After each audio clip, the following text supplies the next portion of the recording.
We're live. I'm thinking about adding like a Halo style countdown to the streaming app, and then just push a button and have it close, have the app close itself at the end of the timeline. I think that would be funny. But hello everyone. My name is Amy. I'm an indie game developer currently working on the fan game Freedom Planet Academy / Shangmu Architect. I apologize that I'm still chewing. I just got on hormone replacement therapy last month. And 1 month into that, which is today, yay, I've been on it for 1 month. And the hunger pains are real. Like, I've spent the past 15 minutes before the stream just eating like a huge plate of chicken and rice and pico de gallo. and an avocado, and I still want more. I'm just like, and I was like spending the past 5 minutes just eating crackers, just eating crackers, and maybe too fast, given that.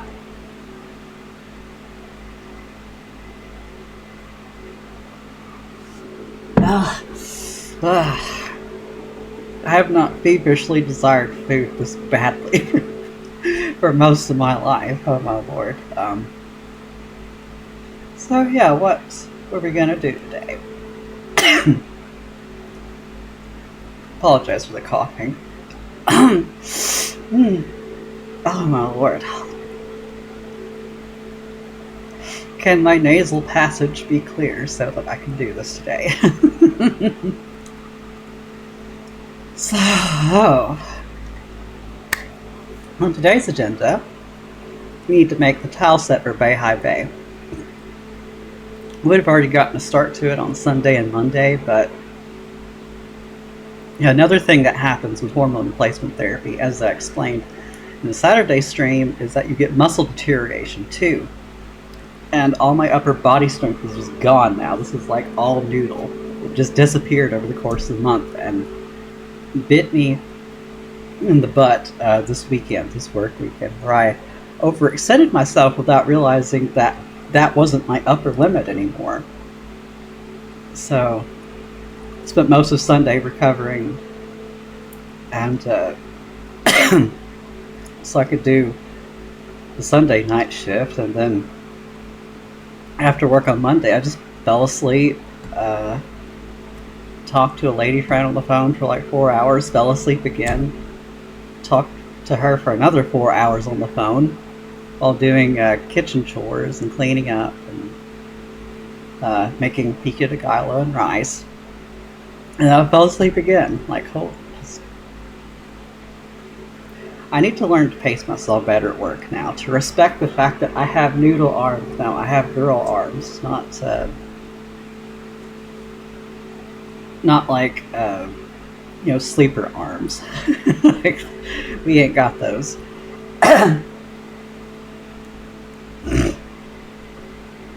Oh my lord.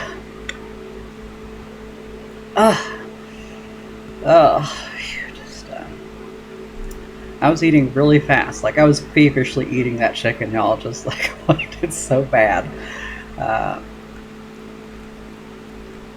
So yeah, that's why I didn't get a start on this already. So what we're going to do today is like actually start the work on the tile set. And so this will be a little bit like a tutorial for how to make a tile set for a Sonic-like game, like Freedom Planet. Some Freedom Planet fans will cringe if you say, "Oh, it's not like Sonic." No, it is. It's inescapably Sonic. Even I tried to deny it some years ago, but it won't do you any good. It is Sonic with an attack button. Sorry. A very good one at that.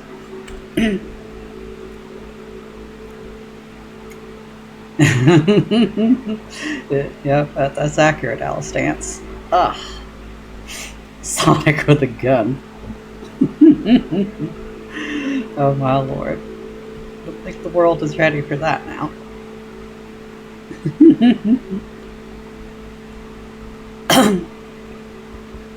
Mm.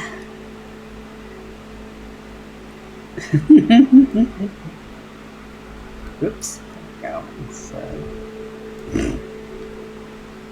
what I'm doing here is grabbing the template that I used for the last tile set some years back. Oh, hello, Natra.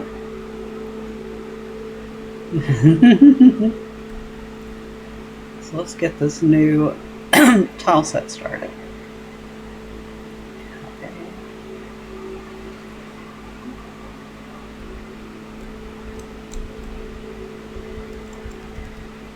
Go.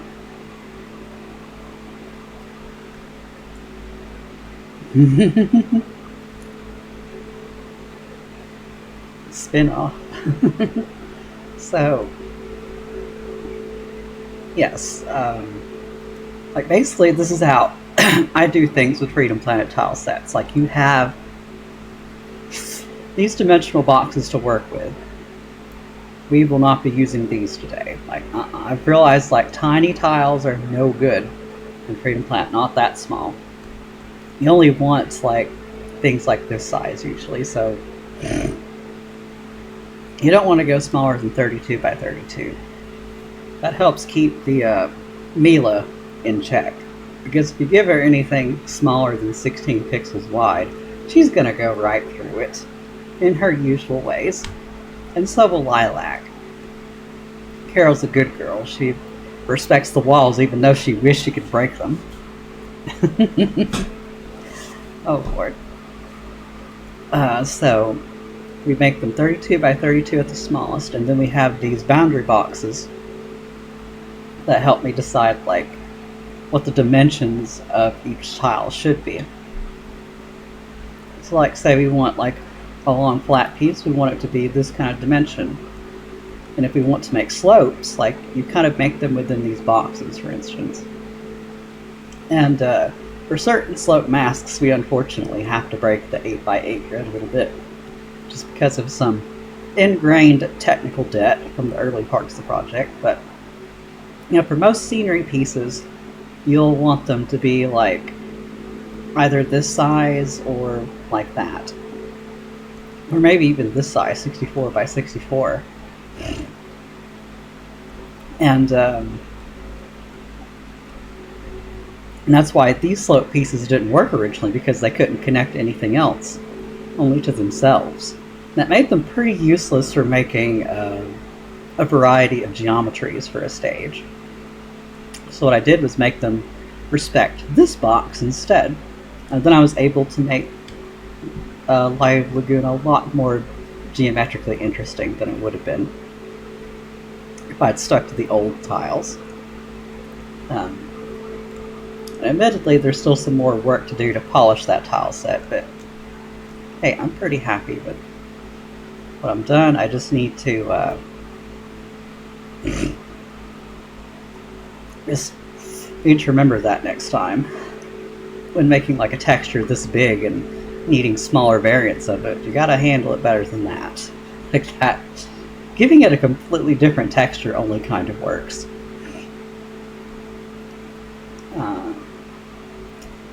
So yeah, we'll be starting with these boxes today and kind of decide like how many of them we want. One thing I appreciated about the sewers tile set, you know, it's just 6 pages of things, and it's like a very versatile tile set. I was able to do a lot with it, and it was a great time. Let me just check my temps real quick. And so yes, we'll try to make a simple but effective tile set that can scale to all kinds of needs of the player, especially the needs of the person making the stage, which is more than just me. You know, like I want my stage editor to be used by more than just me. So you gotta have a simple, effective, diverse tile set that people can work with. And we're going to be using Thermal Base's tile set as a reference point, because yeah, we kind of want to invoke Thermal Base with the stage. So we'll be using pieces of it as a reference point. We're still going to make our own geometry for the most part, but I'd like to have this as a base so that we can invoke the vibes of the original and do our own thing.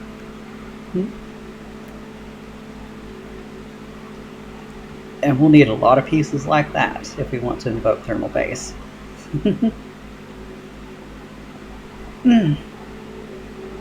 Because like thermal base is like high bay rather is going to be like a hydrogen projection plant that is tapping into thermal energy from within the planet to generate that hydrogen in a green way. Because normally with hydrogen, there aren't that many ways to produce it in a way that's truly environmentally friendly. Most ways that hydrogen is produced is very carbon intensive, unfortunately. Japan recently figured out how to do red hydrogen, where it's like producing hydrogen as a byproduct of nuclear power production. Very smart. In this case, we'll be using thermal energy because our Dr. Dean is very environmentally conscious, and that's what he did. And unfortunately, in real life, thermal energy is a lot less exciting than it is in video games. Like, it's like very, as far as you get into the Earth's crust, it gets really hot and radiated, and that heat can be used to produce energy. It's great, but it usually doesn't involve lava. We cannot excavate or drill a hole deep enough to go down far enough that we can actually find lava. That's not humanly possible yet. So until it is real life thermal energy plants, wherever they're being piloted, I don't read that much into it. It's very, very hot dirt and rocks, radiated rocks at that. So, but in this, it's a video game here, it's a cartoon, so we can have some creative liberty and just have it involve lava. That's just more cool. I mean, even Sonic and Freedom Planet, all of them do this. Never realized this texture was that scrunkly. I never realized. They have a pretty good lava texture here. Looks like it's just water, but turned really hot, red and yellow. But still, there's some bubbles here too. I love them bubbles. And hello, Clicker. It's good to see you as well. So yes, we're going to make this based on thermal base. Probably make it not as long of a stage so people don't complain about it this time. And certainly no instant death traps or hazards. That's just not cool. Not cool at all. And we've got to have blinking floor panels, so I'm going to glow these up while we're at it too. We've just got to have blinking floor panels. We've got to, so. These, we'll probably put them inside of a 32 by 32 sprite.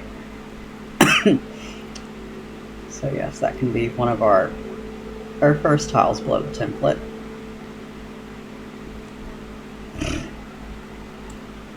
I'm sorry y'all, I ate really fast just before the stream, so my body's still getting over it. I was just feverishly eating because of my hunger cravings. I don't think I want to produce anything of this particular size, so let's just remove that from the template. We don't need that.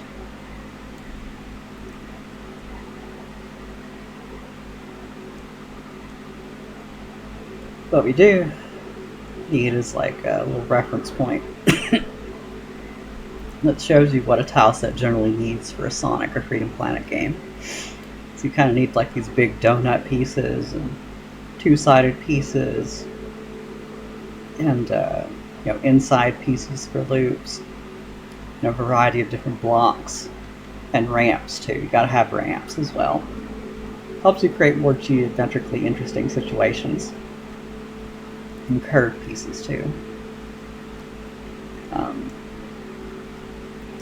And for Beihai Bay in particular, I do want a lot of slopes that are fashioned like the sand slope that I just showed y'all. Let me pull this back. In fact, I want something with a similar slope mask to these in the tile set, so we'll just borrow its geometry for the slopes. And just make it a single color so that I can just use the slope mask for something new. As you can see, I used too many colors for this sand. Too many to be proper pixel art. And, what color shall I pick? Probably like a deep purple or something. Oh no. Let's do... Oh, that burns my eyes. Okay, that'll do. Too saturated, but it'll do. So there's our mask to start with.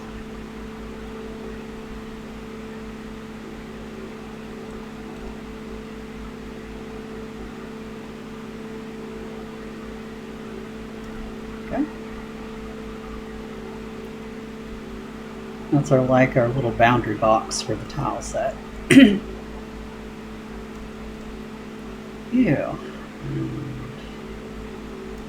That. There we go. Could use better kerning, but no. So yeah, let's go ahead and get this tile set put away. Just wanted to also have slopes like this in the tile set. And of course the blinking floor panel, wherever that was on this set again. There we go. Oh, this is a pretty big tile, so... We'll put it in a 64 by 32 block, so...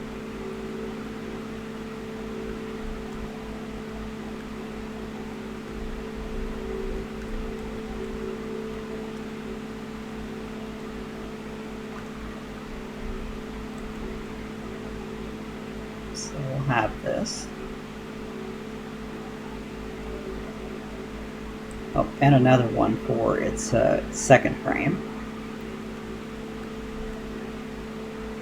Gotta have them separated.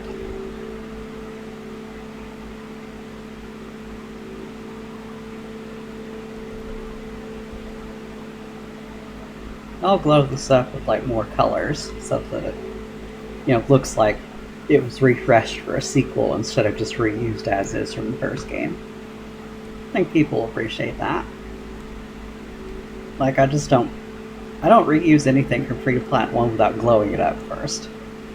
Because that's what you do. So, yeah, we'll have the blinking floor panel. And we'll start off with flat surface pieces, because, that's going to be the basis for everything that our slope surfaces will connect to. So we'll start off with all the flat pieces we need. Then, slopes and ramps that connect to them.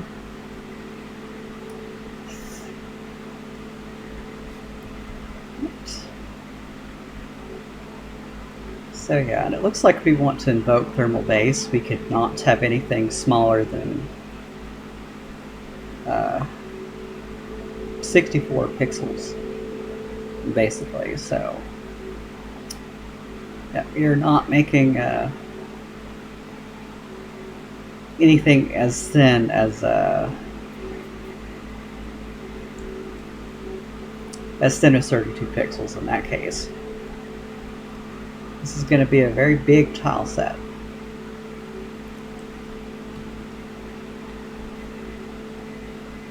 And you'll want like the small pieces at first to like help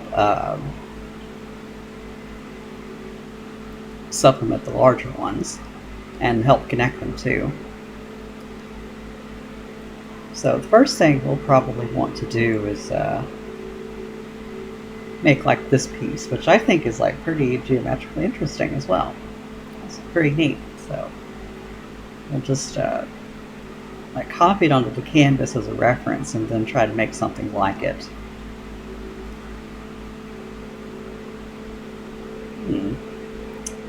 It's really not 8x8 compliant, so it was probably made like a lot of gaps. So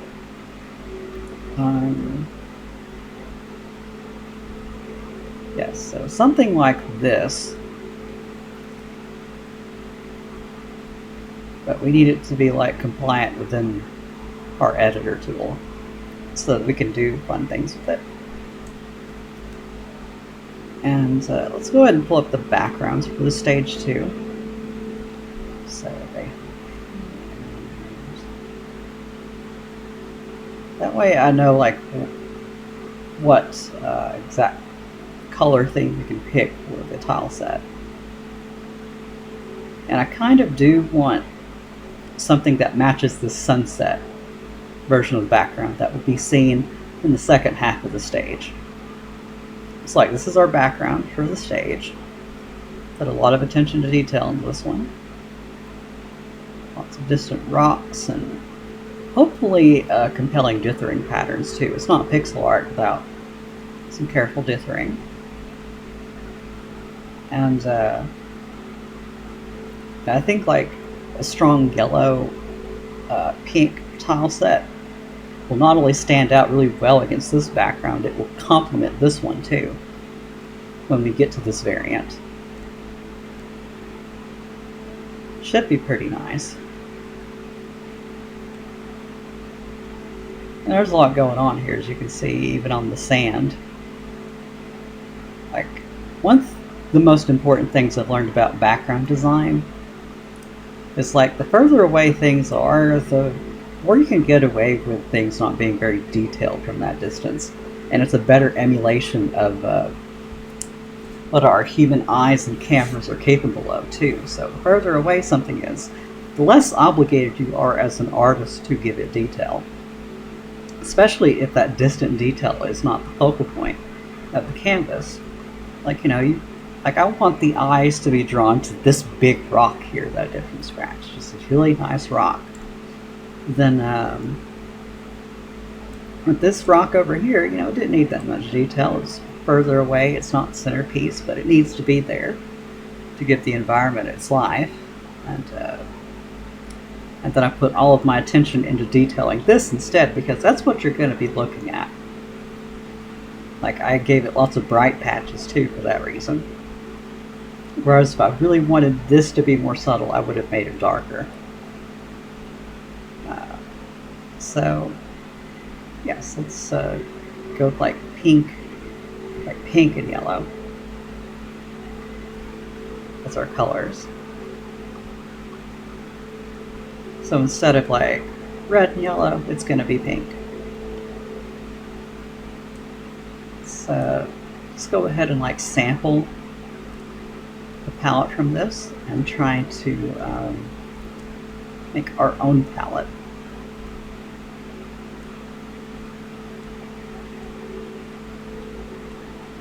Oh, they have lots of faded colors here too. Interesting. In fact, let me play the music for this stage to also help give y'all the vibe. Music. Where's the music folder? There it is. Action stages.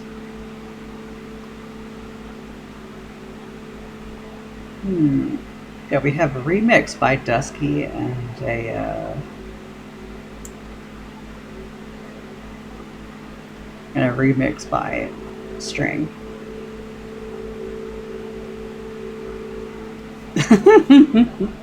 Oh, Ruffles.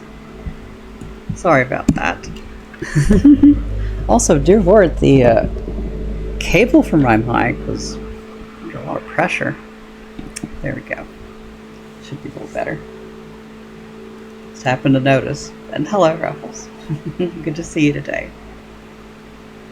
So yes, let's pull up that remix. Hmm. Wait, that's right. String did both of our remixes for that stage, so yes. Where is it? Oh, here we go. This is what I was looking for, y'all.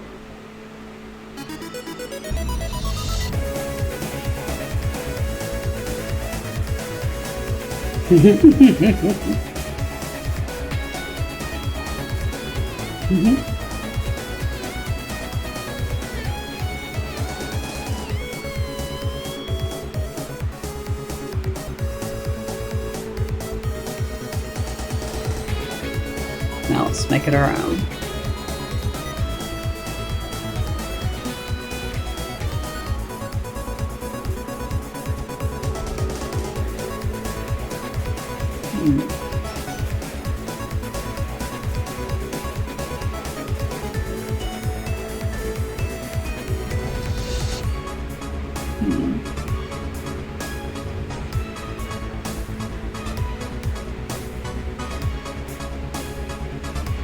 Kind of like to bump up the contrast a bit too. Also make the orange a bit more orange.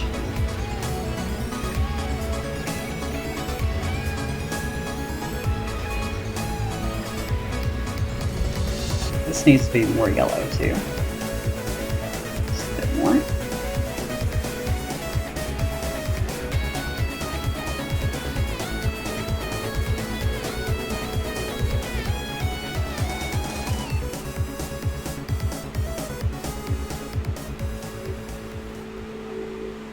And that's one of the songs. The other I have here somewhere. Here we go. This is another one of Strings remixes we can use. I'll be using that for the second half of the stage.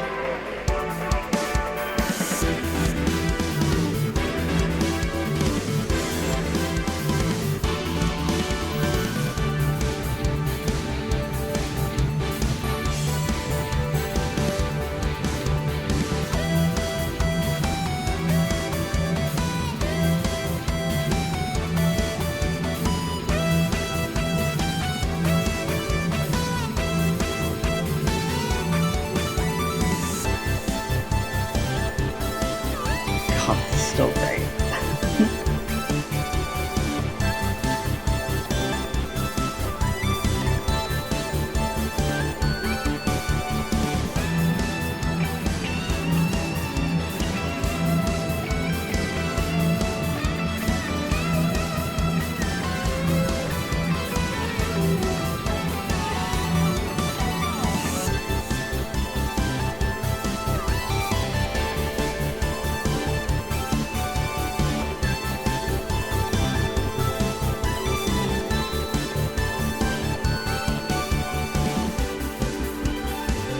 Now let's test the palette on pre-existing Freedom Planet 1 sprites so that we can see how it looks.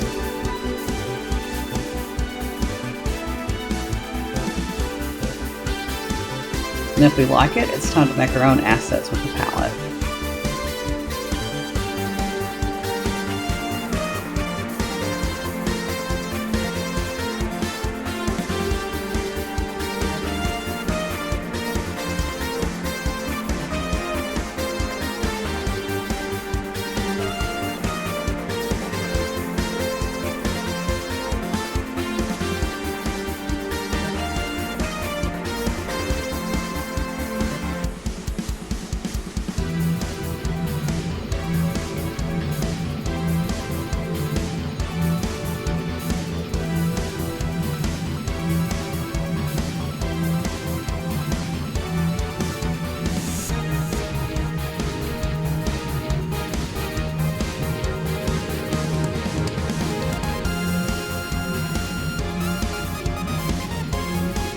Oh, you thought it was over.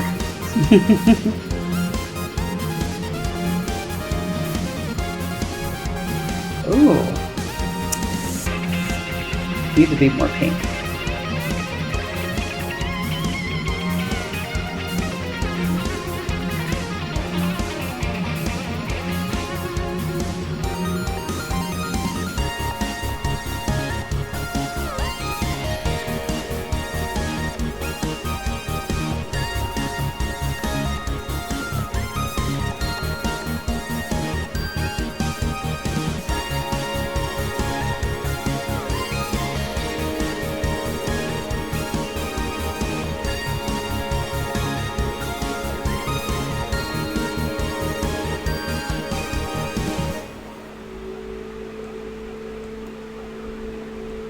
That was really good, wasn't it?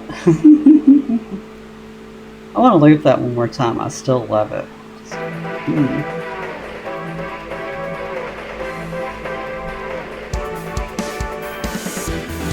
Still great.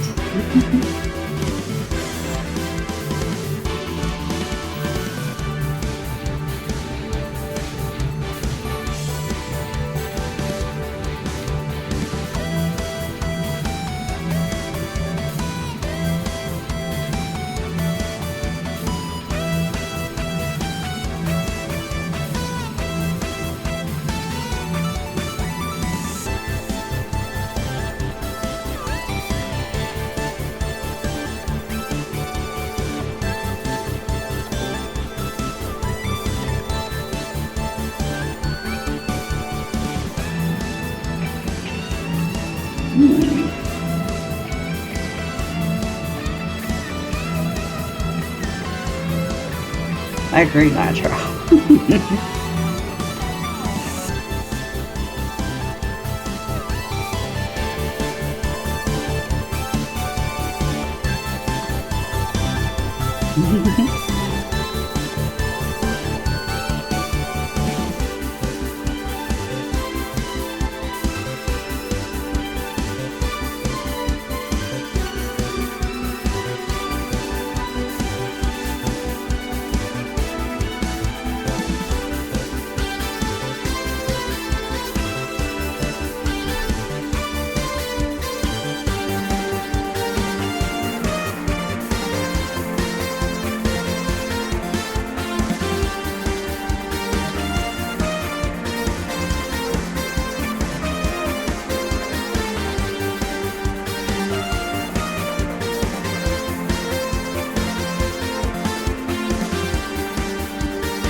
I really look forward to that stage being playable. Just, God, what a transcendent piece of music. I mean, just beautiful translation, arrangement of, of Horizon Starport. You can't ask for better than this, and it's just wonderful. Really can't. Like, we got to make that tile set good so that then we can make the stage flow well. When players are moving through it, we got to make them feel the excitement of running through the stage. We have to do Thermal Base 2.0 justice. So, what else could I show off? I'm thinking about it. Let me see about something else that String also did. I just love String's music. It's so good.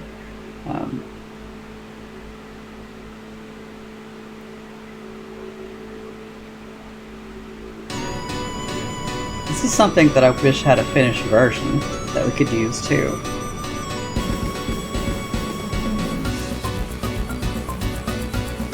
Oh, yeah, we could do that, Fargo.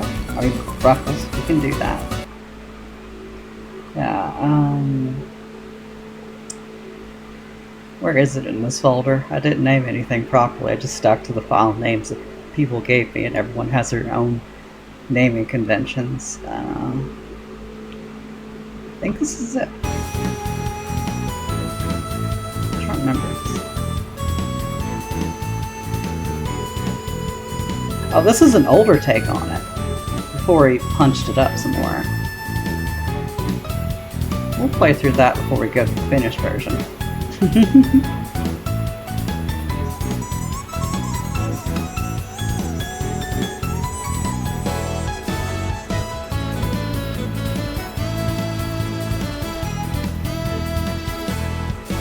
It was one of those times where I told String that you nailed it the first time. We didn't need this elongated take on the beginning. You didn't need to revise anything. It's just like, look, you already nailed it. We don't need a second take on the intro. It's not the same.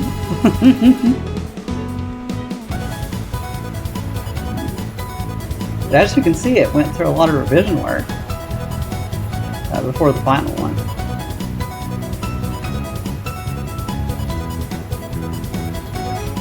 Okay, so I think I need to make the yellows lean a bit more towards blue, honestly. Fire brick. That's interesting.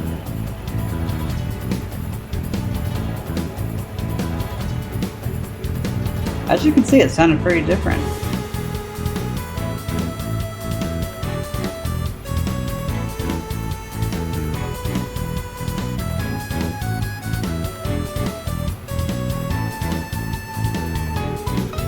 Yes, I think this would look better more on the green side.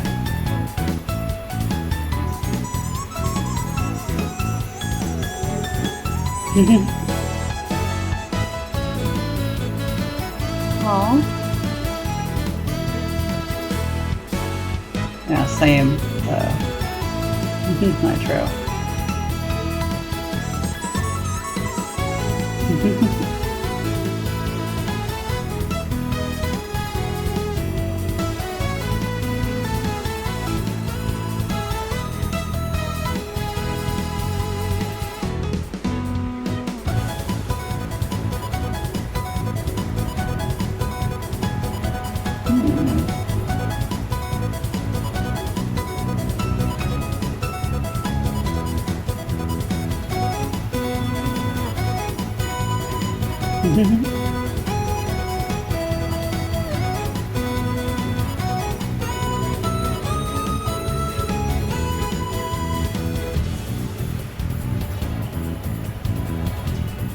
This is very different from the final, isn't it, y'all?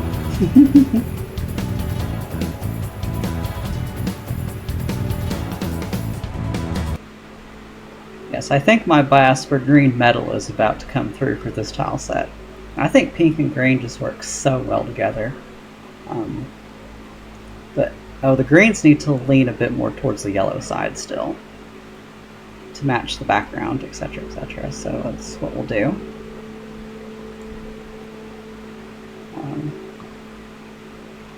Well,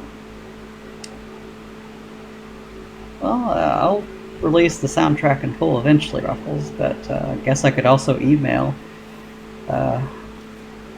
you the original file as well. It's really good. Where is the original file? I think it's in here somewhere. Where is it? That's not it. Results. Invincible waterfall. Oops.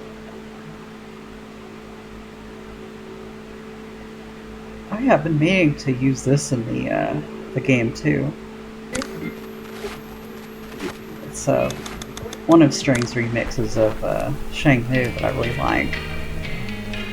It's just beautiful.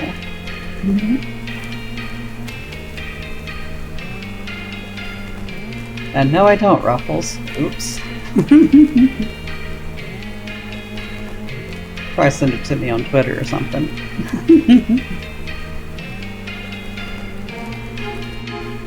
That's right, I already looked in here. Where is it? There's the song.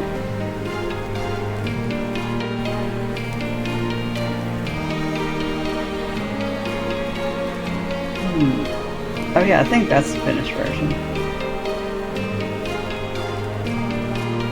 Yeah, I saw Ruffles.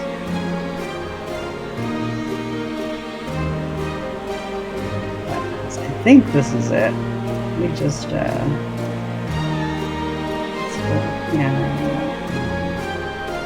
I think this is the finished file. I can't remember. That was the one we just played, though.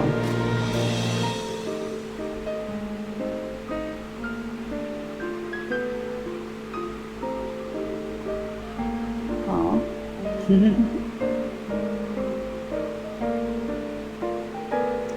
This particular song is so sweet.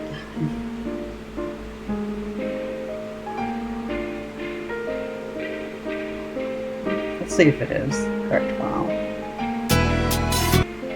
Oh, nope, that's not it. That's the night version.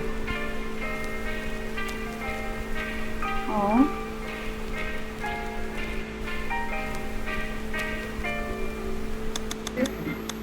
I didn't name anything properly, so you'll have to forgive me, Ruffles. Aww. So, edit. No way I don't have it in here. Oh, it's probably in here somewhere, yes.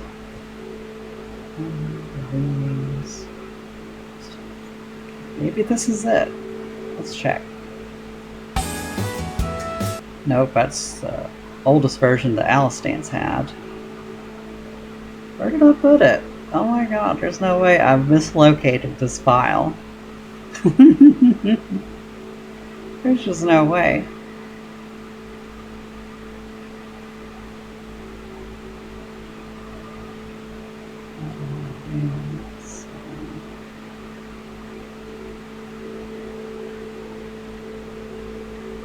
Screaming.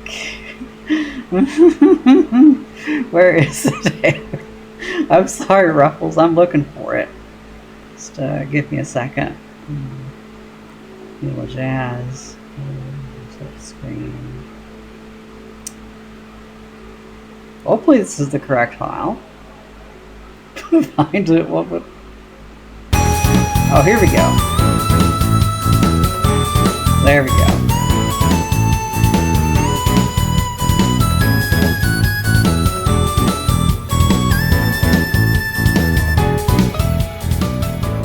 That was loud. So yeah, let's get these leaning towards yellow.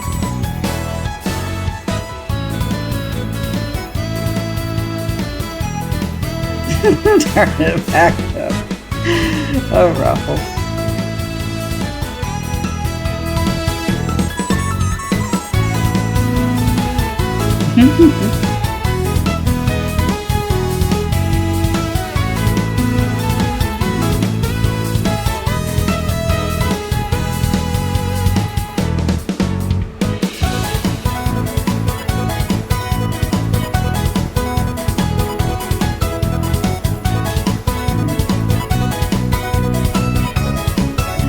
Experiment with green was a failure, so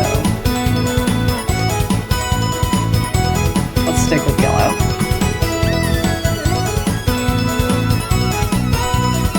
I just wanted to try green.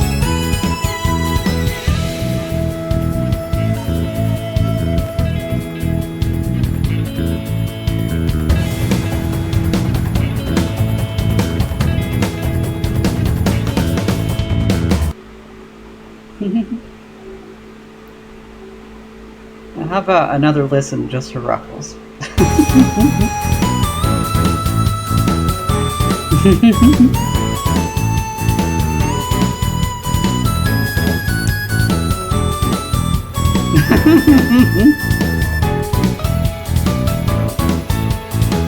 But that's what you do when you appreciate a friend. That's what you do.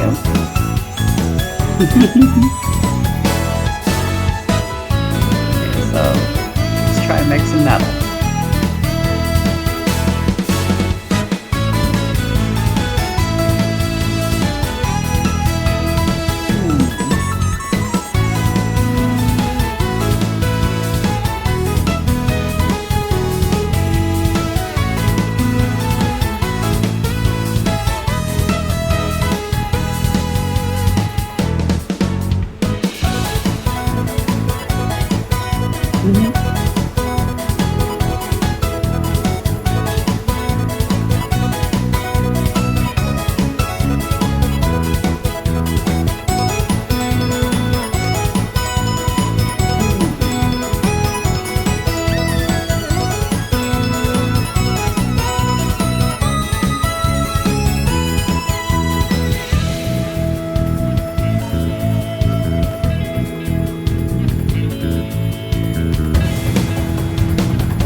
There we go.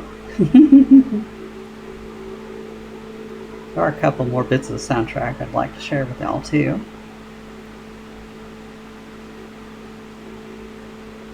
I think this is one we only got to use in a cutscene so far.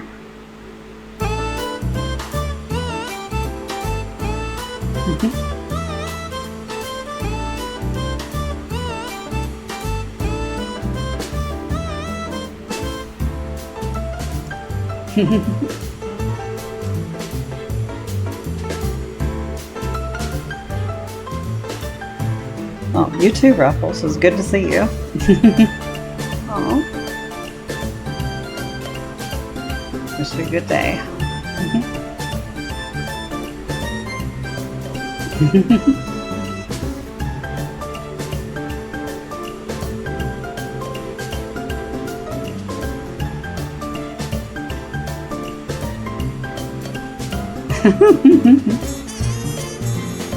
Interesting comparison, Natro.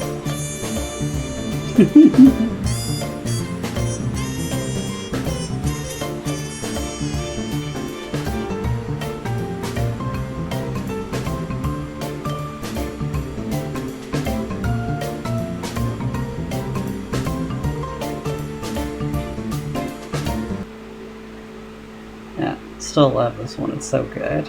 And Whispers of Dragon Valley. It would be fun to use this for our Dragon Valley tile set when we can make it.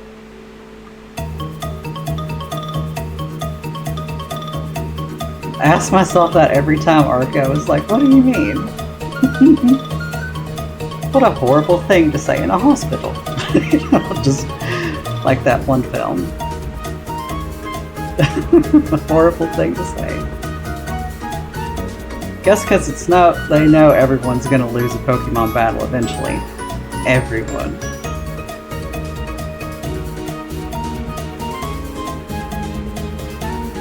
They're waiting to exploit your demise.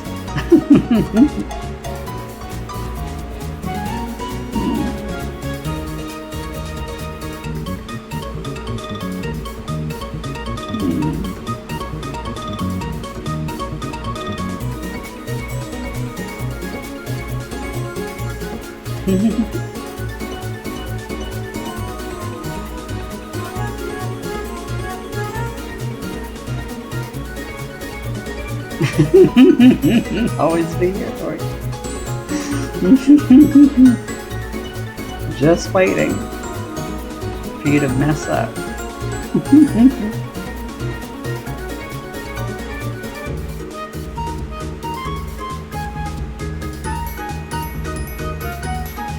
Interesting way to phrase a threat.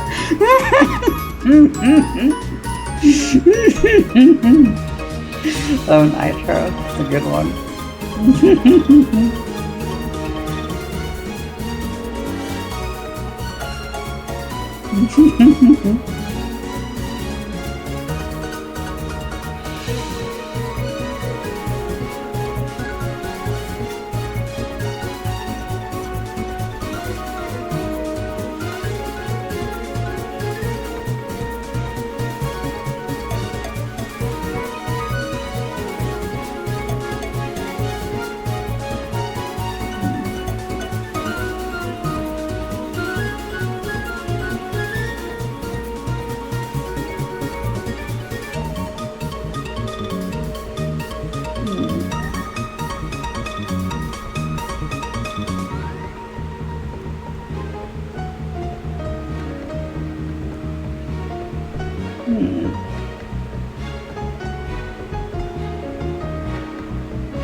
Quota. What an awful thing to hear.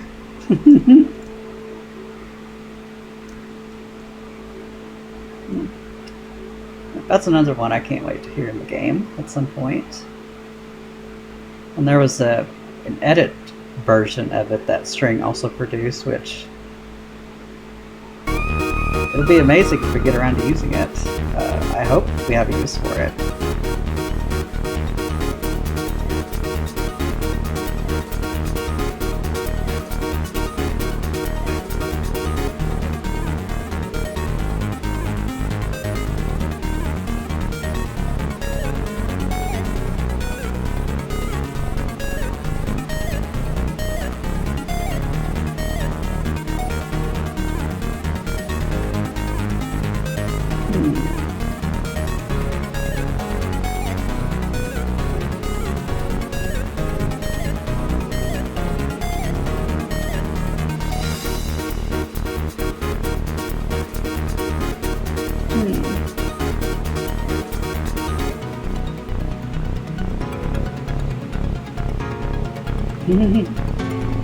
Back at the Valley of Dragons.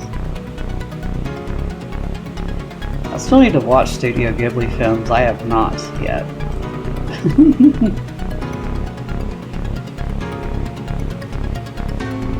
Just don't give films as much time as I should.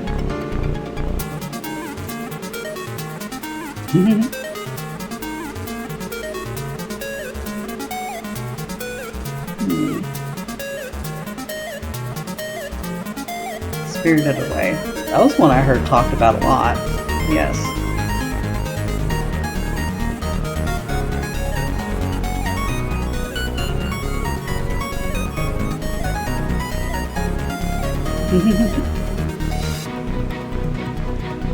I'm glad you enjoyed that one.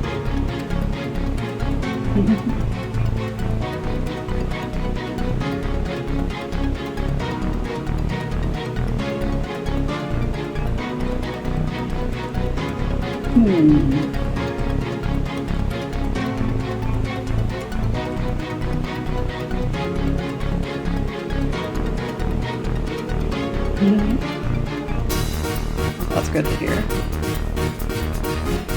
They have a unique identity in the animation space. To be expected of them, I'm sure.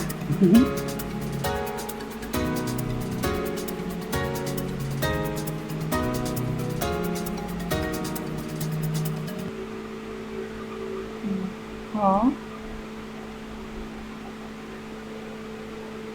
Sounds like something that would have been a lifelong obsession if you had watched it as a kid. Aww.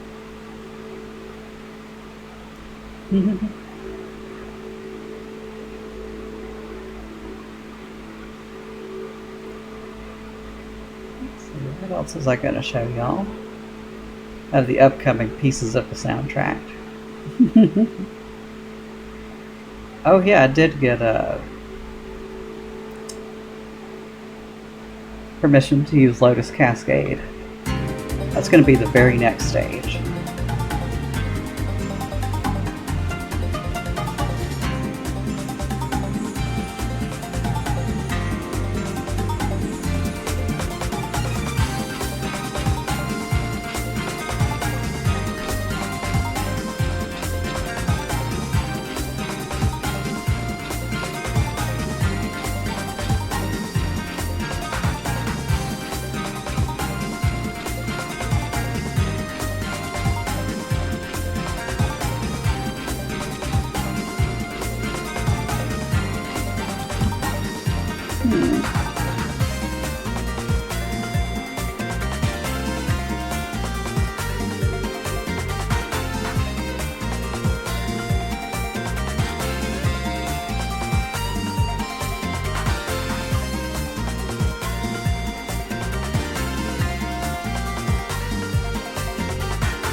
It went too hard on the gradient here.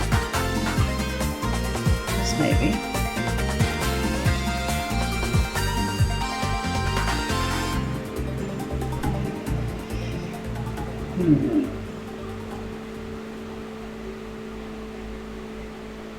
Probably because it just doesn't have the contrast that everything below it does.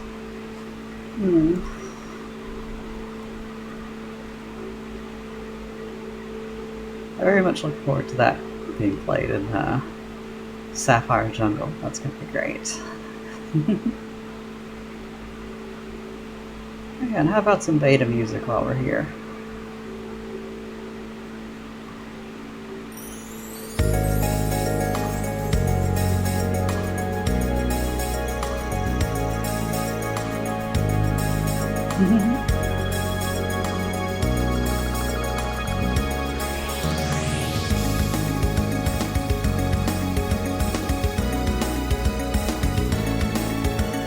That was Blue Warrior's avatar at the time when I downloaded it from SoundCloud.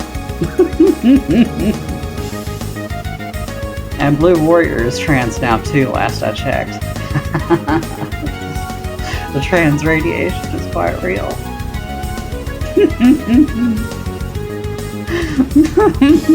They go by a completely different name now that I've already forgotten. But yeah, they've rebranded. It's not Blue Warrior anymore. They're trans now too. It's kind of funny, like, Blue Warrior's trans, Sabrina's trans, I'm trans. I've got another friend who just saw pictures of me 1 month into hormone therapy, and they're like, I want to be trans too.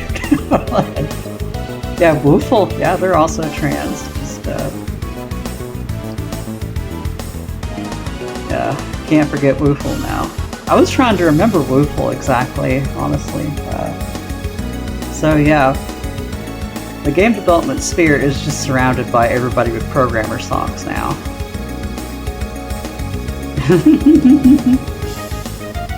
Aww.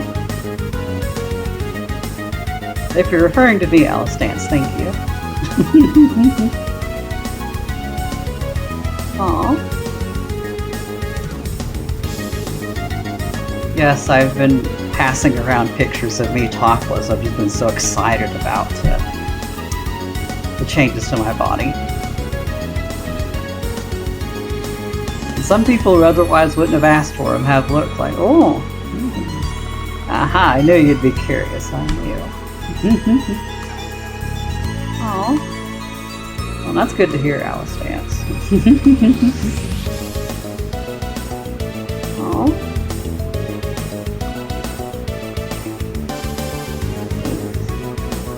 Always good to know that in other spaces,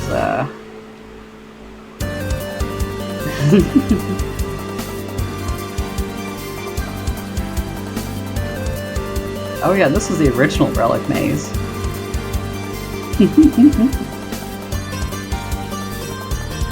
I still like it.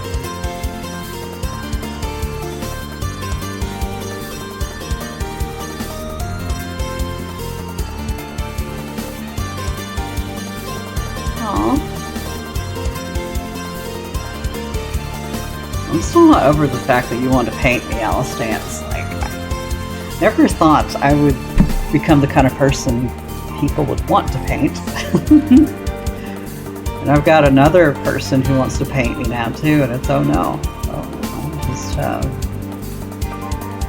I must be slowly transforming into a very desirable person. Oh no. It's just how it goes.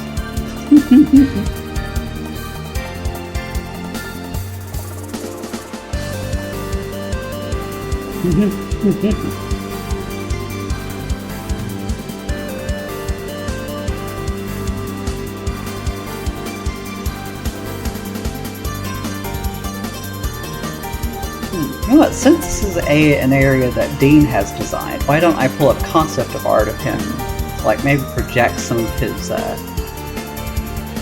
own traits into the tile set itself.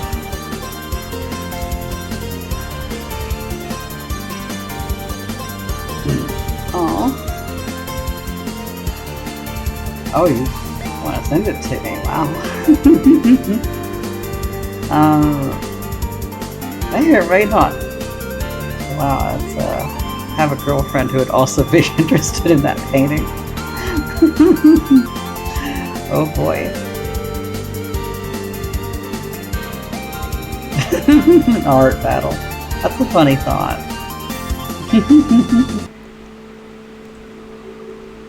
Aww.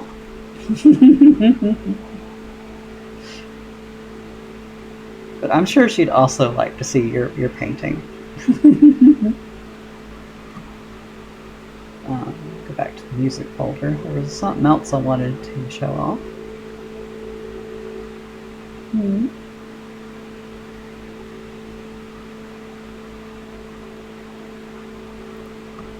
Oh yeah, like Bob also kind of like put some work into the final stage music, and this is one of his work in progress whips of it.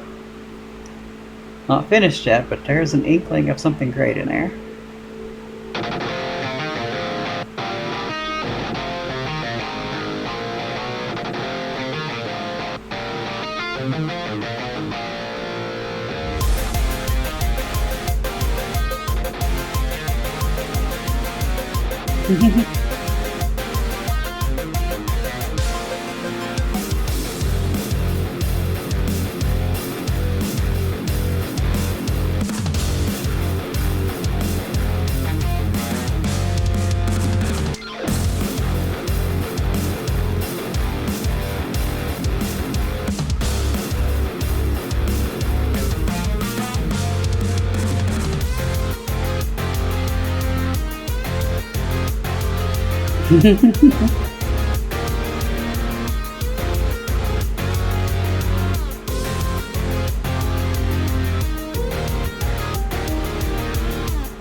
And my favorite part.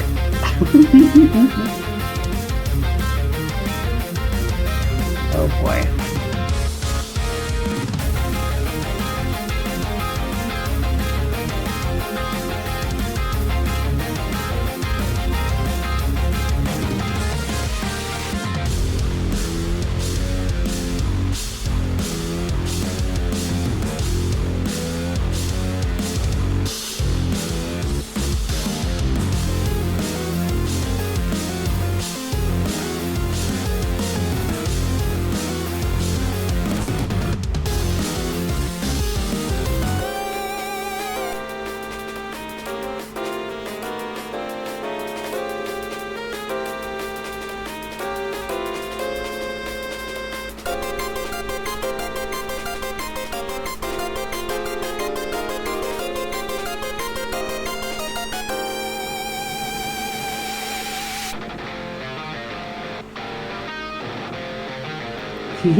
And I agree, Nitro definitely headbang material.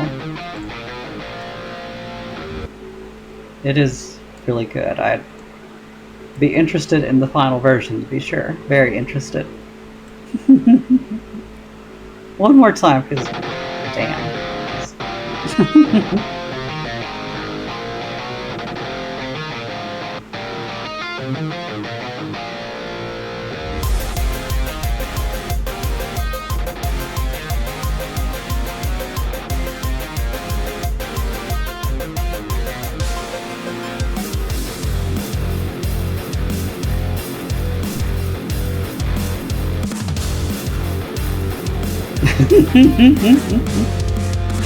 Oh, Nitro.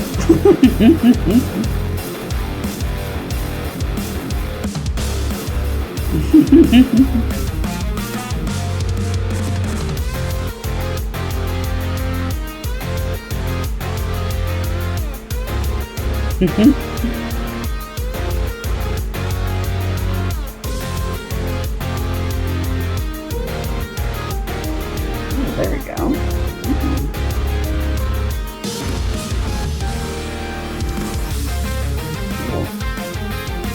Idea juice is fun.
Ooh, that's a spicy meatball right there.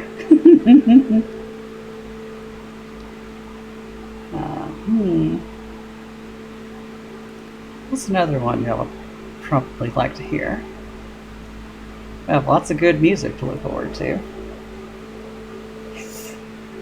Oh yeah, and we are going to have a little bit of Brevin music playing during the final boss fight, just a little bit. This has been on the internet forever, so it's not a big spoiler. Just helping y'all figure out the vibe. I think it'll pair very nicely with our space background.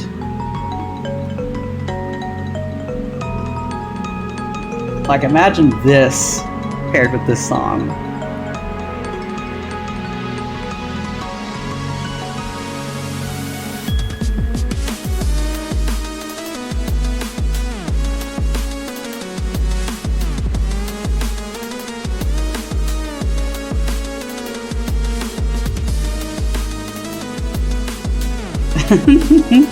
D&D Brevin.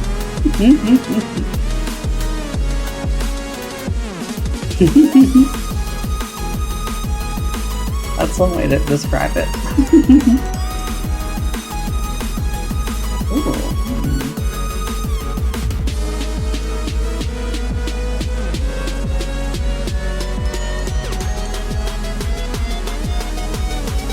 Ooh.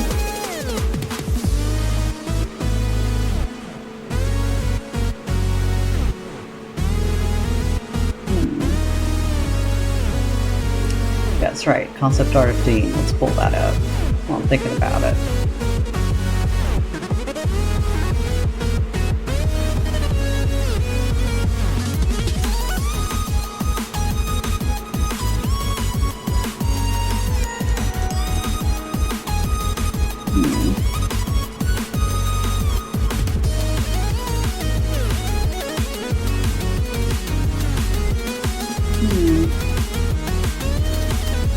That's Rocket's concept art for Rage Ravine, too.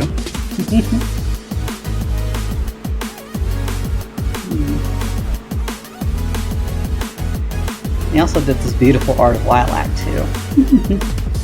Just thought I'd show that off.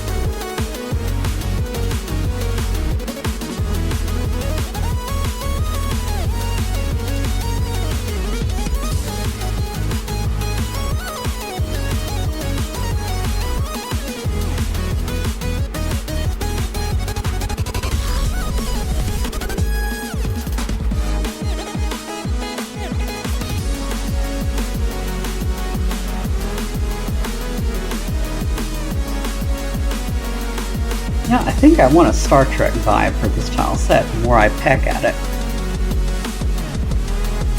Got some Star Trek TNG references.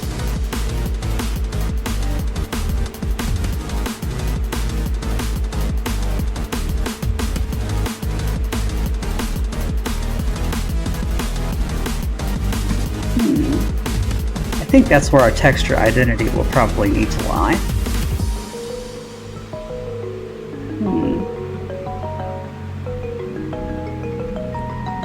What about the engineering tech? Yeah, here we go. Open that in Earthen.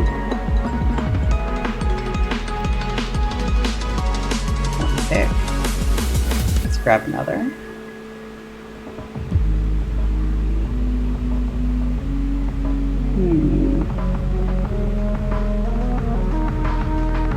Move closer. Sonar. Well, what comes after it is the DNA tank, which I think I showed a little bit of. And these are the ideas for the RNA cannon. We went with this one, of course, the one on top. And then there's the DNA tank. That's another, that would be an actual boss.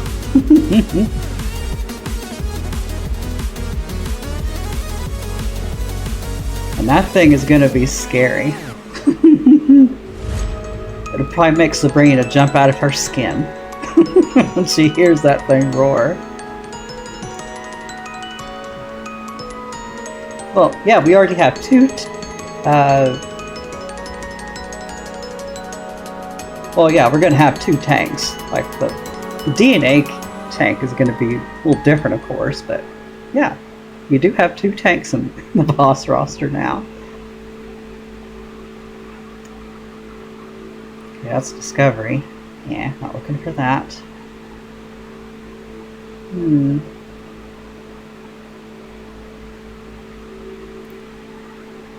What am I looking for? Clearly we need a... Alstat, you're thinking with evil over there. A two trucks parody with that. Two tanks. I think maybe Star Trek Voyager interior would be. Ooh, here we go.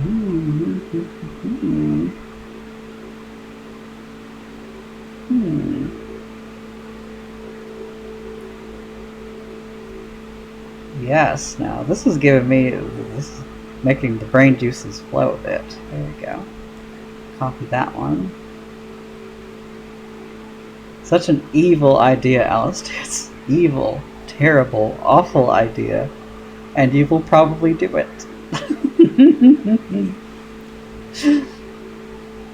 Just two tanks.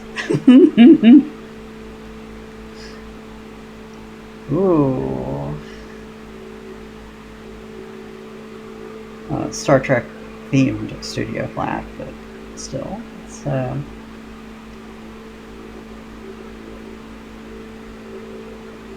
Ooh.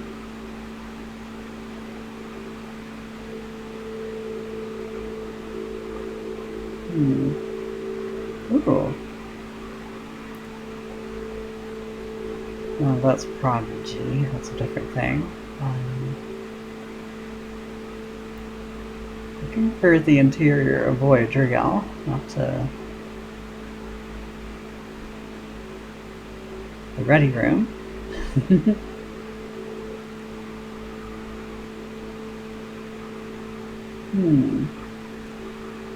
Here we go. Engineering interior. That's bit closer to what I want.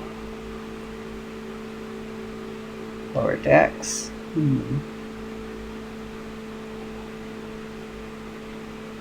Ooh, yeah, warp core. Here we go. This is a bit more along the lines of what we're wanting here. So we'll have that. Ooh, okay, yeah, this, I think the texture identity of this stage being a little bit inspired by Star Trek will probably fit, given all of the obviously Star Trek inspired sounds in Freaking Planet 1. And Sabrina does also like Star Trek, so it's not too far off the mood board. Not too far.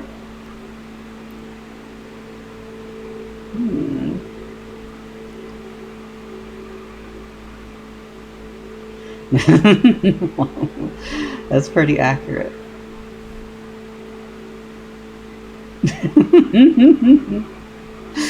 Oh, Alice Dance, that's perfect. It's just so perfectly evil. Just it gets worse the more you go into it. Which is how it should be, I guess. Go.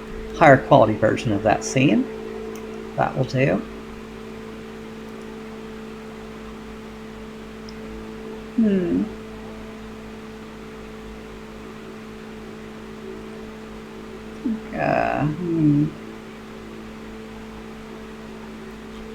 Oh yeah, funny fact about Star Trek, one of the newer shows has a, I think it's a Romulan villain, played by a trans woman. So yeah, a female villain played by a trans woman. So yeah, you can't escape us. You can't. We are everywhere.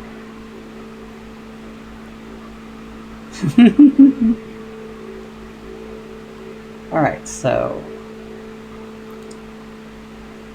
now let's take a closer look at this over here. And given how this looks, we absolutely need this panel now. Yeah, I'm willing to bet Star Trek inspiration was baked somewhat into Thermal Base anyway, because look, we've got these panels up here that glow in a cascading fashion, and Freedom Planet has the same thing going on over here. See, maybe I'm seeing what I want to see, but I see parallels hard to miss. So, and yes, we'll probably want the yellow here to be a bit desaturated. Oh, hello, Tyler. It is an hour into the stream, and I'm only just now figuring out what I want the texture identity of the stage to be. Just now. So, oh, yeah, that's right. We're playing music. Bosses. Aquatic boss. Early version.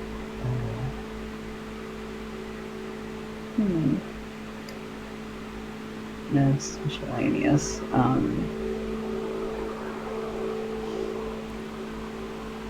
Yeah, I wonder if I have the original Kimono Witch Castle theme that Alice danced to. I still have it.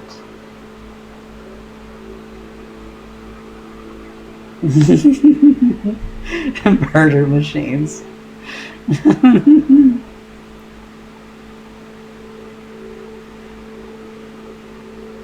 There we go. There we have the lyrics now. Now you just need the chorus Alice dance, and you'll be finished.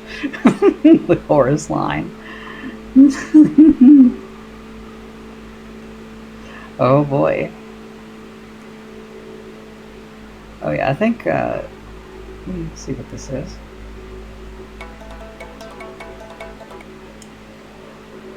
Okay, this was Kimono Witch Castle before String touched it.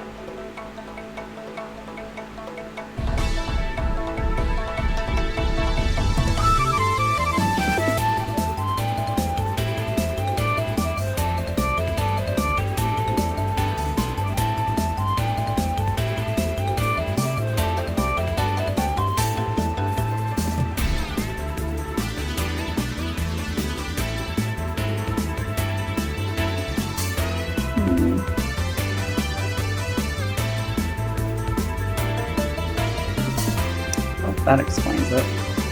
I didn't also like color select this yellow color.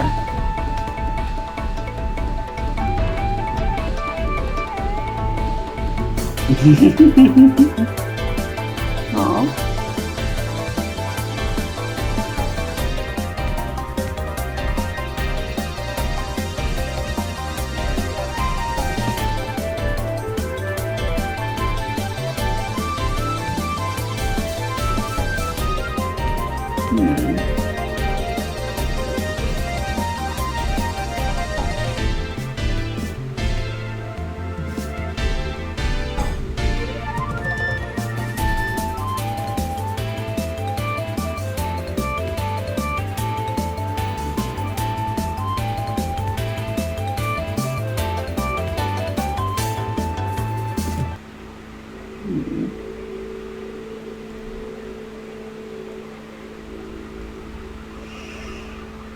I just didn't want it to be like gray. That's kind of gross. So what I'll need to do is like just color select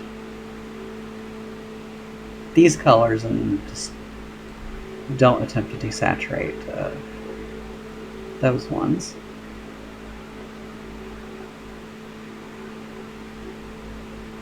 Oh, there we go. Just wanted to lighten up the palette a bit. Then Raging Rapids, Suspense, Overs, Final Elevator, Space. Hard to think of anything else to play, so we'll just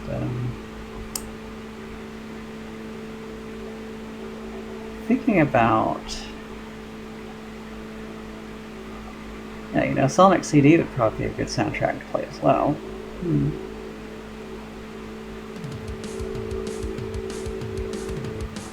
This is one of my favorites. Favorite soundtracks, I mean.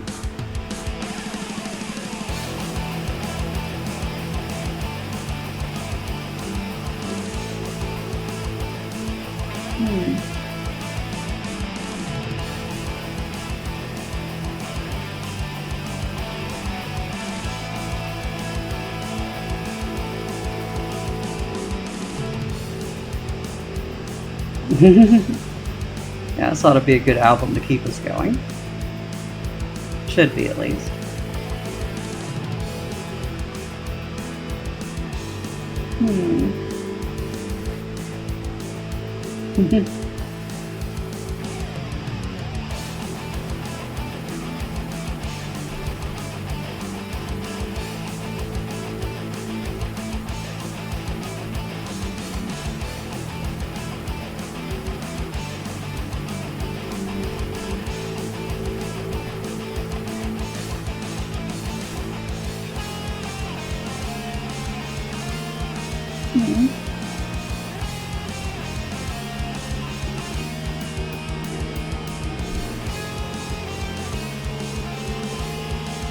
Spirit Phone album. I don't remember if you gave that to me or not. It's been a while since it came up.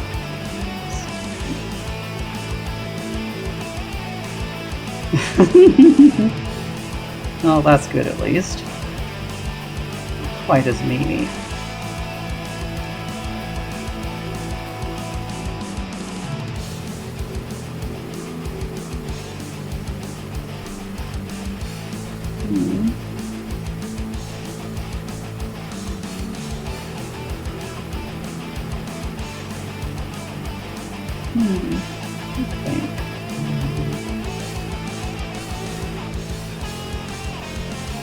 I don't like where that's going, so let's just erase all this. And start over.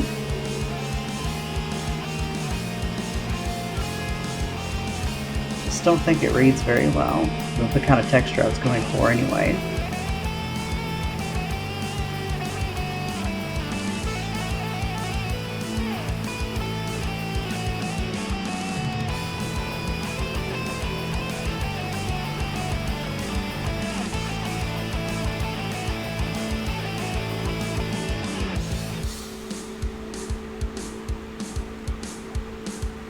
clean it up.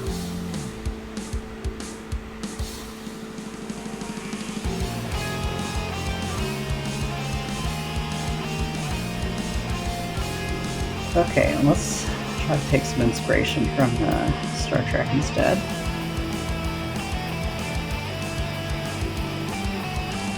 I really like these panels up here on the ceiling. This is like really cool. So let's get some ideas from that.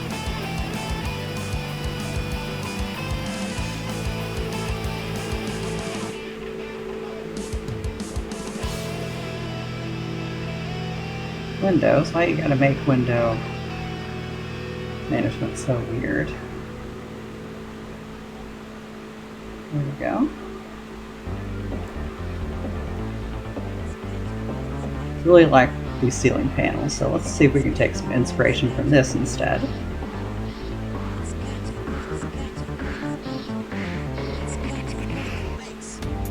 I like the idea of the ceilings being a little more interesting for it too.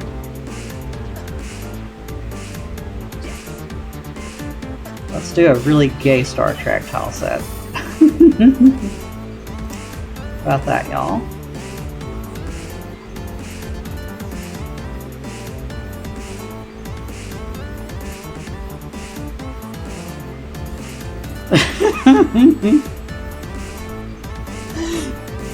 Oh my god. It sounds like it's exactly the sort of thing that you would do, that you'd be into, Alice Dance. Aww.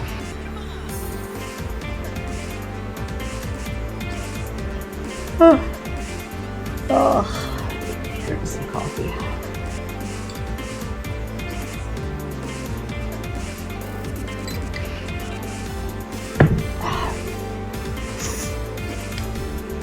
Eating mummies. Well, eating mummies is not something I would expect you to do, but... Well, I mean, if you're into that sort of thing.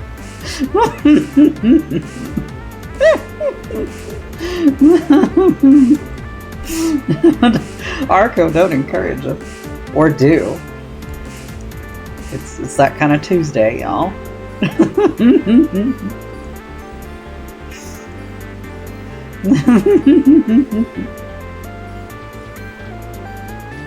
Oh my lord.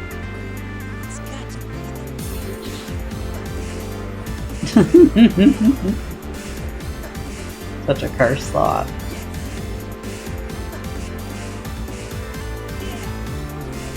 I think the mummy should be more afraid of you in that case. Oh.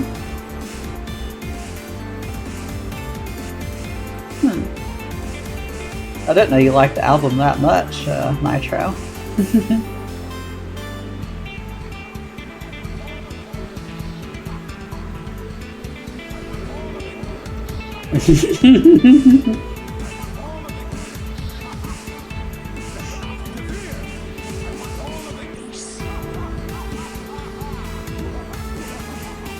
Oh, there was a Mega Man X album they did too.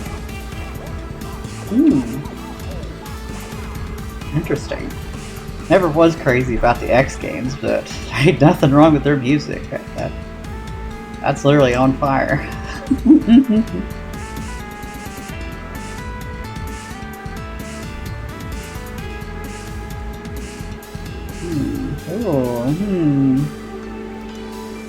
I should look that up then.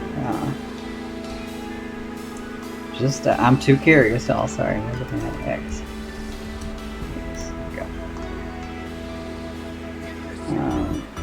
Mega Man X Maverick Rising. I guess that's it.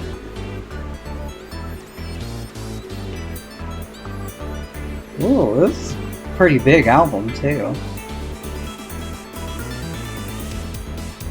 Ooh. And it's 2 gigabytes, so wow.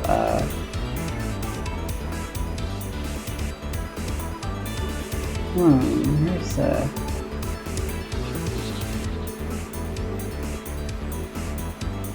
whoa, disc 1, disc 2. Wow, oh, this is a big one.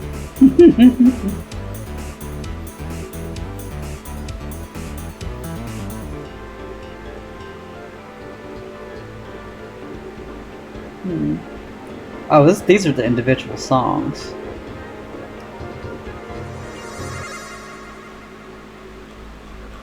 Is it possible to just download one disc at a time? Let's see.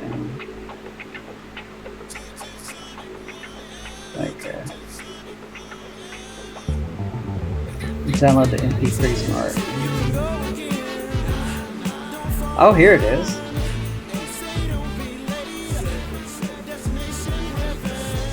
Oh, there we go. Wait a minute. Potential security risk. That's right. This particular French server has been flagged.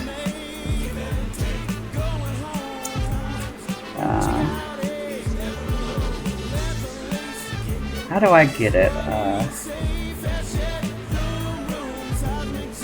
Dream Hosters. Well, I guess I'll get it later, but we'll look it up on YouTube.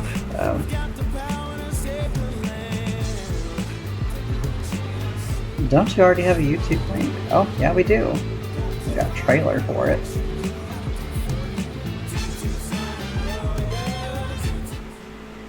I just want to try to give it a listen.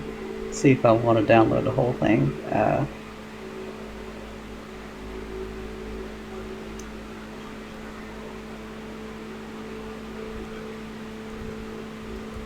we go.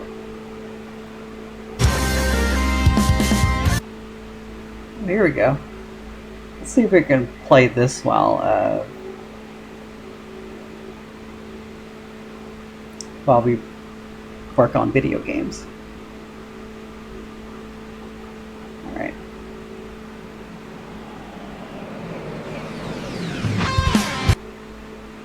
What about... Oh, okay. Never mind. Alright, let's just let the playlist do its thing while we do this.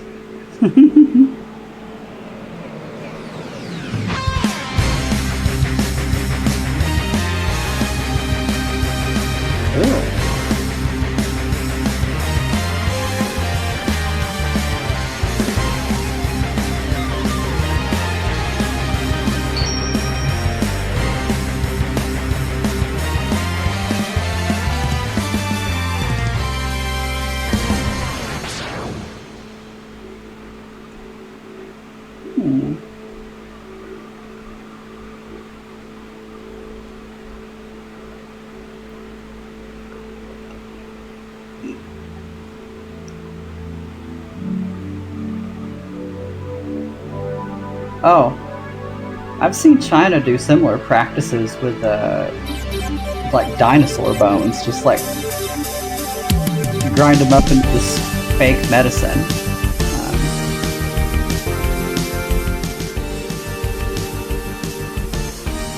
Yeah, they just grind dinosaur bones into this fake medicine and call it dragon bones.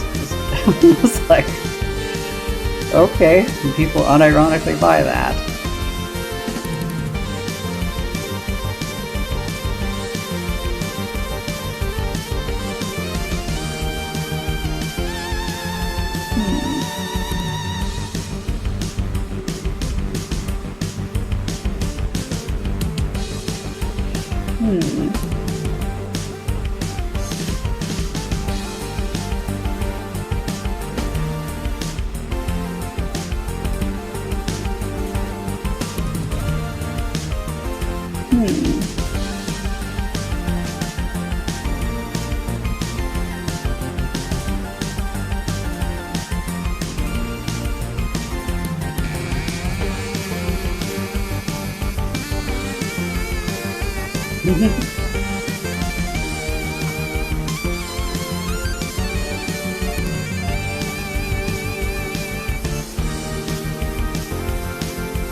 That's a good start.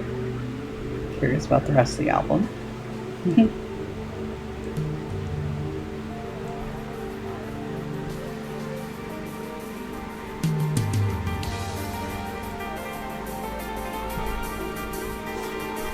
But now, let's see. we could have this gap in here too. That'd also be good.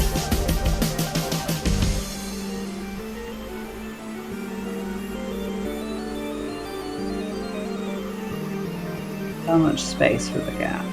Like 16 pixels would be good. Yes.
Okay,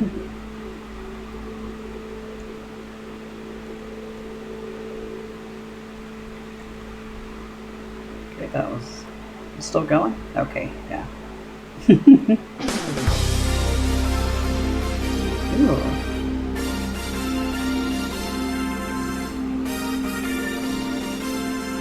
Okay, now we're getting somewhere, y'all.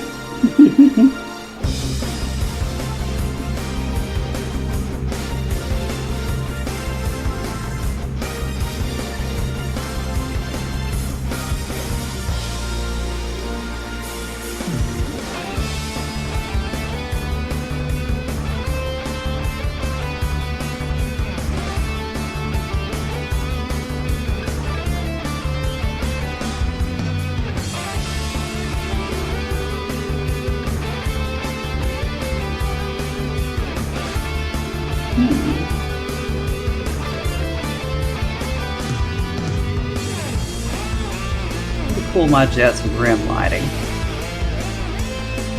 That's what's going on here.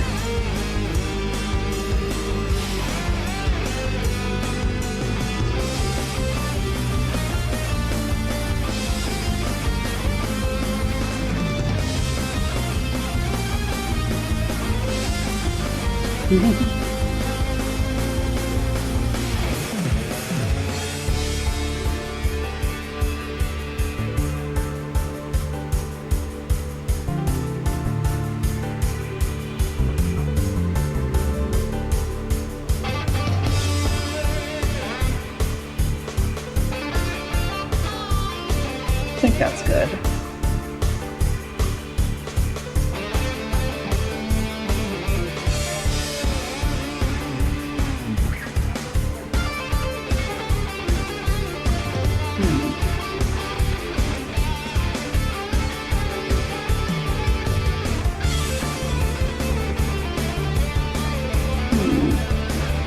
Okay, but how do we elevate it with good pixel art lighting? It's gonna be a thing.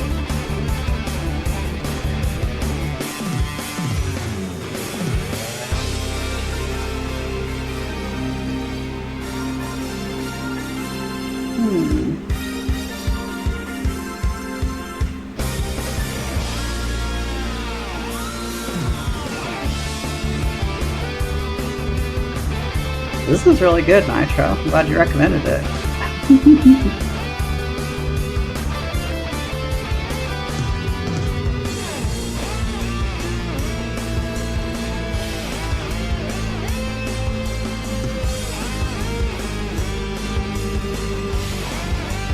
Oh, I do. This is really good. Again, I've always liked the Axis music, even if I didn't care for the games. Oh, that's good to know. This is going to be a very high energy stream then, y'all. Very high energy. Right. Okay. Yes, 32. That's good.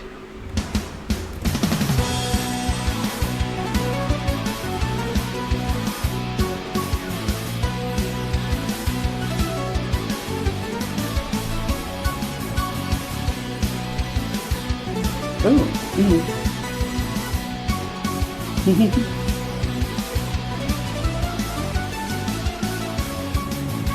There we go. Almost perfect. So.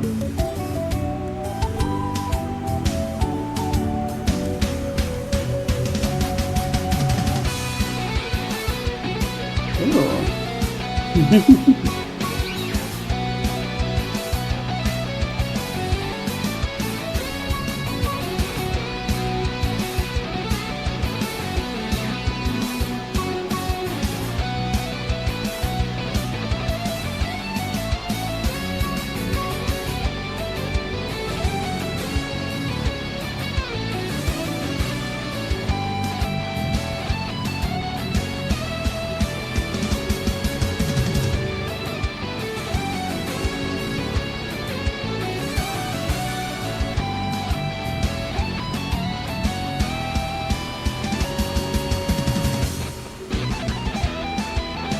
Okay, this is just what we're going to be listening to for the story if I'm liking this. Oh, hey, Argo. You can almost see a puppy peeking her head through these vents, can't you?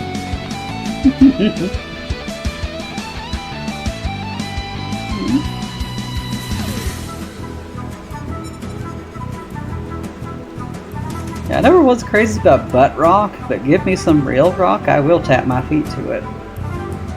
This one seems to deliver on that one.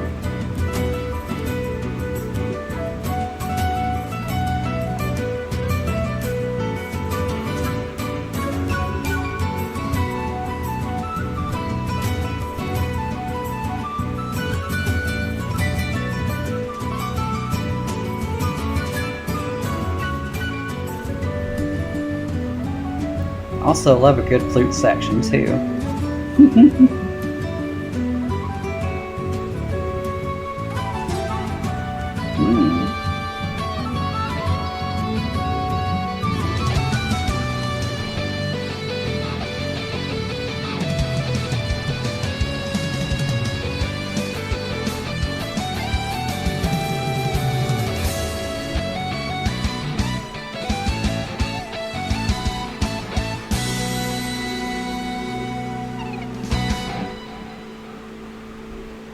Too distracting. Let's do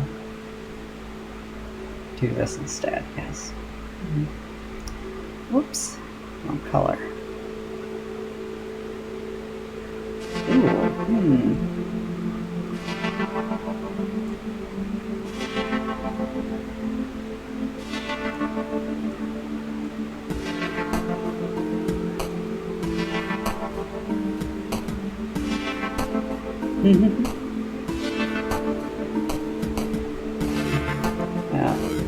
OC Remix is pretty good about variety too, so I'm expecting that as well.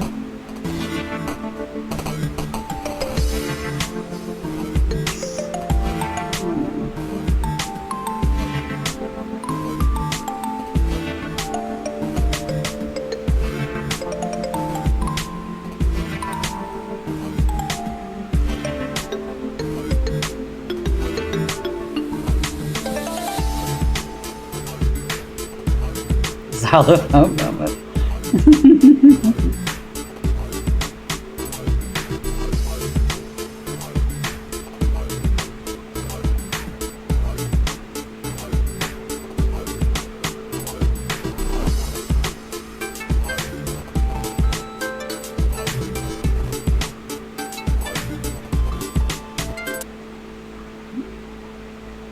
Uh-oh.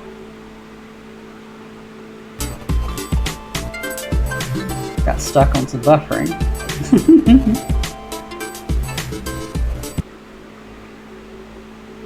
What's your problem? You already have like half the song buffered in. YouTube, you never do this to me normally. I know I'm streaming, but, you know. Let's check my stream settings just in case my bit rate's too high. Recording, streaming. Oh no. Not any worse than I've been doing, so. Don't know what that's about. Maybe I just need to refresh the page. Sometimes a YouTube video player will just not behave. JavaScript moment. That's all I can say.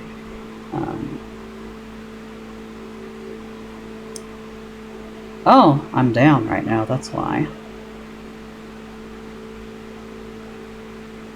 Uh-oh.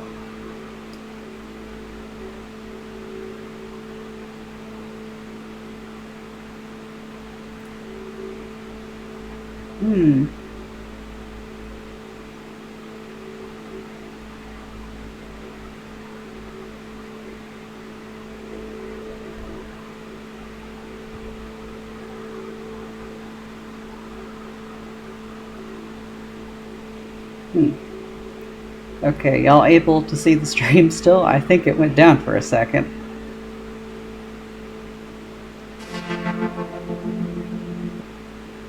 Also lowered the bit rate in case, you know, streaming and streaming music wasn't a good idea.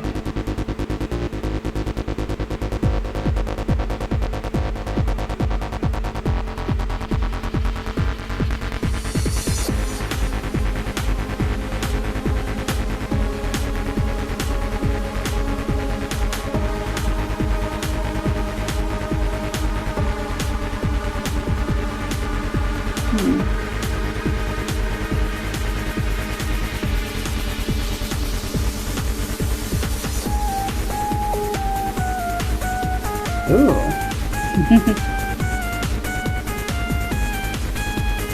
That's because I skipped it. I was like, lost interest. With it breaking as bad as it did.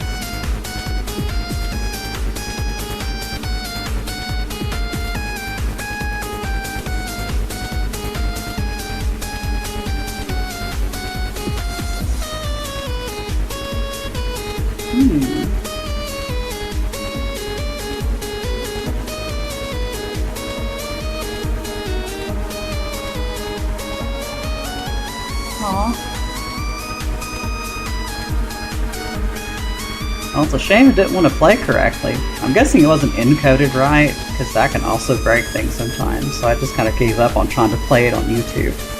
The MP3 will probably be just fine.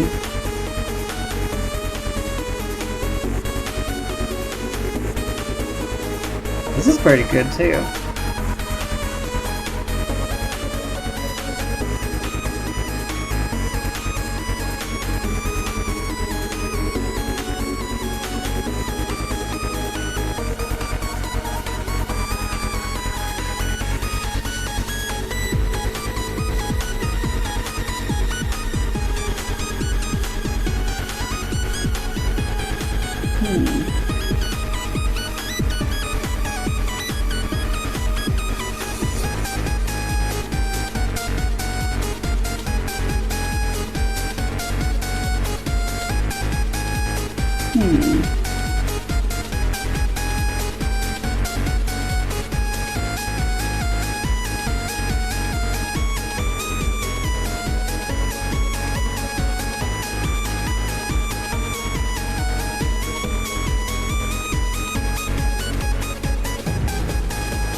Yeah, that should do it.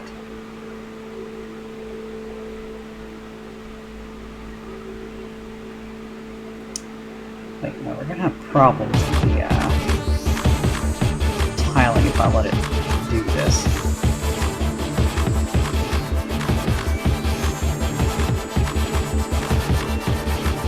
That's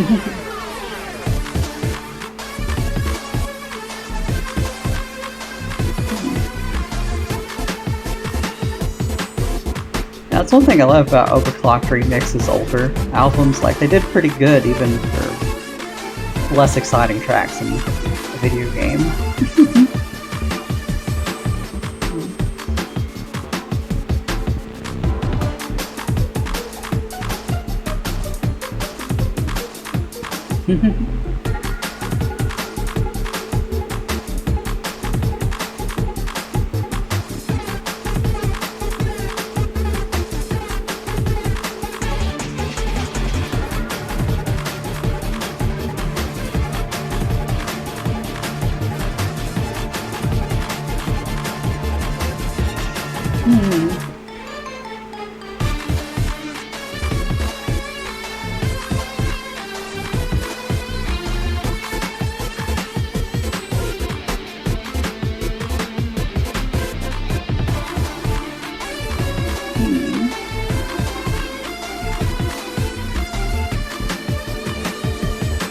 Now, I've heard some Sonic ROM hacks that use this track too.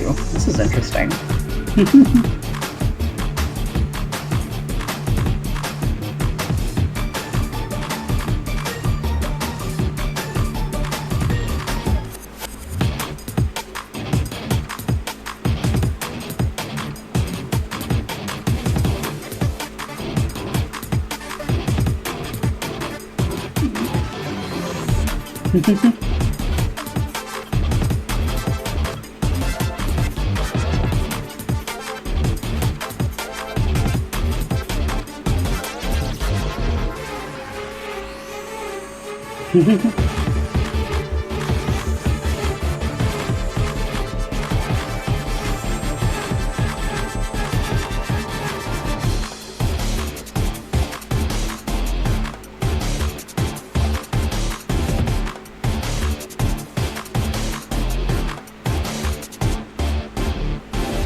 First, let's try to make the base file interesting enough.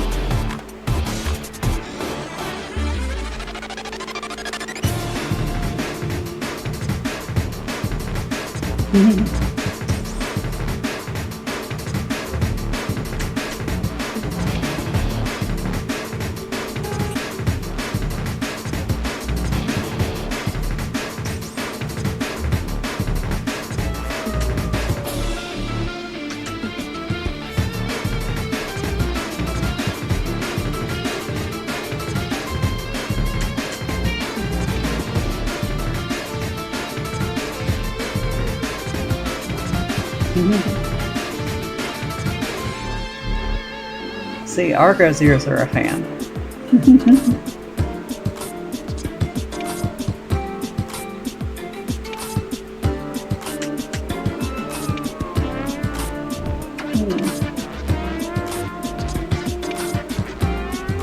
I've never heard Unreal soundtrack. Just never got a chance.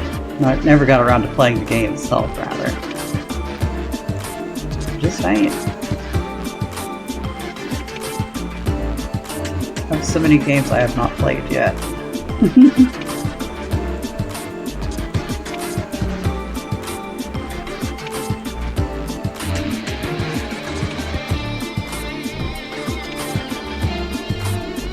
Too confusing. Oh. Oh, Nitro.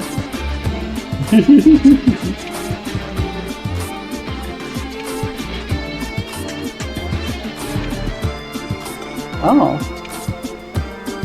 Hadn't even heard of these games.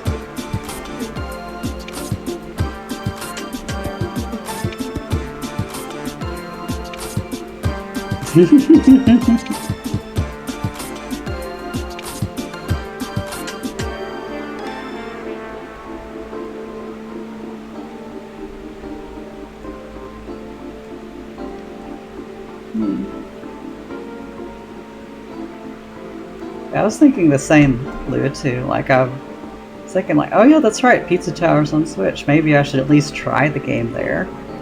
I was like, wait until my next pay period. Just wait. It's digital, it ain't going anywhere. So yeah, I'll probably put that on my Switch.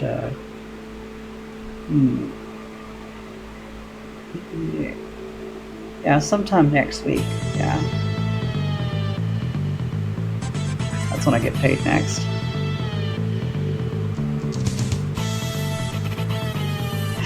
Yeah, between like making my own video game by hand and, you know, and my day job, yeah, it is pretty hard to find time to play games.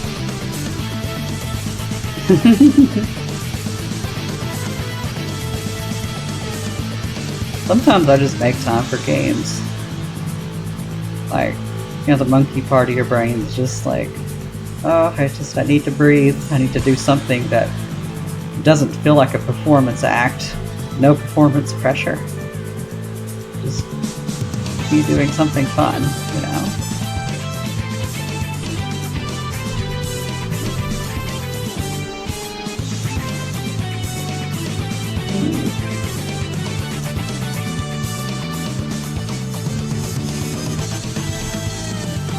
I think it looks better that way.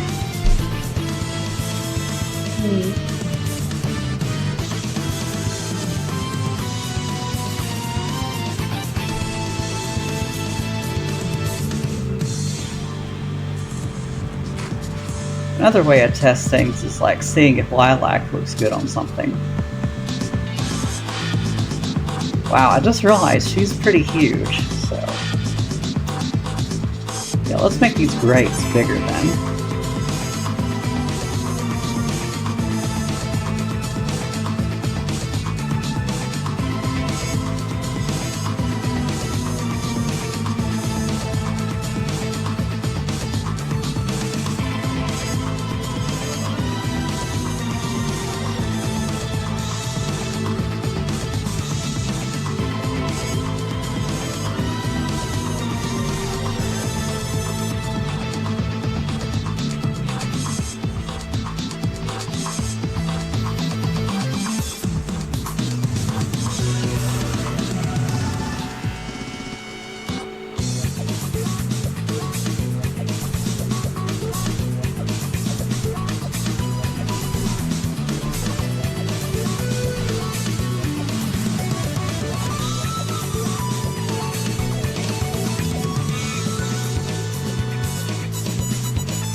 There we go.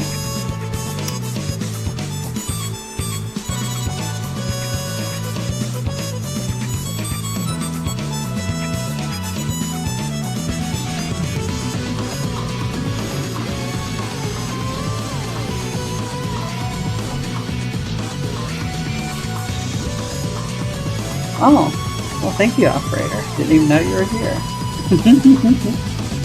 Oh. Sneaky, sneaky, that's what you are.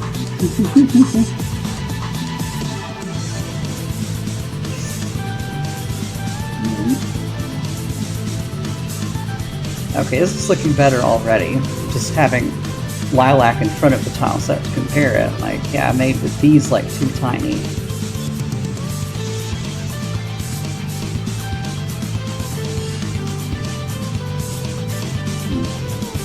Oh. Wow. Well, I hope you're feeling better, operator. I appreciate you stopping by.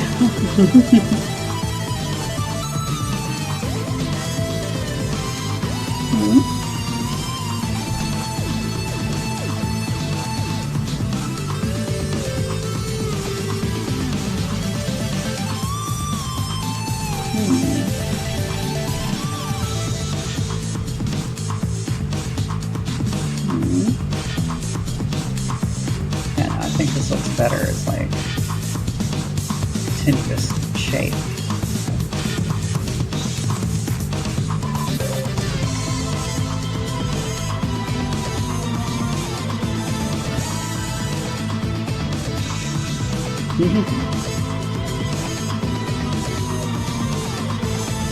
Oh, I bet you do, operator. I bet you do. I've always got stories, too. Oh no. I could fill the entire stream with such things, and I will spare y'all's poor souls. Oh yeah, I'd love to hear about it later, yes. Like, if you just are able to join us for the Discord side of the stream, yeah, I'd love to hear it all. In voice chat, or you could just tell me in text, you know, one or another. Hopefully they're entertaining stories instead of sad ones, but one way or another, I do appreciate people sharing their experiences in healthcare, because it definitely helps deepen my human empathy at times.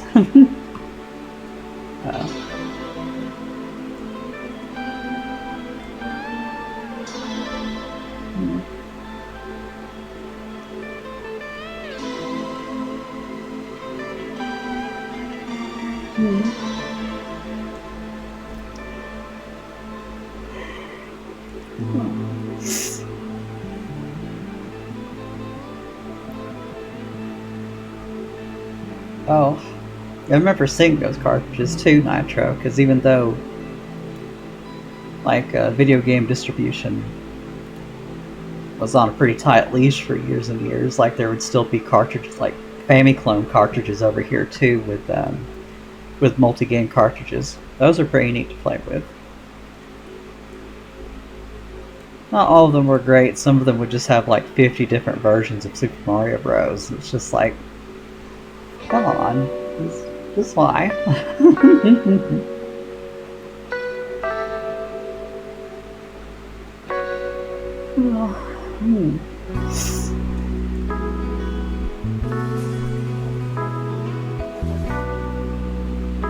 Oh yeah, like, Nintendo's distribution was not so great abroad for years and years, so yeah, bootlegs and clones just dominated the markets they never even tried to enter.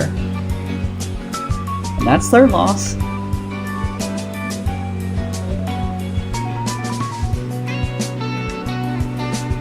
Ooh, I like this one.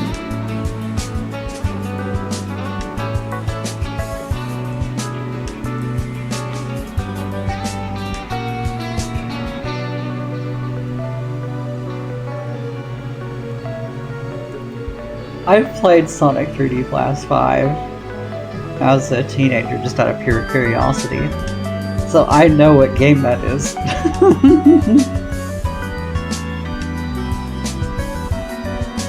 Dear Lord, that was a trip and a half.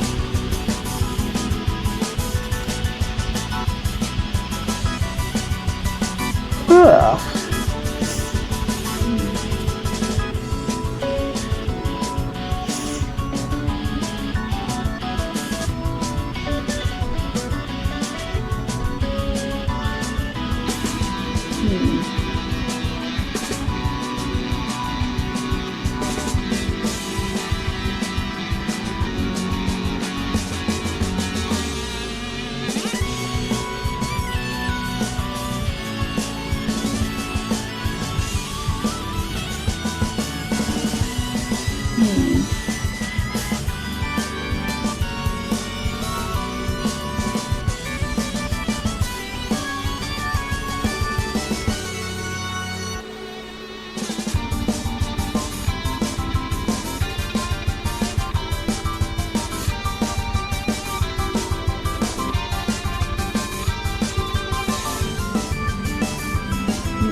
Yeah, I'm definitely familiar with that too, because like I grew up with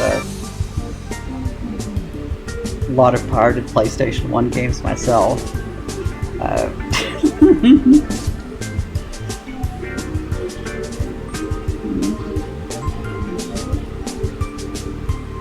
It's not like PS1 games were too expensive by the time my dad got me one. It's just some people just get a kick out of getting things for free, you know. That's the thing that happens.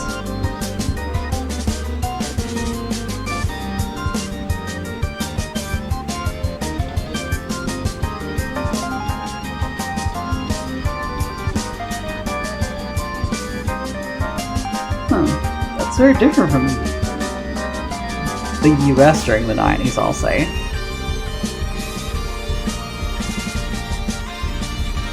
Oh, I was pretty young when I played Doom as well, Nitro.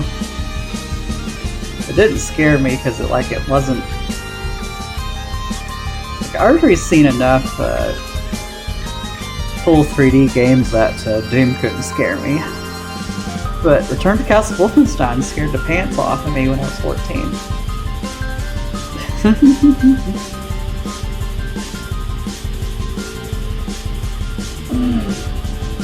Oh my word.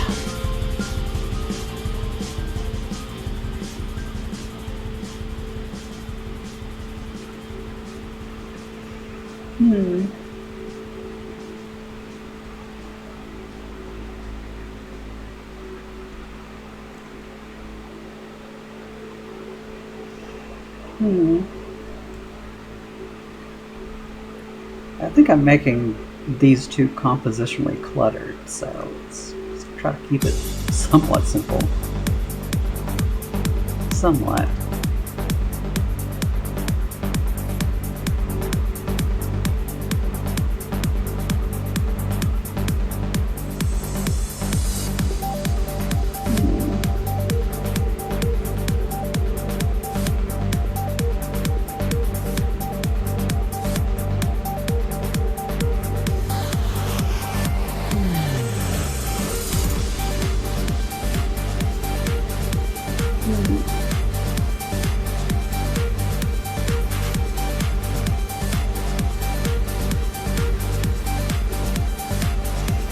I think I would argue that's always been there, too. Like,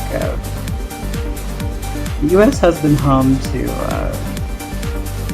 both fringe and extreme religious groups since the very beginning.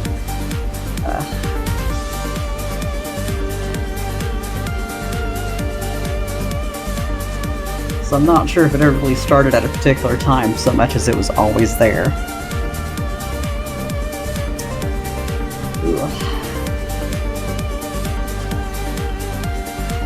See how this looks when we smile it.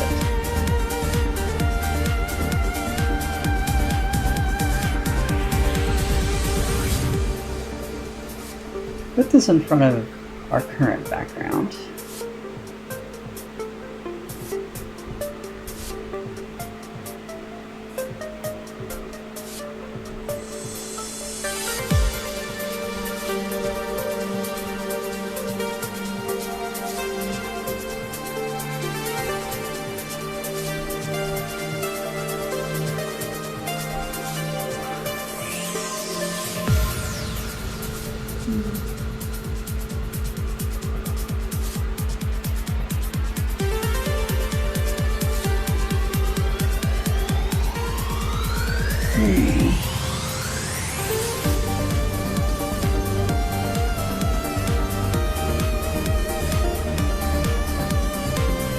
Kind of putting Lilac into a mock scenario to see if this tile will even look good on her.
Yeah, the US was a handful of colonies for the longest time, so a lot of these people would come over here just to have the space to practice their particular religion.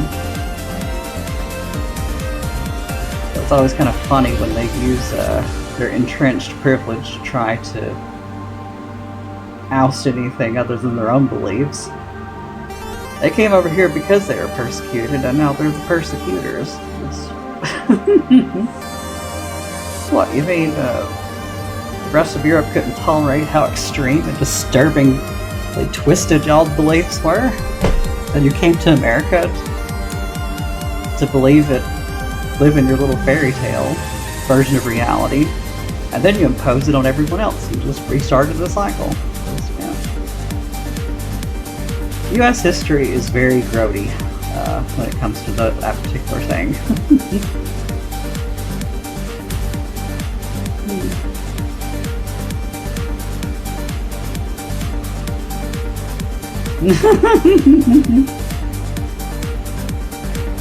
That is really funny, operator, that when people do that, just shelve Genesis Evangelion religion section of bookstores.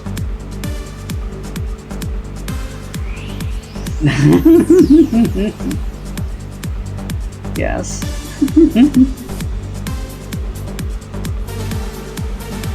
I think this looks more like a tile as you would expect it to be, but so maybe the black part's a little bit too long in the tooth. So,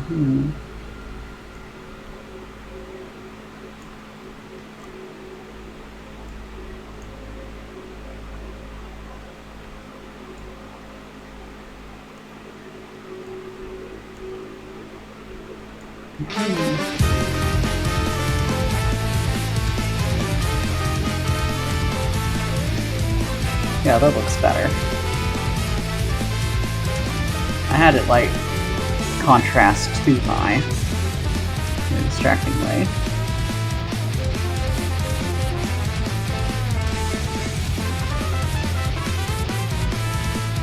And that will just be one of many 4 tiles who got to design more.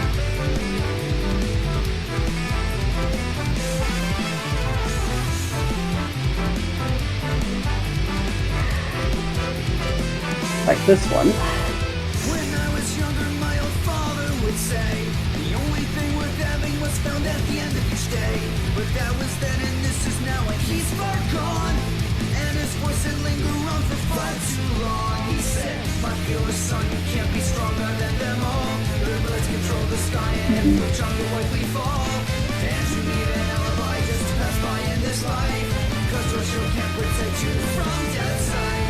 When he lived to find himself, I left his spirit and body and soul. I also left my family, literally. Cause if he's not worth anything, then what do I know? I'm just a carbon copy of a damned machine.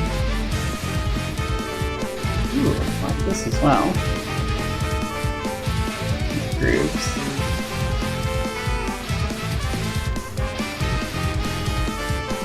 Okay, that can be a 4 tile.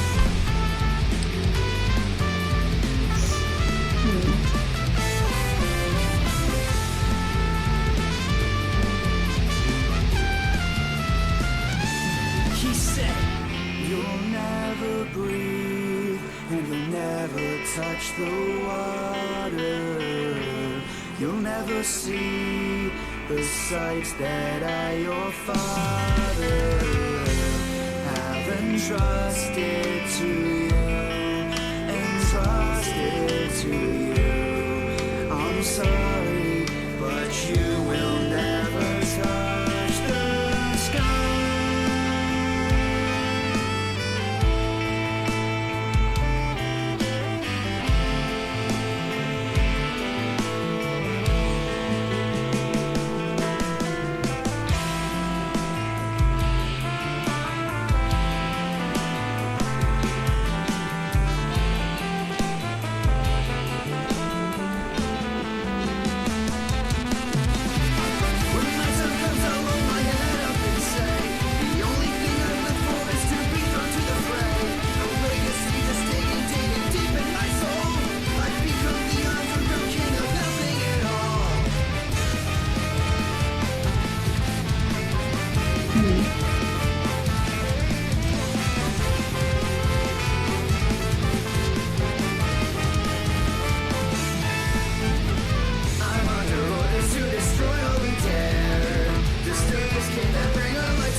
We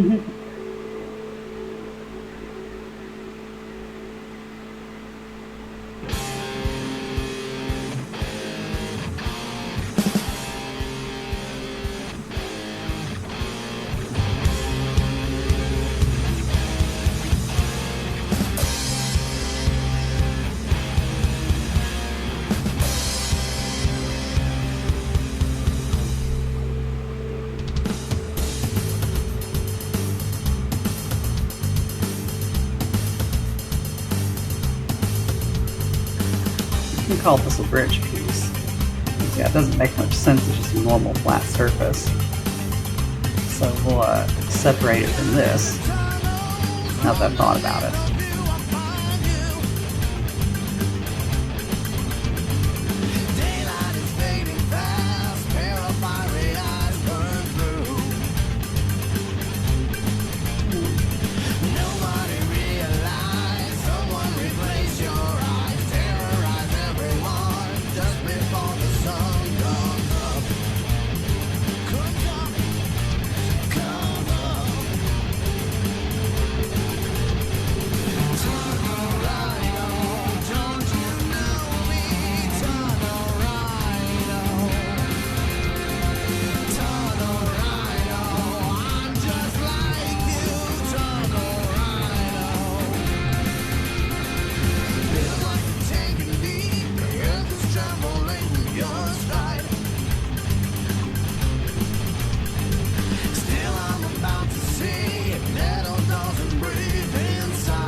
That's certainly true, operator. On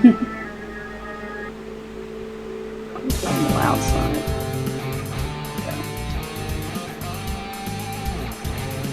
Yeah.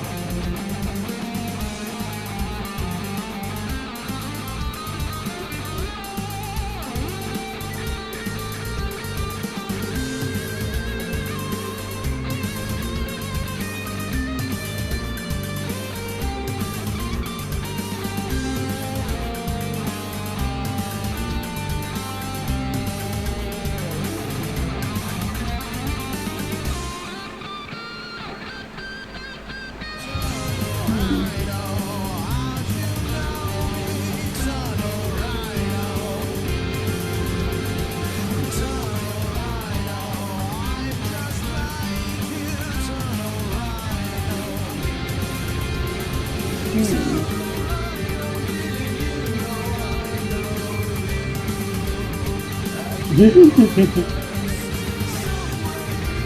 that might be certainly a bias, but there is a very underappreciated value in public documents like this.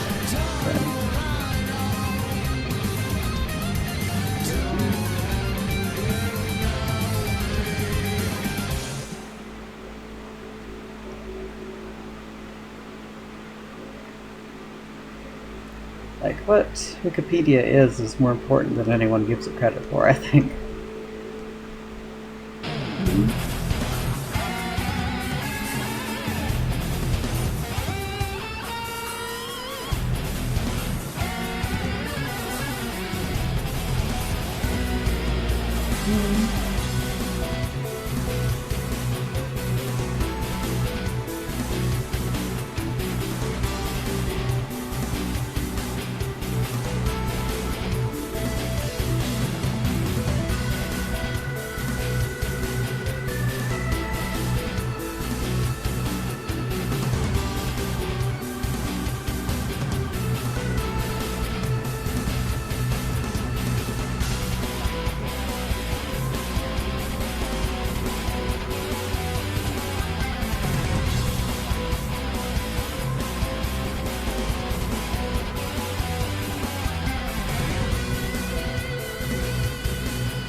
Wow.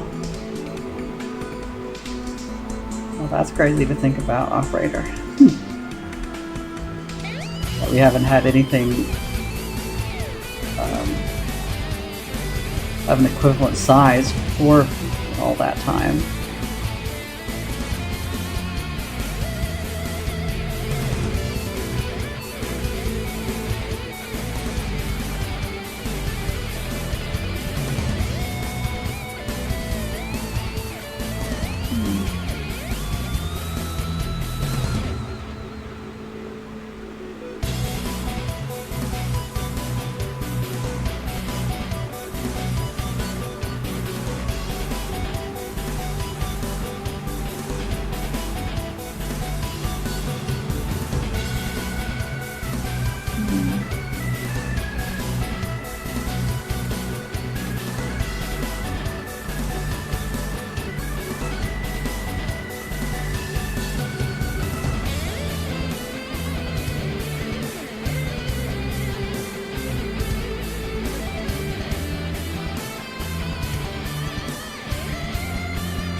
Yeah, I don't know what's going on with me either. Like, it's like I've overslept. I'm still doing this. It's probably gonna take me a while to recover from that. My weekend shifts. They're gonna take me a bit.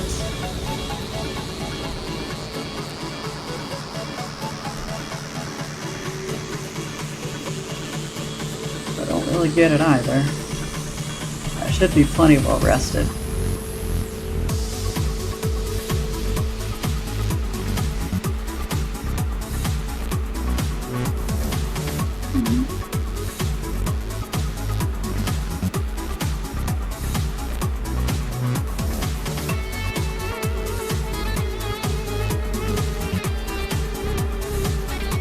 Oh, well, that's how I know you're tired. You're just going for the ramen.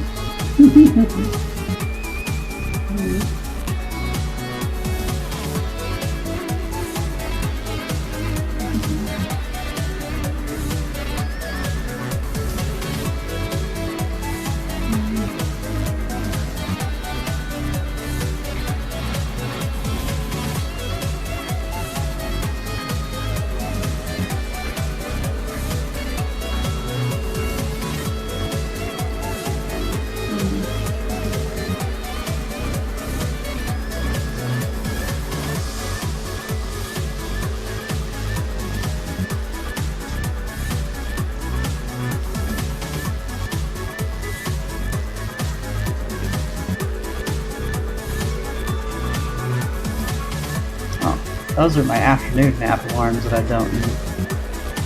My off days.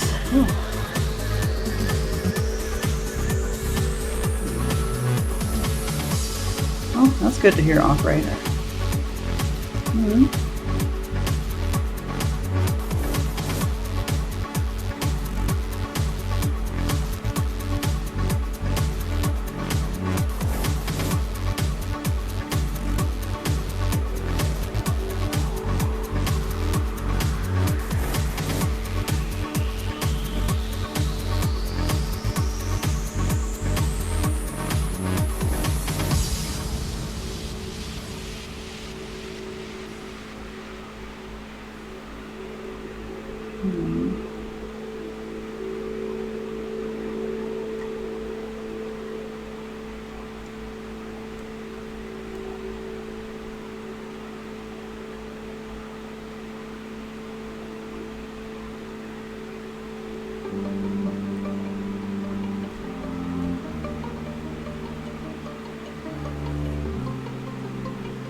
I blow up this metal to shine.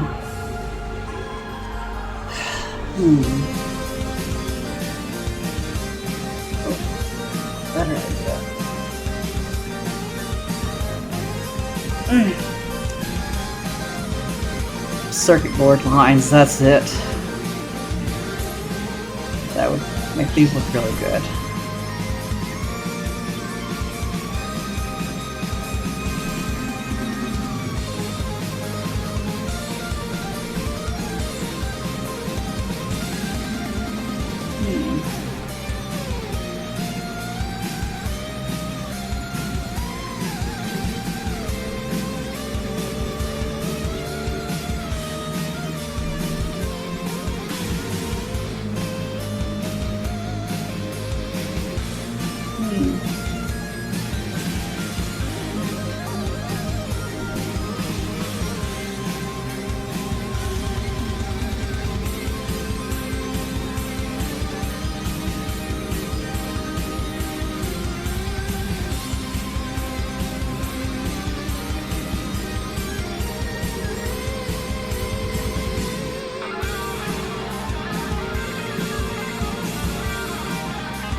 That was the other one.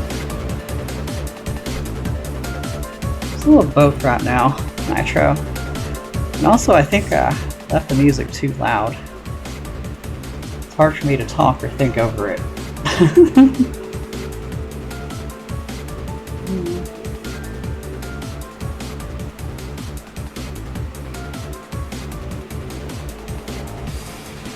I did just have another micro dream. That was pretty weird. But I think hopefully I'm okay now. I don't like drifting off either. It's not just embarrassing, just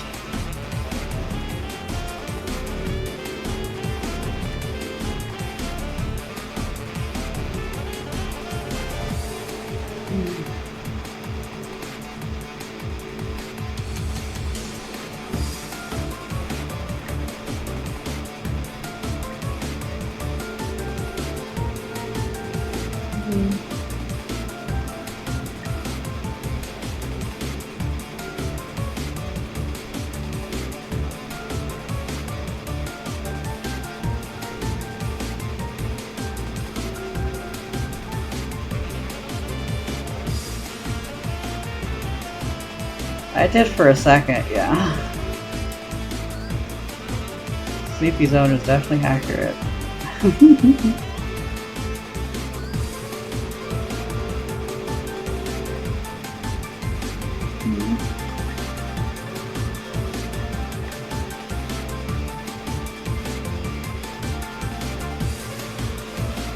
I don't know why either. It's not like I'm poorly rested. I'm not. So I don't know what the deal was with that. Maybe like I'd scarfed down so much food at once that my body wanted to go into a food coma. Like I had to wait a couple hours to eat after taking my pills, and I was like really hungry, and then before the stream I ate all that food, and yeah, that's all I can figure.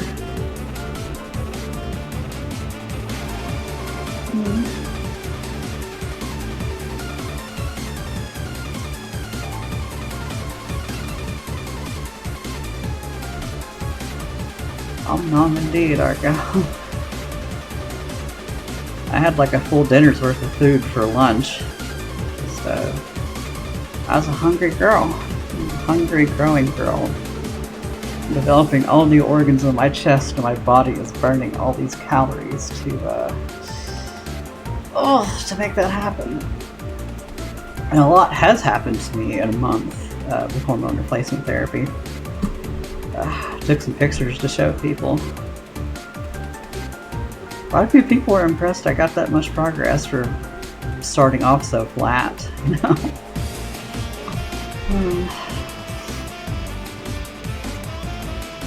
In fact, my left nipple is uncomfortable. Just, a new sort of discomfort today. That has only happened today.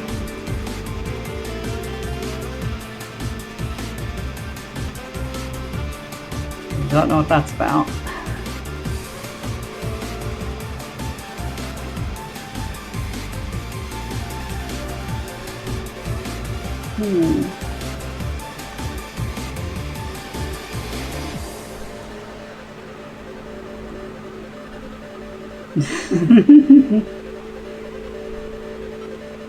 Yeah, so I think my chest is getting less and less comfortable with these silicones that I've got on me right now. Less and less comfortable with it, which is a good thing. At a certain point, I'll just only need one bra instead of two. That'll be nice. Just me simply being myself. I'm feeling okay with my birthday suit for the first time in my life. Yeah, so I have a lot of sudden fun facts, don't I? What's wrong with me?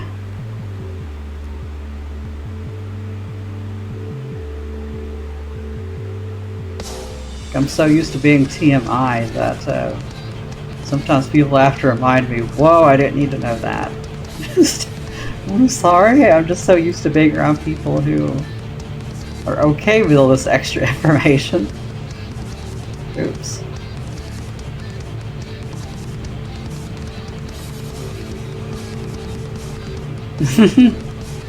Well, Argo, now you've given me the cursed mental image of, like, giant teeth, chest teeth, like eldritch horrors have.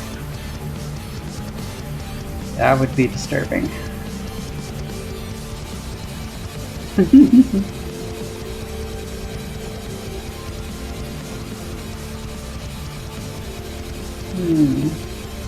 think this is too compositionally dense, so I'll probably reduce this a bit.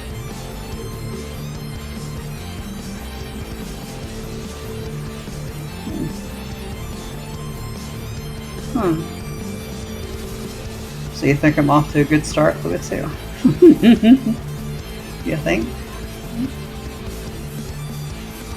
Not really sure how I measure on the metrics.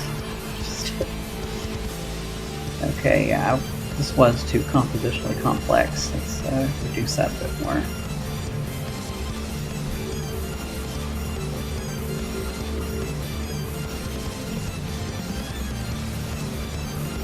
Never want to squeeze more information into pixel art than you need, so that's what I'm doing right now, just reducing.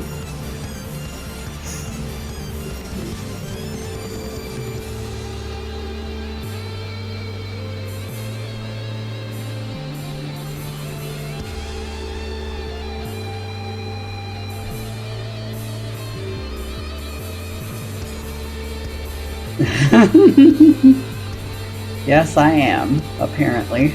I am about to be the subject of some art. Oh my lord. Still don't know how to process that. I really don't.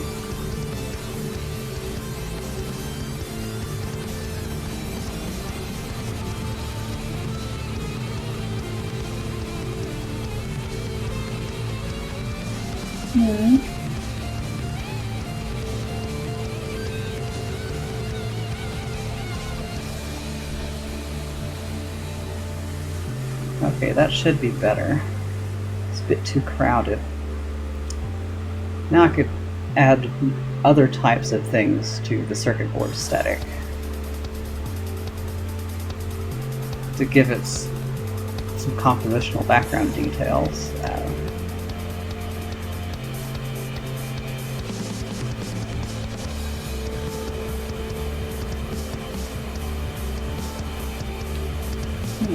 Well, that's a good sign. At least we'll have some extra fatty tissue to work with when you're when you do start on it.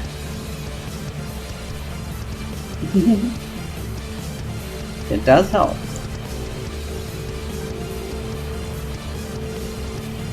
I had like no fatty tissue there at all, so yeah, it's interesting to get somewhere with it so soon. Oh, I got pinged on Discord.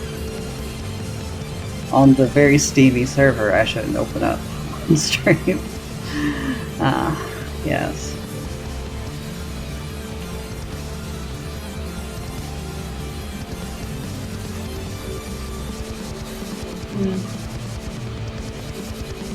Now, it's funny you say titty skittles, Lou, too, because that's what I've been calling my alarm to remind me when to take my pills. Like, I've been pretty diligent about remembering the timing, but I still have an alarm for it just in case, like, I fall asleep or something by accident.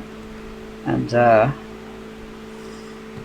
because I'm a third shifter, so falling asleep during the day isn't abnormal for me, but on the off chance it does, my alarm is just named Titty Skittles time.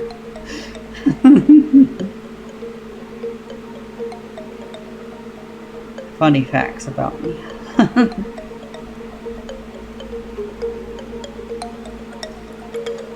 I'm unapologetically human, I guess. I'm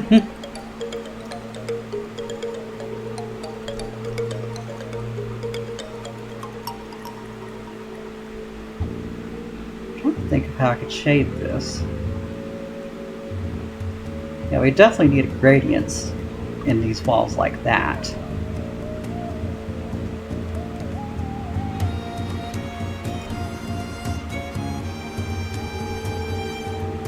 See, I'll try to do that on our circuit board wall too.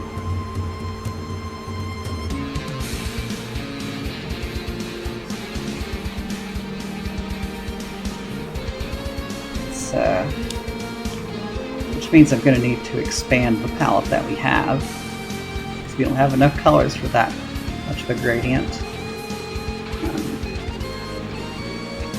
Or do we? Let's give it a try like this.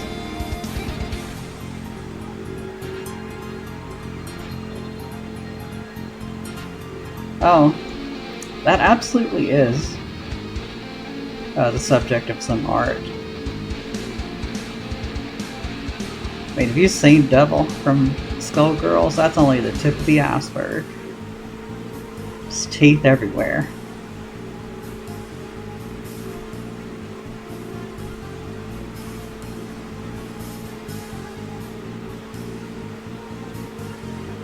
Oh.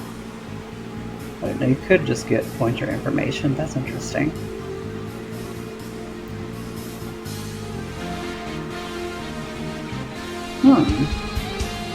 Very interesting.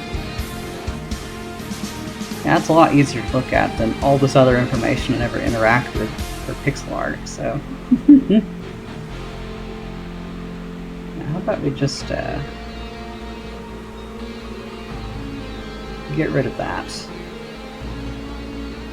Because, yeah, I get the more trouble, like, playing with those advanced settings than anything else. Don't often need it.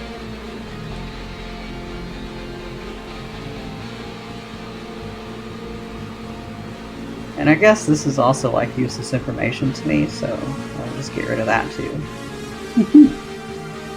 I'll add it over here if I really need it. So I'm gonna add tool presets, fonts. Oh, GIMP had a symmetric painting option too.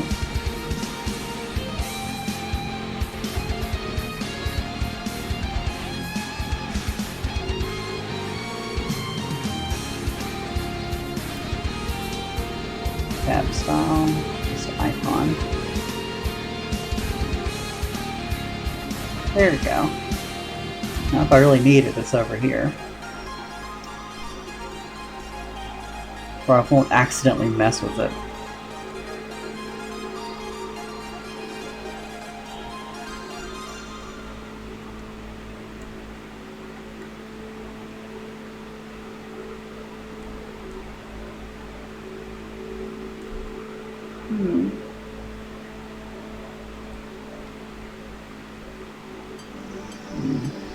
Given the need for a gradient sort of thing, maybe we could just have the circuits just be all over here instead of everywhere else. So it doesn't compositionally get in the way of the gradient.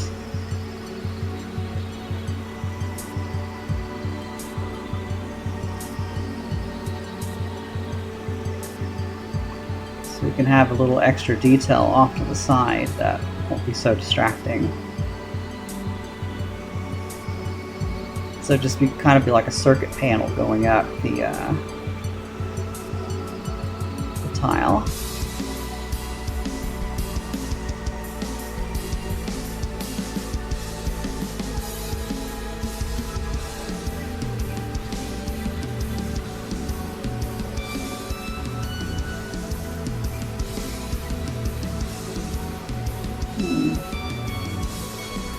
Okay, so it's that kind of gradient.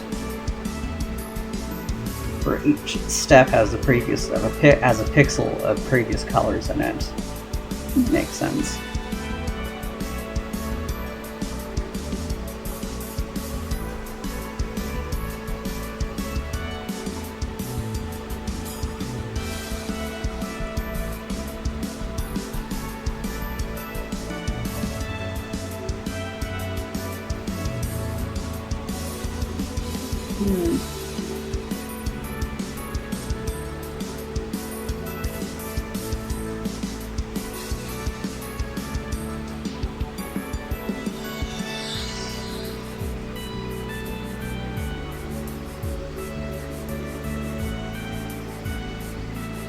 This album was pretty pleasant, I'll say.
Oh, there we go.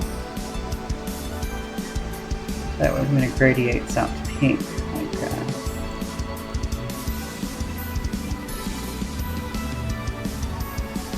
Hmm.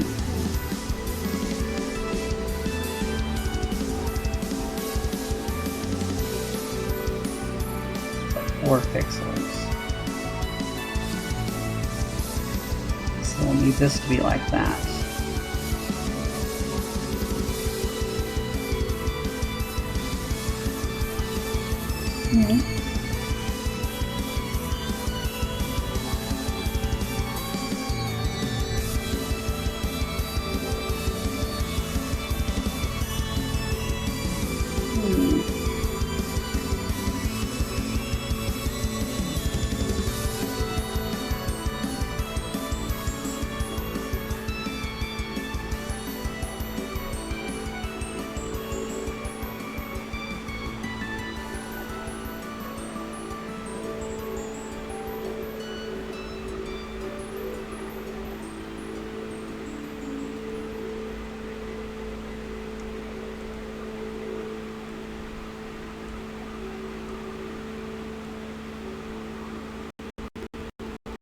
Whoa. I didn't even think here, so.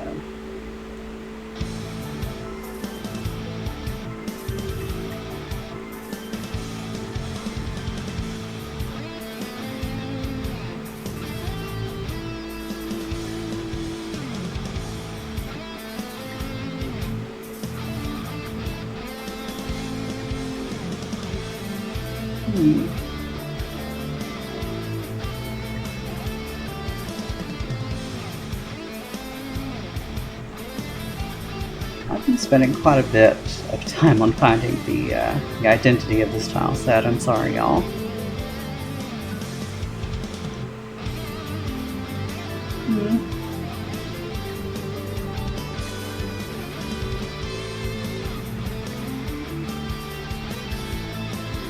Move this down a bit.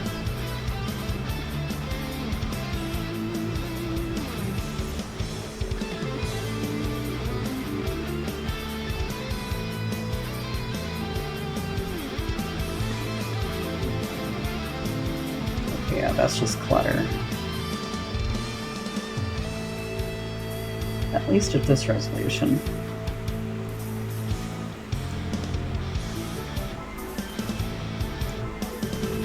That works better over there.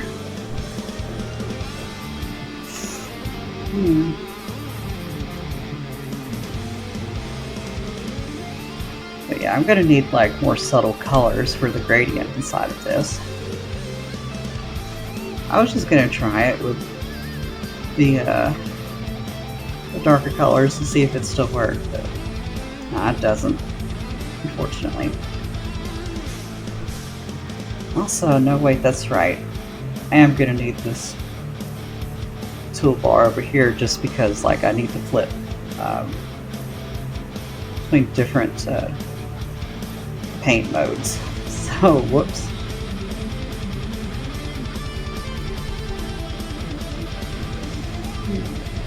Get some coffee.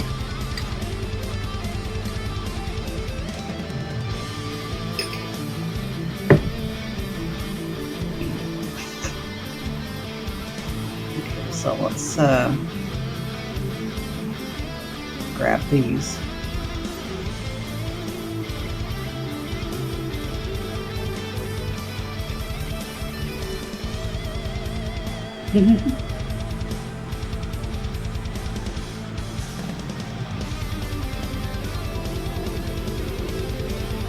This on its own layer.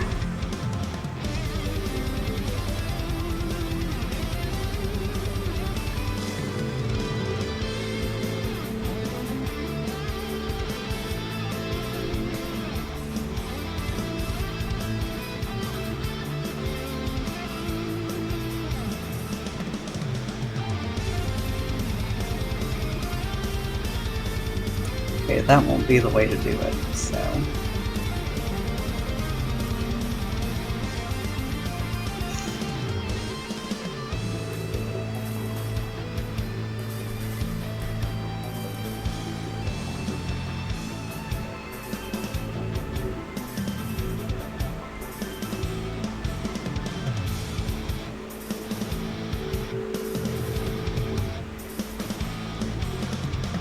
Or that. Do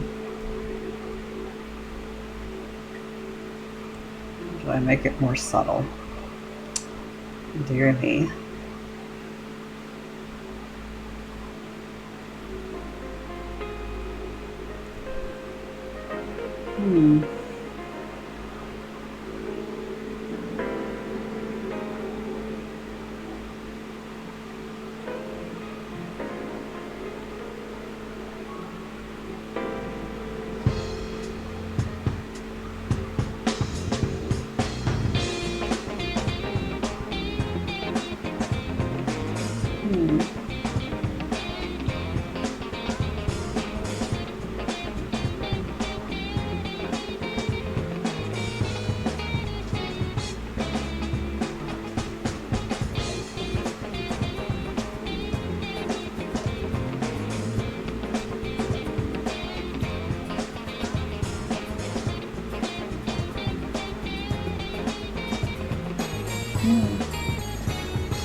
Well, that's too faded.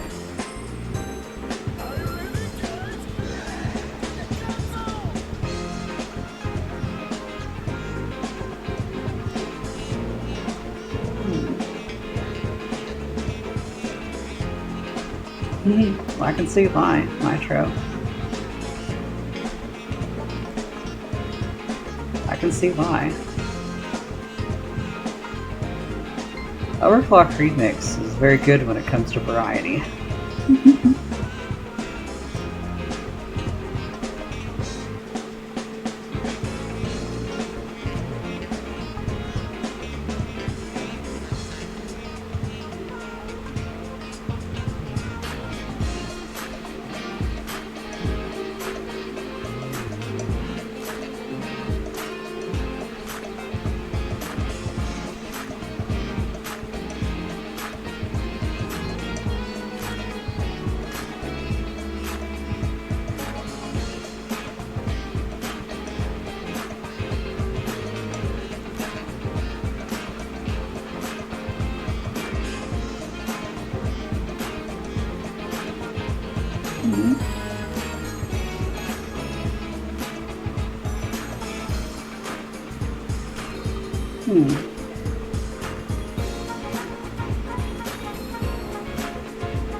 I think my mistake is trying to rim light the bottoms.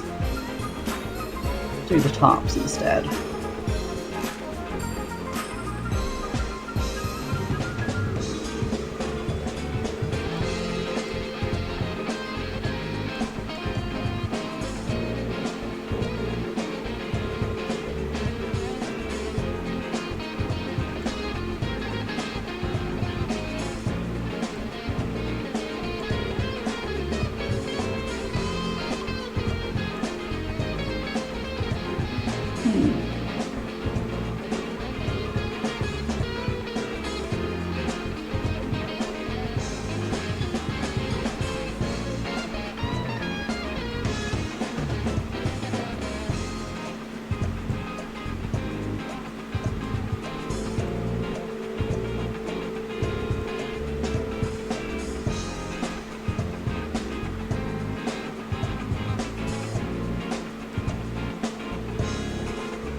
Well, that was pretty good.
Oh,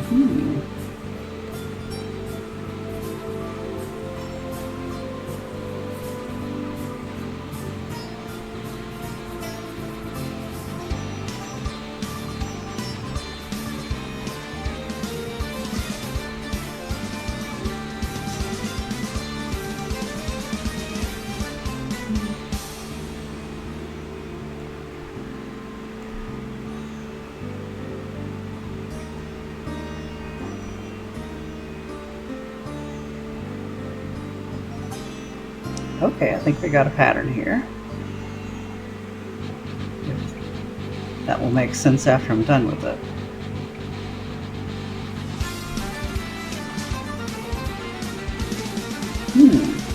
Okay, I'm already liking that better than a plain gradient.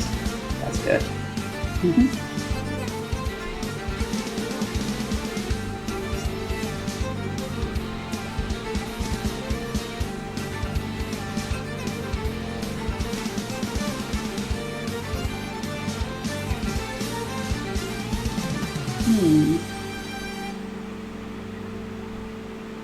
Oh.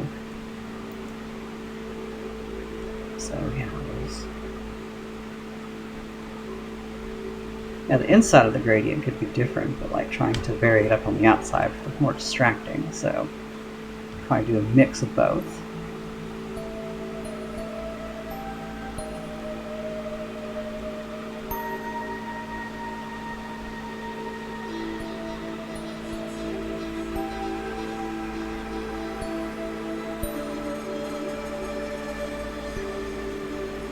Then also extend the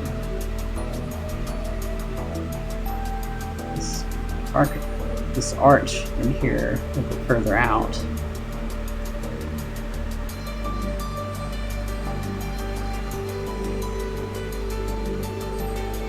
So it's like pretty well symmetrical, you know. Just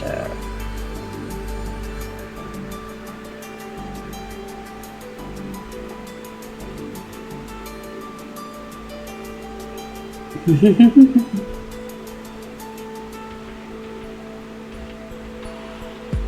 does have that vibe, Nitro.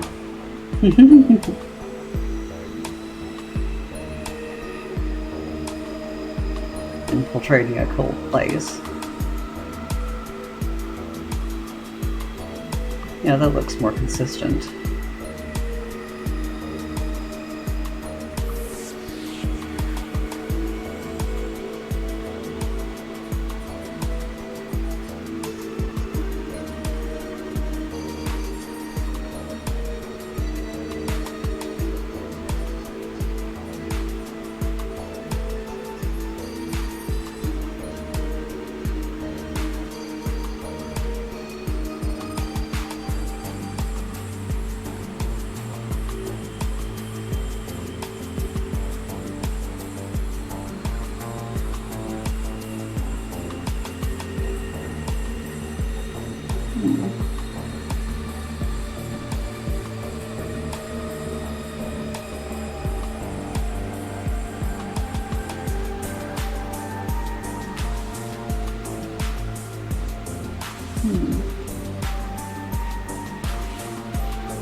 don't think we have enough contrast on, maybe the wrong kind of contrast on the outer part of the wall. Because ideally the lighting, or anything that's double-sided in a 2D platform, needs to be lit evenly on both sides. Because if you try to have like lighting predominantly on one side or the other, it makes it very hard to reuse in a lot more context. So gotta be careful with that. Either both of your sides need to be dark or both sides need to be light. There's not too many ways around it, so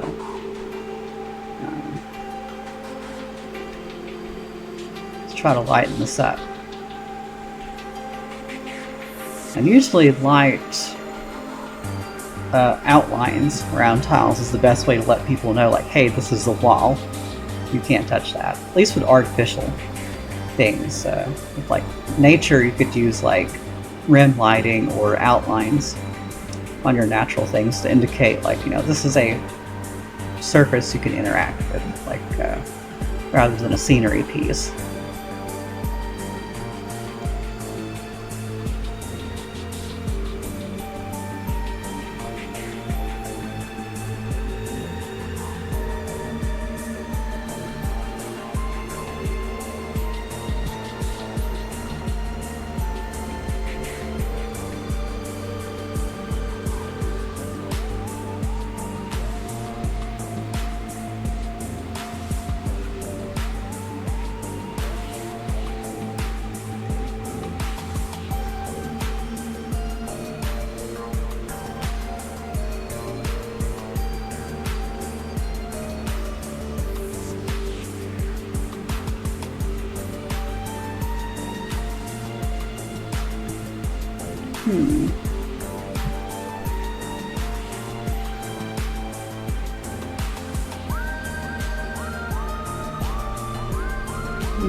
Yeah, that's probably the way to go.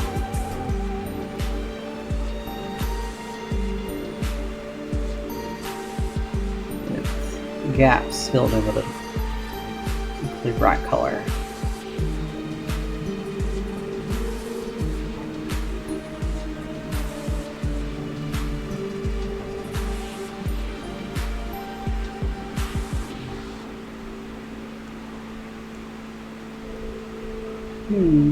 No, that'd be too distracting. There's already like a gradient pattern in here, so I gotta be careful with how much darkness I use.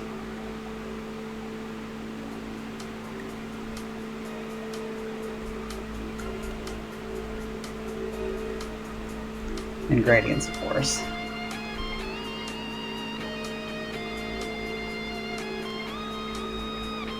The best gradients are so subtle you don't even notice that they're doing their job most of the time.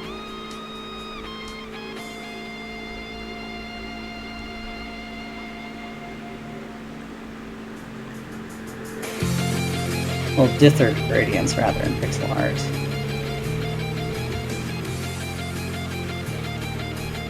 I should have clarified on that one.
We can put it back. Main layer, and just check how lilac looks up against it.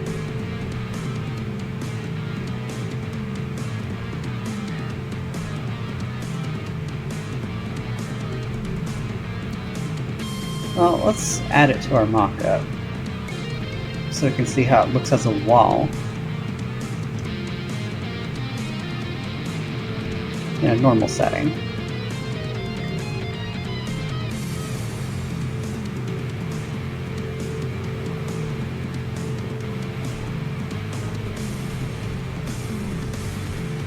Whoops, I should have done that.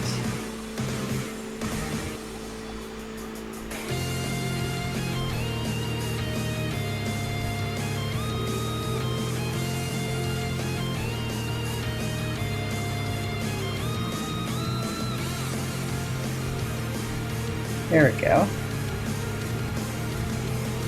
How does that look next to Lilac?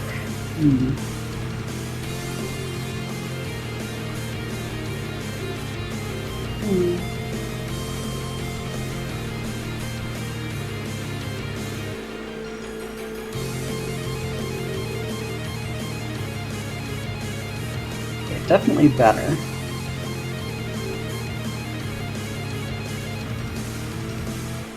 Also, I didn't notice that tiling issue there. Easy fix.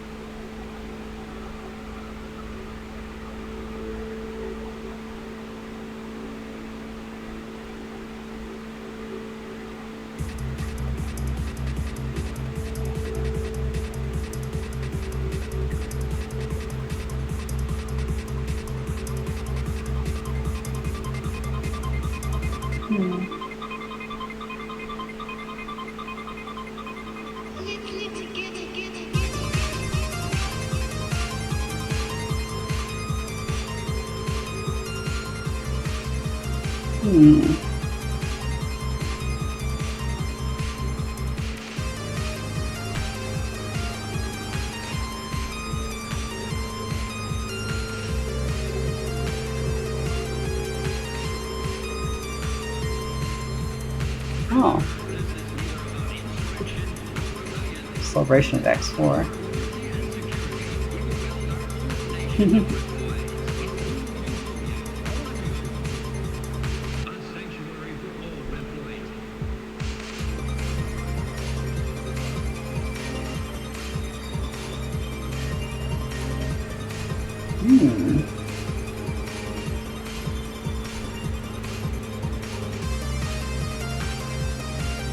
It looks interesting in combination.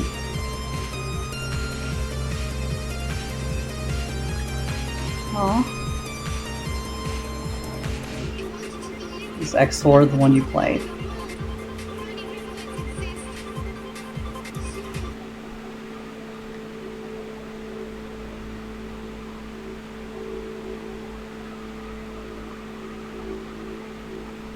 Oh.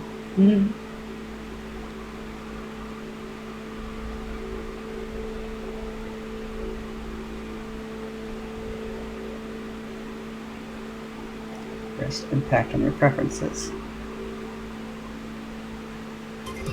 Yeah, we're still watching YouTube. Oh. That's an interesting starting point, I will say.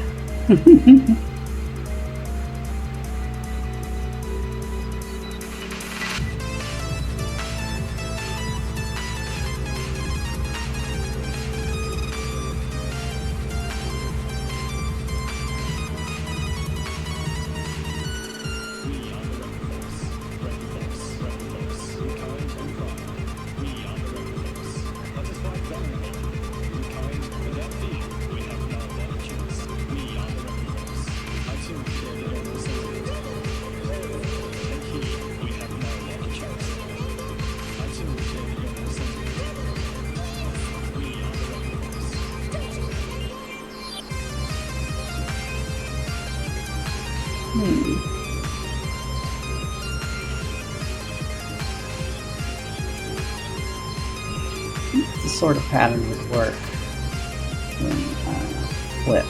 Let's give that a try.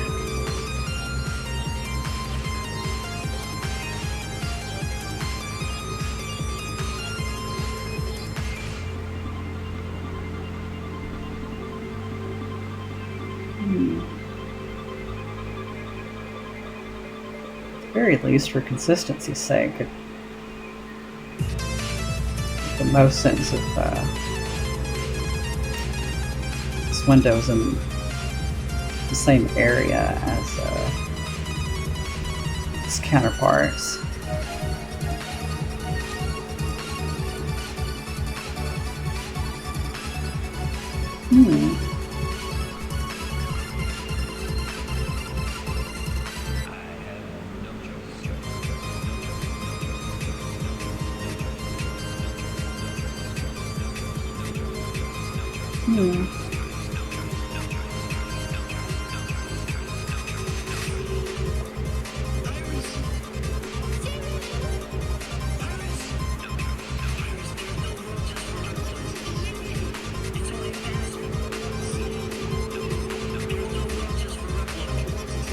I think my problem with this texture is it looks more like carpet than a metal surface.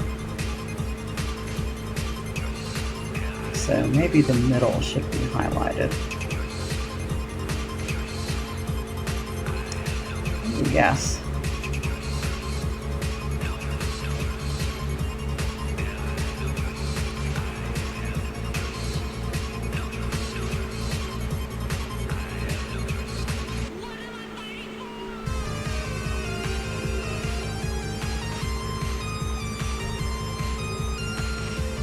Yeah, I just heard it. What am I fighting for? Oh Lord. Pretty funny of them to do that. Like that little inclusion.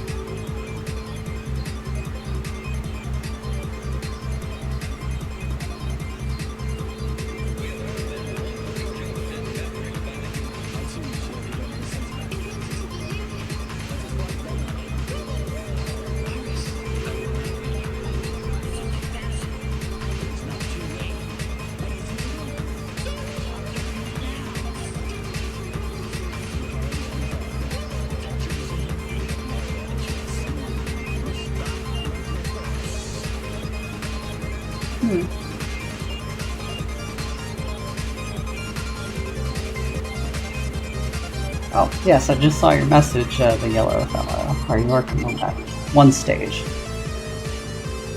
Yes, I am. I'm working on the thermal bass inspired track. Yeah, I suppose that's another way to look at the texture on the wall. Like, I'm trying to figure out what the texture identity of the stage is going to be, and it's not easy. Like, I'm used to working with robots and nature. I'm not used to just making impersonal machines, so this is a bit of a struggle for me.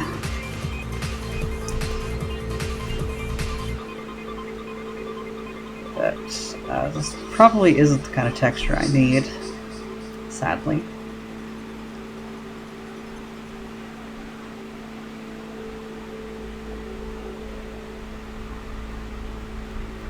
Again, I think it looks like a carpet, and you said it looks like a measuring device, so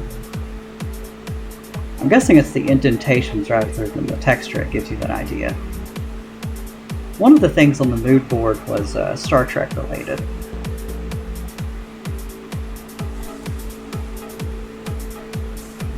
This thing over here, in particular.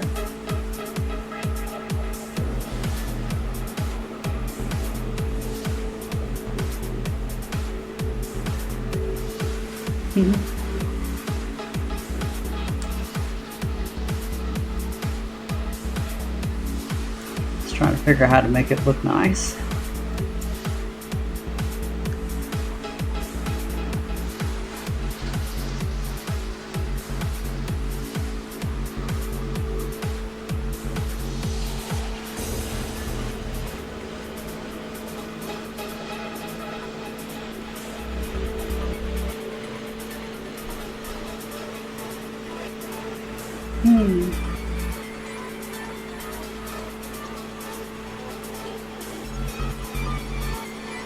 Add this to the mock-up as well.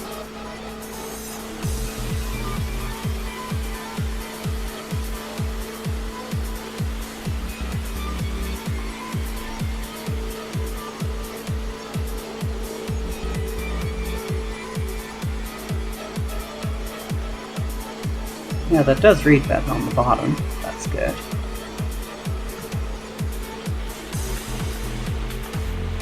Hmm.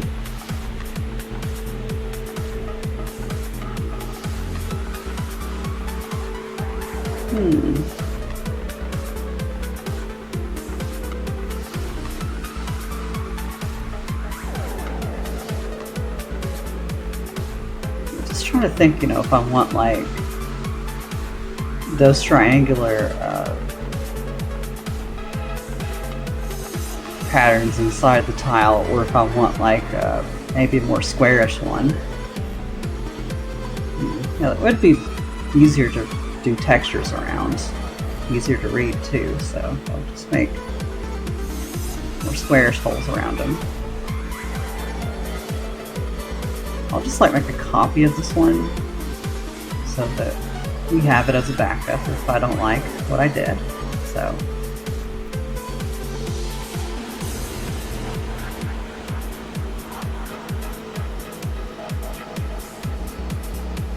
see if I'd be happier with more predictable geometry.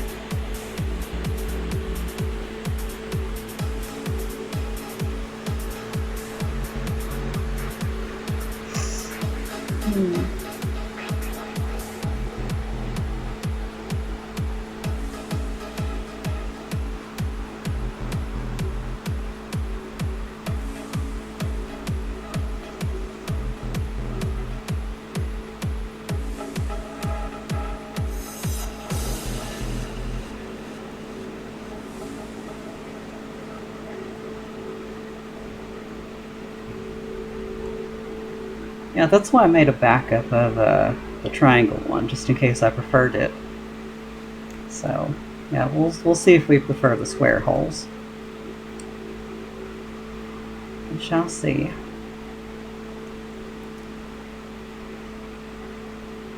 Let's see if that does it.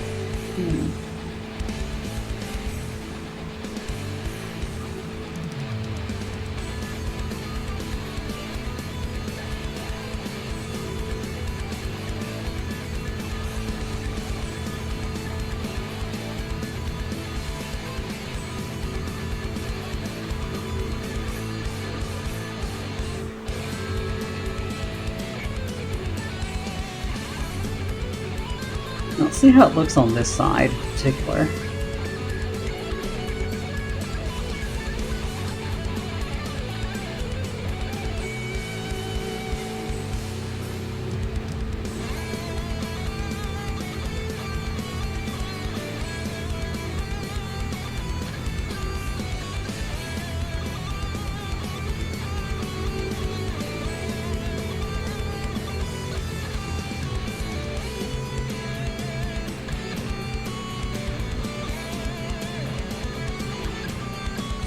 Oops, I did it a little wrong there.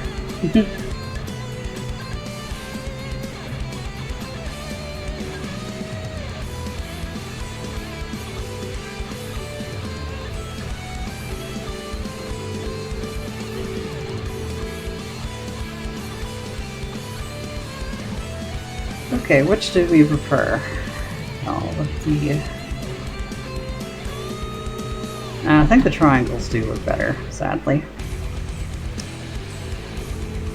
In fact, it makes the hole so big that yeah, it barely looks like a wall. It looks like a support structure that you could walk around. So yeah, I can't really have that now.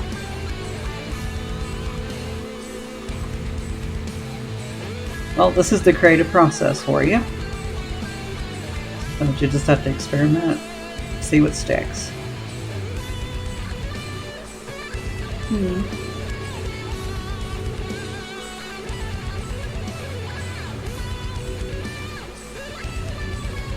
I think the added black is probably too much as well.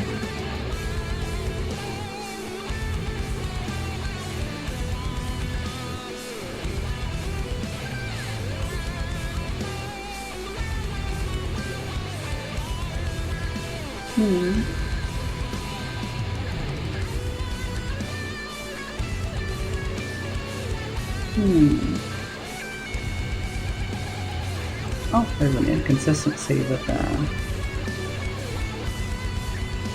there we go.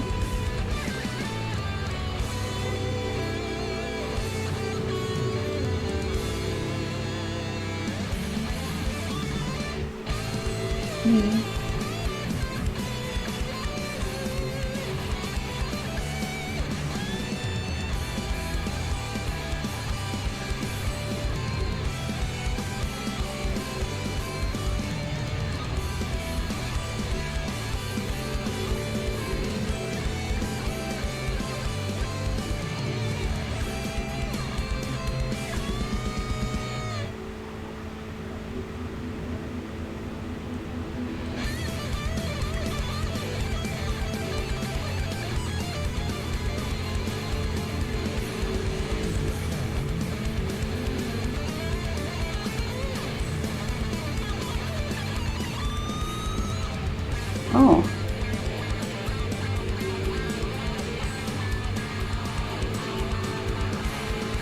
Well, so you got it for your birthday all the way back then. That's interesting. Oh.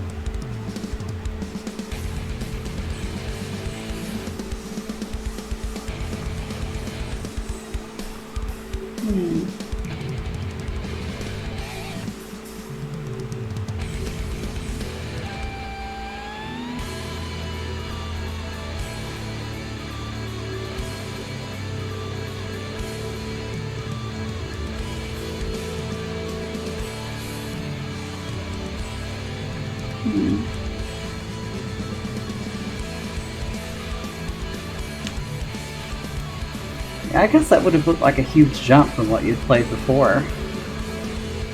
Like going from Famicom or Famicom games to this PlayStation game with anime cutscenes. You know, just that's a huge jump right there. I'll say. I remember being wowed by animated cutscenes in PlayStation games as a kid too. Just that was so cool back then to me. Just even if some of them were a little cheesy, it was just the wow factor was real.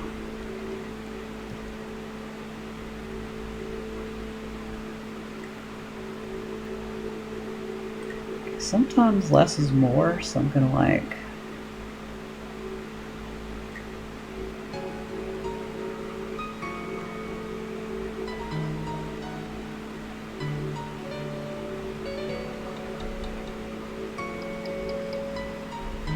That's a little distracting, I guess.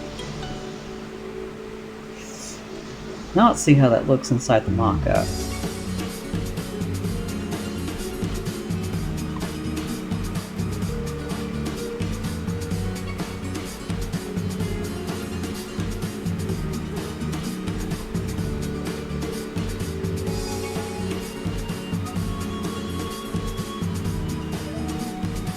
Oh.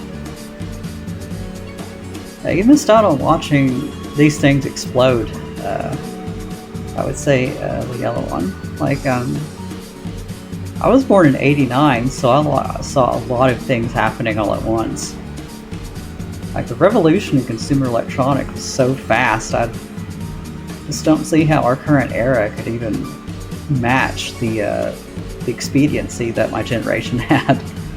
Like, we went from when I was like just born, like when I was 1 year old, it was like the NES was still the thing, and then the Genesis and Super Nintendo came out, and the N64, then Windows 95 computers became all the rage, and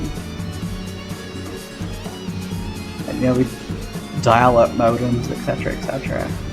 Just, and then I got a Windows XP computer as a teenager, and all of a sudden I came to the realization that computers now, as a standard, had a DVD drive, USB ports. Didn't even know what those were until then.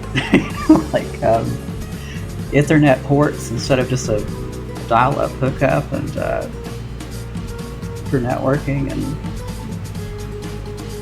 you know, laser mice, USB mice and keyboards. I'm trying to think of what else that really stood out. Oh yeah, and computers having more than 256 color graphics. And just a lot of things kind of hit me all at once as a kid. Like, I'm still not over that, frankly. Like, I don't think we're gonna see another era for consumer electronics, at least, where we went from, you know, the NES and VHS tapes to, you know, the 2000s, where computers were just so capable, and the iPhone had just come out, you know. Like, yeah, it's kind of hard to beat. Like, things moved really fast. But, you know, the Wii's generation was also pretty good to grow up in. Like we basically got to see a standard in video games, especially for commercial games that have, like, since slipped away from us.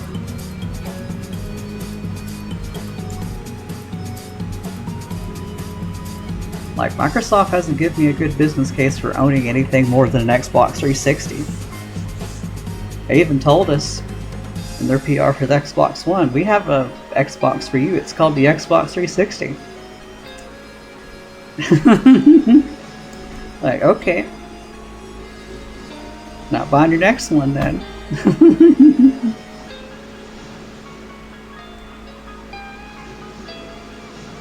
So yeah, just... And there's lots of timeless games from the Wii's generation that still stand out to me, I think.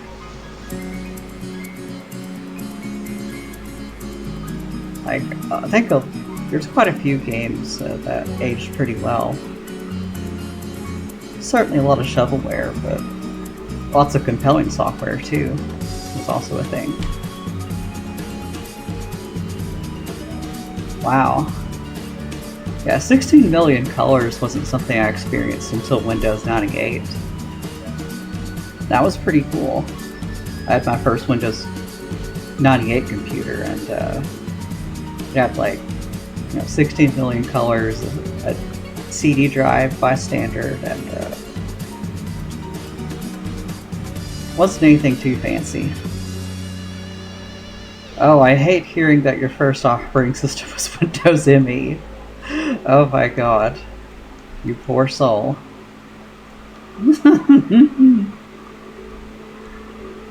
Oh my lord.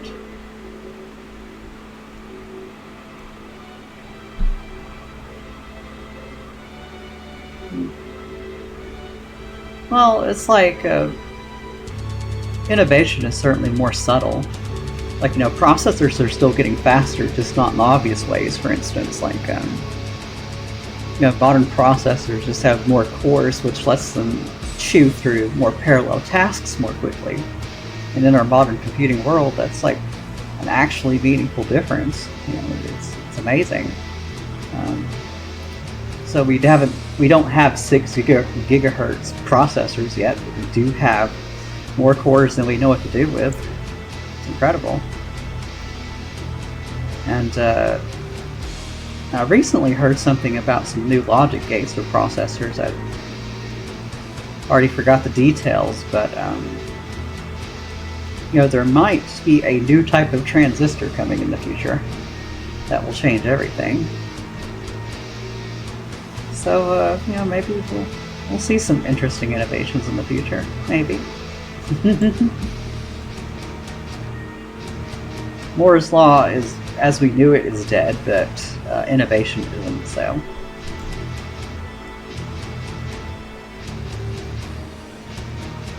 Now that would be pretty neat too, Alistance, a photon-based computer. Like optical computing, as I think I've heard it called. Like, that would be really fascinating.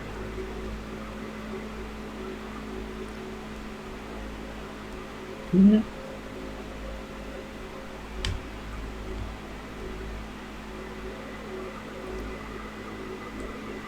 And quantum computing is still a thing that's slowly growing behind the scenes. like, AI cores are all the rage right now, but I feel like quantum computing is really where it's at. This AI fad will rot and fade, but quantum computing is still going to be around and probably have all kinds of compelling use cases in supercomputing, for instance. Won't change much for us in the consumer market, but that's where I'd like to see more innovation happening. Why can't we dump billions of dollars into quantum computing? This AI chip fad is just really, this ain't it, y'all. This ain't it. Just oh Lord.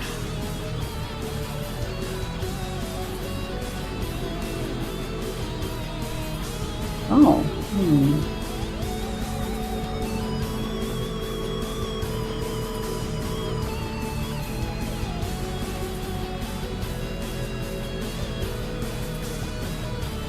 Ooh, I like this soundtrack piece right here. This sounds good.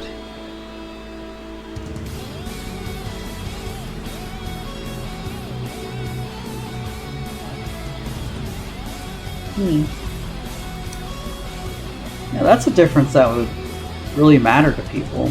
Like, the average person could understand the usefulness of quantum computing in that context. Nobody can really understand what the big deal with AI is. Just the average person is just like, okay, Windows recall is a thing, but what can I actually do with it? Nothing really. It is just a spyware author's most perfectly designed nightmare. Just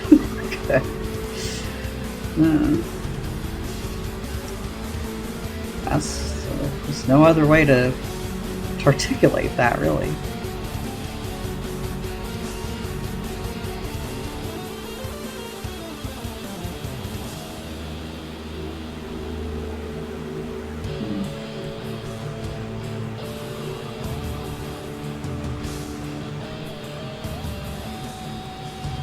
Yeah, that's definitely something I would ask somebody with a physics degree about, but that's fun speculation there, Alistance. Just quantum computing and photon computing could be very fascinating.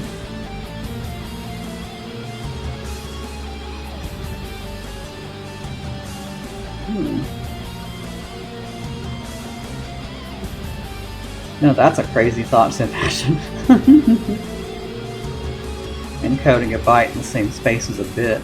Just, now you're talking technical wizardry right there. But somebody would surely find a way.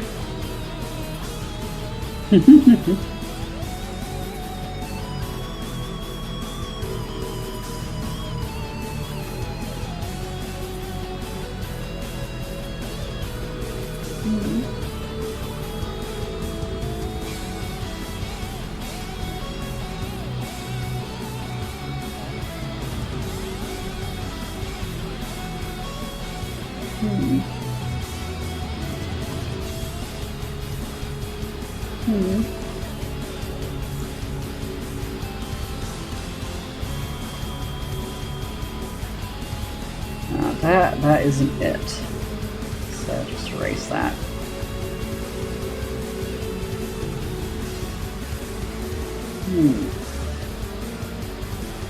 Oh wait, what if it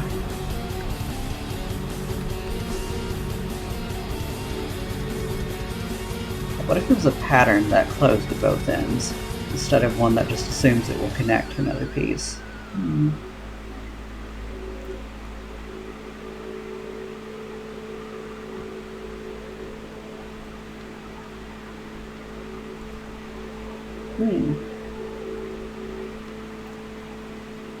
Well, if we can ever build a photon technology that capable, that would be fascinating.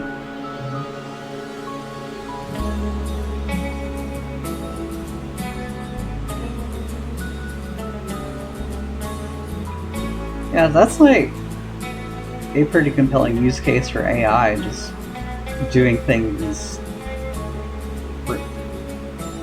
generative things that algorithms could already do, but add more variance to it that those algorithms couldn't do.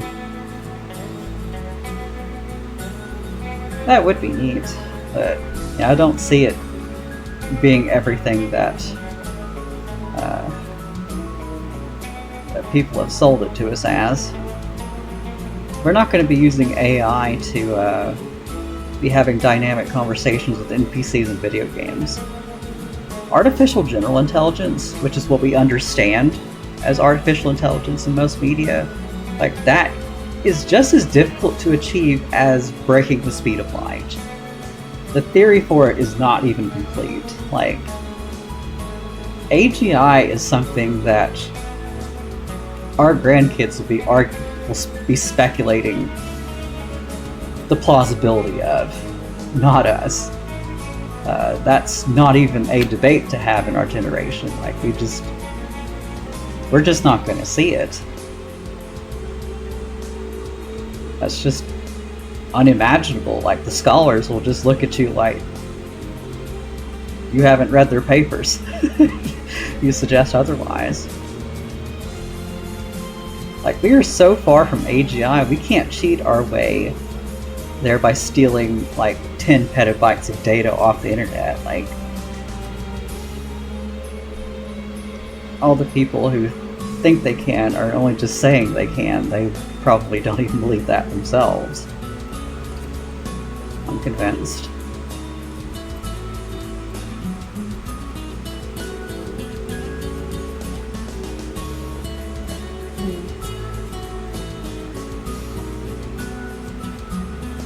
Yeah, that would make sense, Nitro. That maybe started off like with hot sauce in your baby bottle, more or less, in terms of video game consumption. I certainly don't lean that way. Like, it's not like I didn't play some hard games in the 90s. I just didn't prefer them. Like, I liked my my accessible Nintendo games. that was what I liked. I couldn't even get my head around classic Mega Man even, and that's the one I liked the most. Well, the kind of Mega Man I like the most.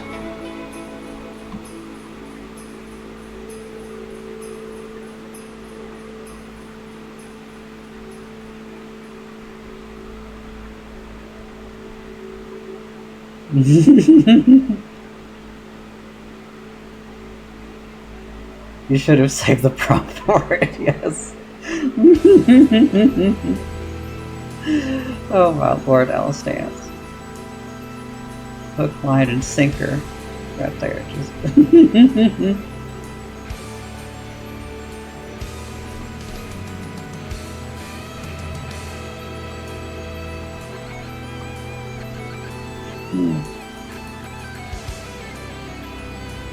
Oh, so you already started off pretty hard. Like, I guess maybe I played hard games as a kid, because I did like Donkey Kong Country in 1 and 2, and then later 3. But like, those are still easier than Mega Man games. Like, Nintendo, I think, even mandated that, as far as I understand it. Like, supposedly Rare wanted Donkey Kong Country to be as hard as Battletoads, and Nintendo was like, how about no? Probably saved the whole Donkey Kong brand doing that, honestly. Like, Battle Donkeys would not have lasted 1 minute in the market.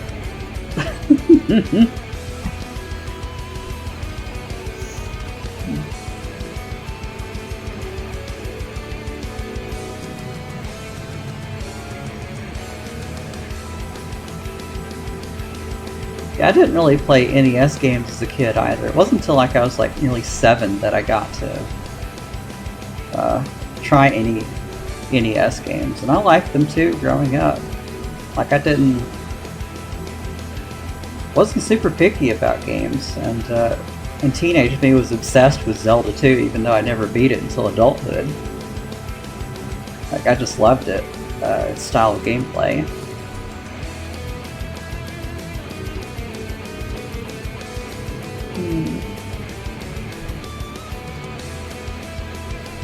Yeah, no, this isn't working.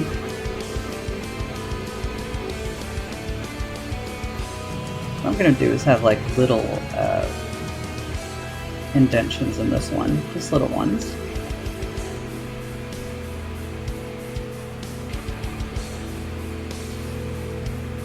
Yeah, I think the hardest game I played as a kid was probably Earthworm Jim, and I got so good at it I could beat it with a huge Sidewinder joystick or even a keyboard on the PC version. On hard mode, no less.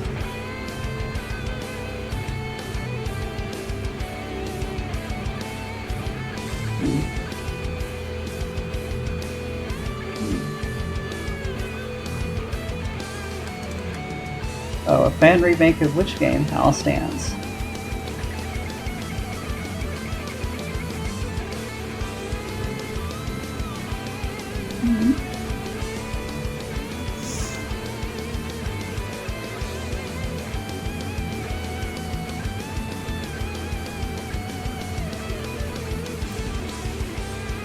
That's another thing about my childhood. I didn't even know what treasure games were at the time.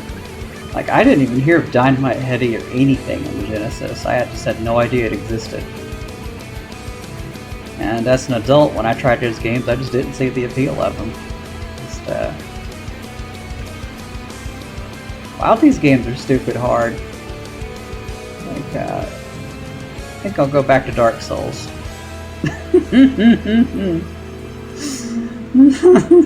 Terrible.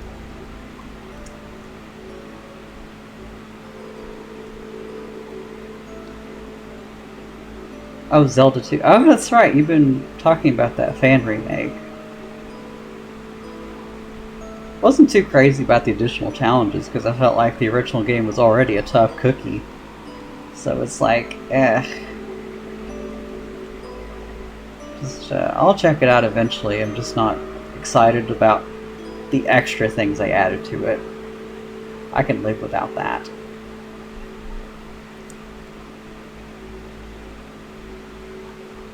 Oh, that's what these could be. These could be lights on the side of it. Ooh. There we go.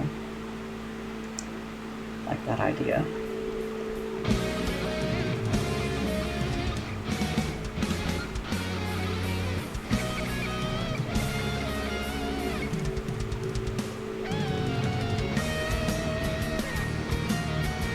Ooh, this is a good one. I like this one. Spark Mandrill. I had a feeling I was familiar with the song.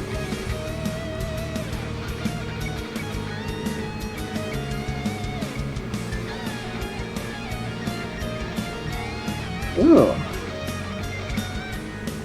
My feet like that one.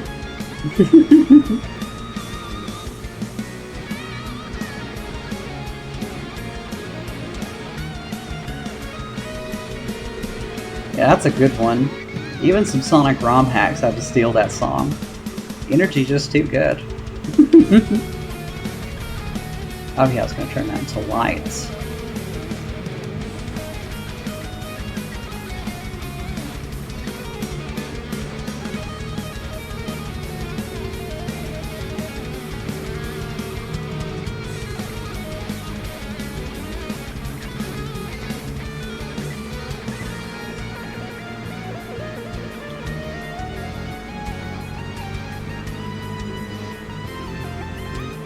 I just wonder if this pattern will work on the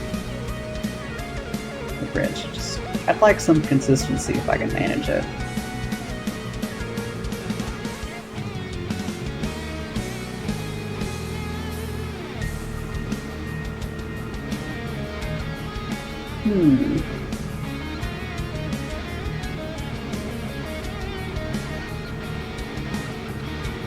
Oh dear God. That sounds absolutely like that's nightmare fuel, Alice Dance. Just nightmare fuel.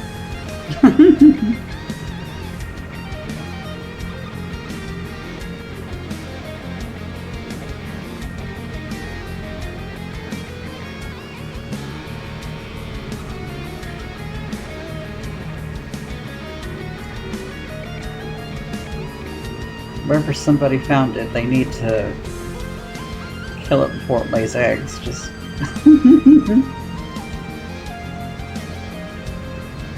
Bored apes are just the worst kind of NFT. In a circle of hell that already runs pretty deep.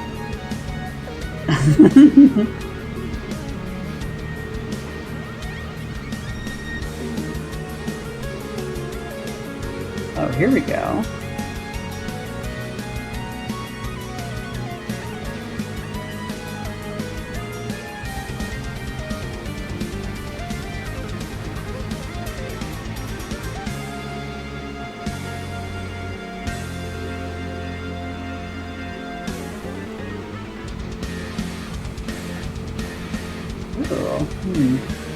Okay, maybe I'm getting somewhere now.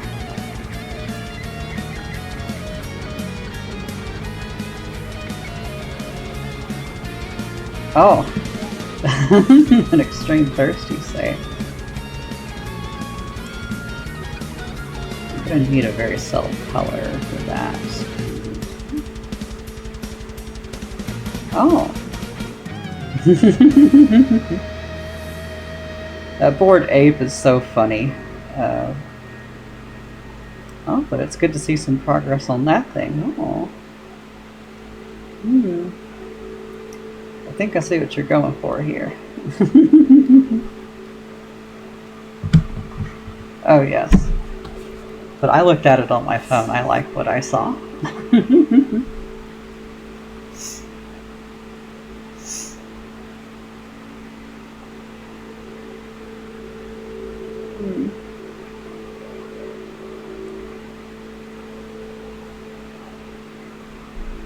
Oh. Yeah, faces are hard though, don't you worry about that. That's just a struggle. Oh.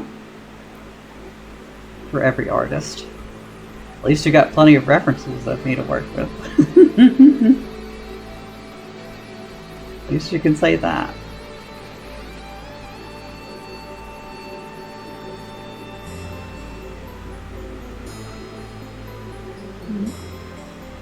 Well, that's also valid, I think.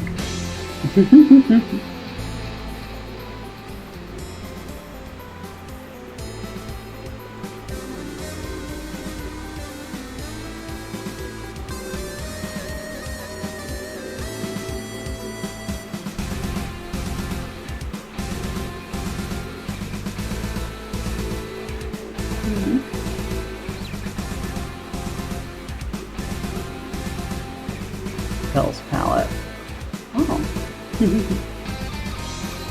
Interesting you could get browns with that. Wow.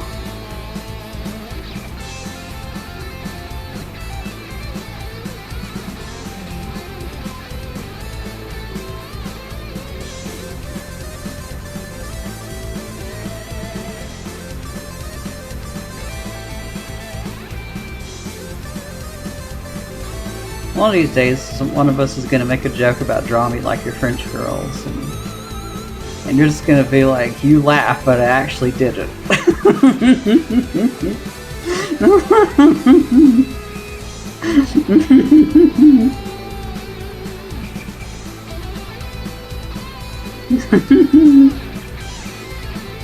Oh.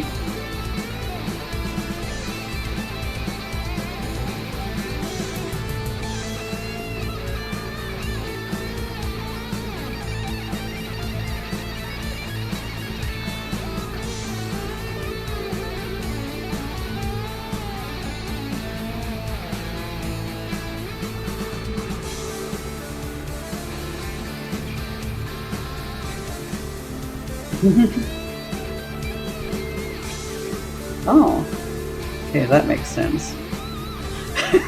Oh, Argo. Chew me like one of your French fries.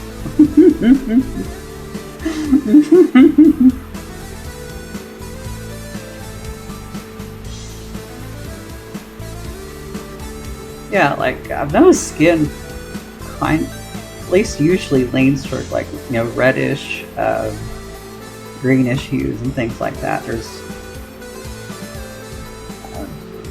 not too many contexts to know where the underlying colors in the skin would trend towards blue. Not too many. At least for... No, that goes for all skin types, yeah, I think.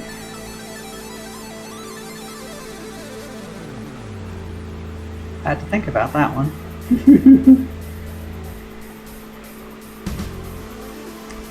And, you know, just throwing a gradient between those doesn't work.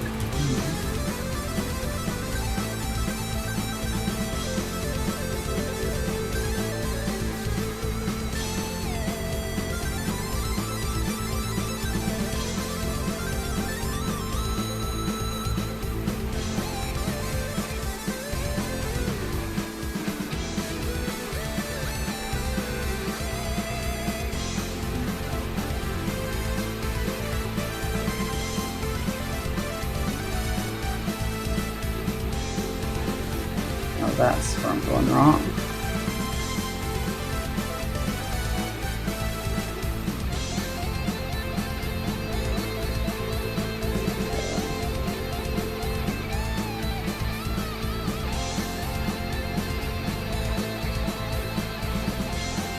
Right.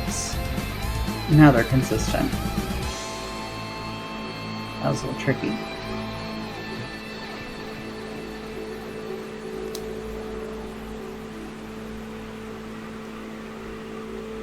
Oh.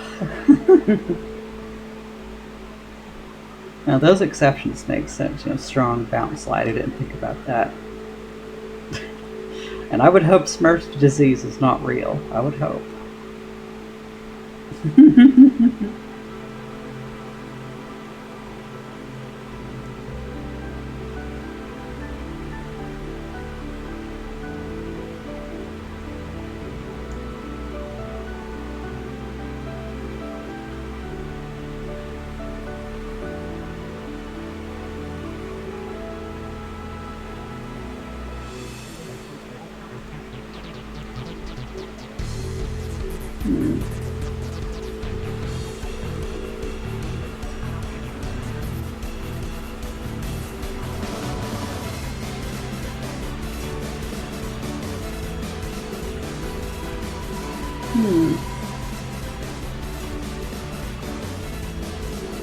Oh, well, that's reassuring at least. Thought of it being real scary enough, but I guess I will try my best not to get it.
Oh, too much silver.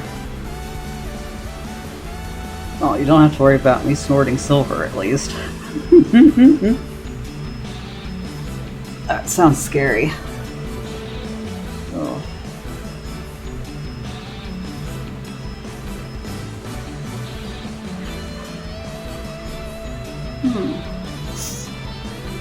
Oh yeah, like the morning sun was out when I took those photos, so that makes sense, Alice Dance. Oh. Well, given the fact that I'm a human physiology chimera right now, that does add some difficulties to the process, I'm sure.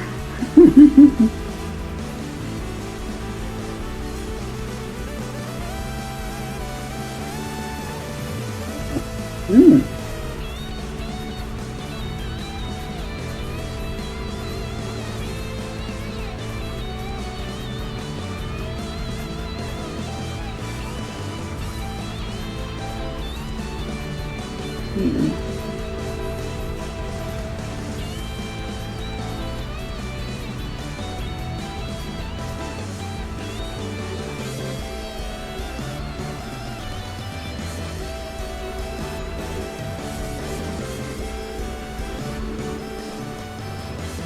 Oh.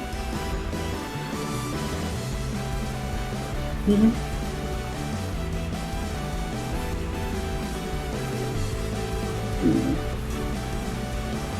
Okay, so you don't think it's like my mixed anatomy?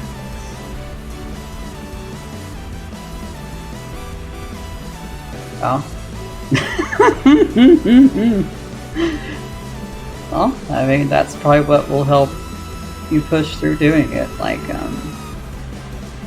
we humans go to great lengths for objects of beauty. Like, I mean, I spend a long time drawing female characters myself. I know the feeling. And it's interesting to be a kind of feminine anatomy having person who is now also wanting to be drawn. I'll say. It's interesting.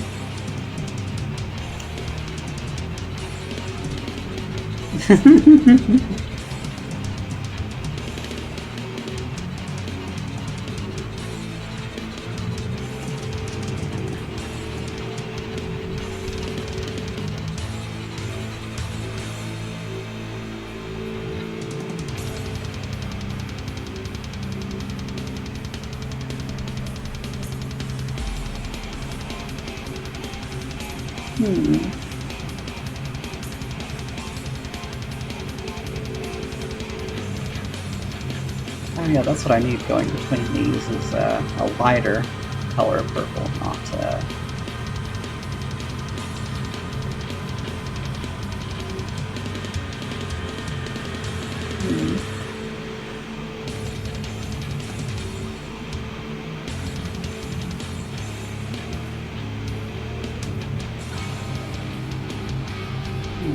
I'm gonna move 2 pixels on both sides.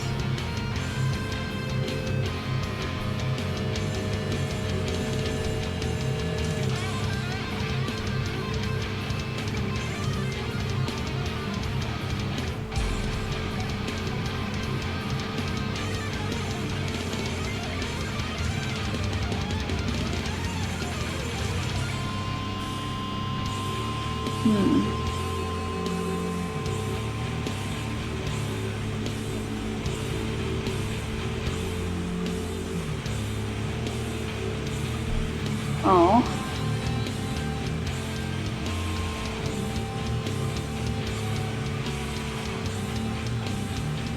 Sorry to hear that. Just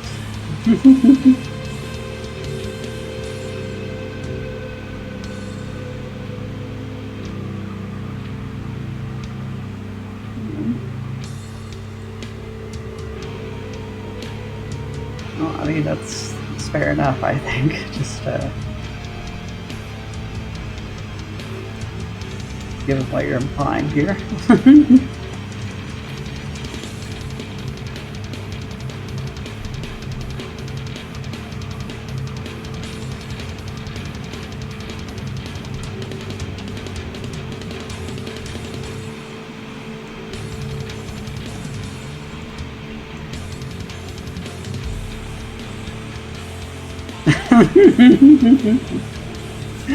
Big old mallet, that always helps, yes.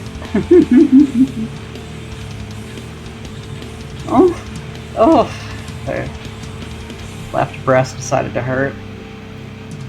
I just wanted to feel why my shoulder was sore. Oh, these heavy silicone breasts have got to go next month. They've got to. Oh, gosh. Okay, for all the guys in the chat, breast pains do feel a lot like any assault on the balls. They really do. But it's on your chest.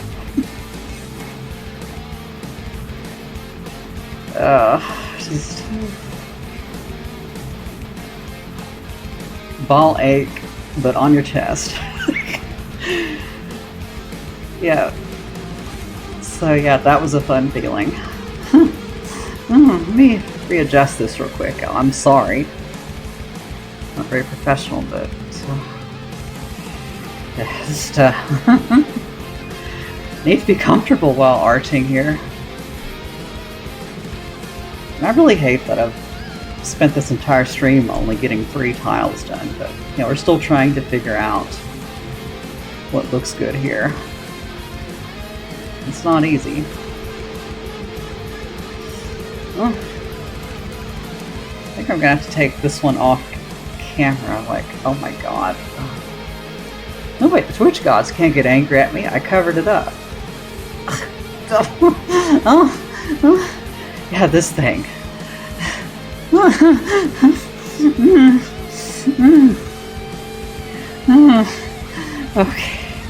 Okay.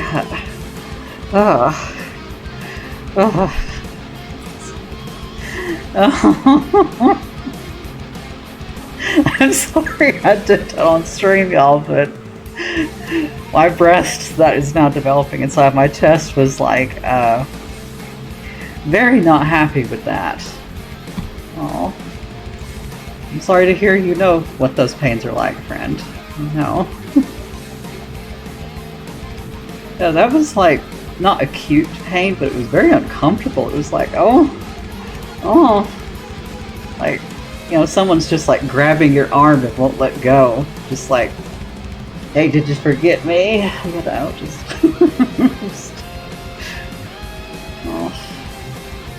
Well, it's just like I had a lot of pressure on them because of the silicone breast, so it was like not fun.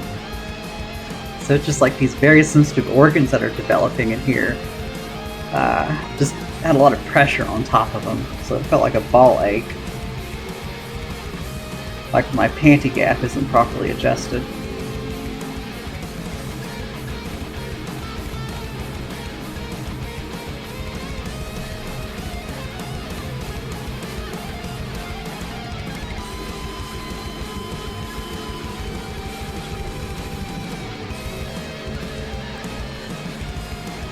Oh. Yeah, they're not growing pains, that's for sure. Otherwise they would just be in a constant state of agony, but it's just like, you know, there is something on top of it. Just, I guess the best example would be like, you know, if someone just laid a brick on one of your testicles. You know, just casually laid it down, not too hard, just gently lay a brick on it. You know, it's not going to bother you immediately, but after a few minutes you're going to be like, it's just going to be wailing for it to be released. So I think that's probably the best way I could put it. Now, considering these things aren't even A cups yet and they're that sensitive, I think that says something.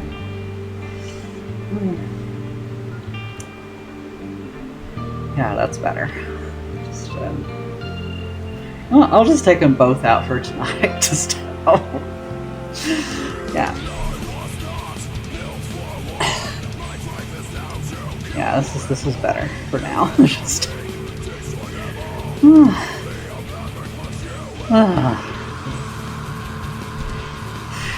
yeah, that's an improvement. Oh, wasn't expecting metal. Interesting.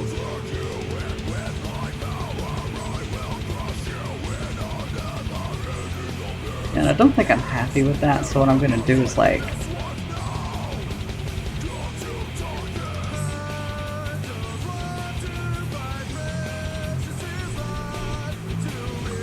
Ooh, they gave this lyrics. This is cool.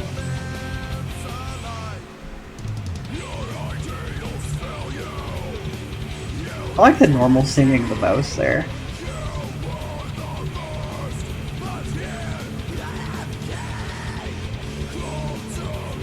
Definitely the normal singing.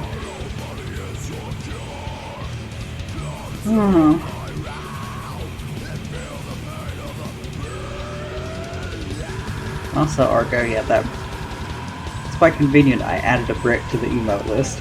Pretty convenient.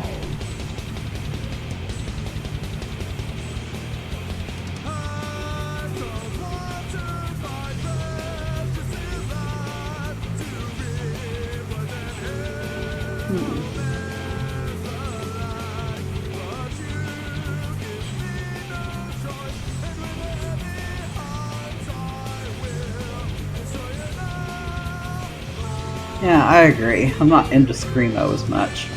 It has its appeal, but it's just not for me, personally. Like, it's really weird. You basically have to be inhaling while screaming. It's really weird to do it.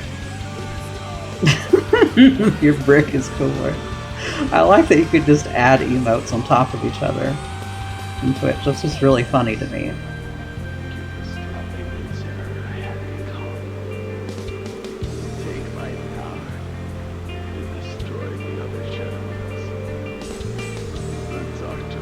Let's see how this looks in the mock-up. I think I'm kind of happy with it, but I'm not sure.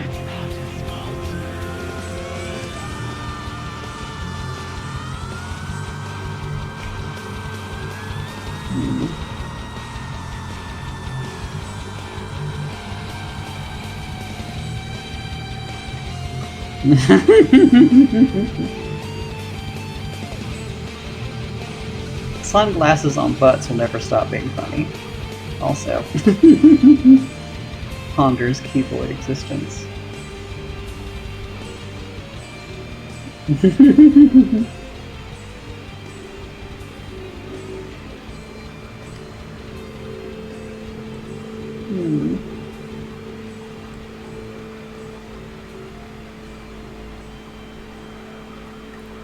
think I'm gonna have to like erase or add some there.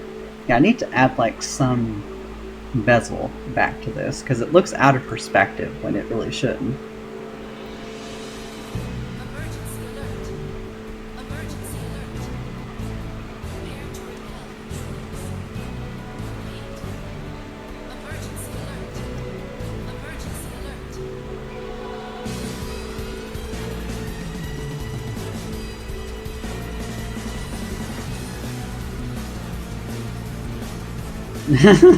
Badass. I like the fun there.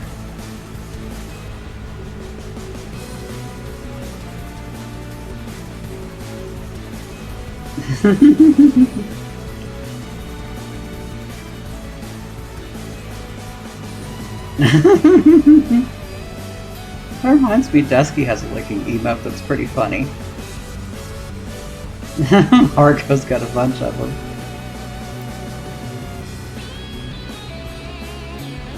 Aww.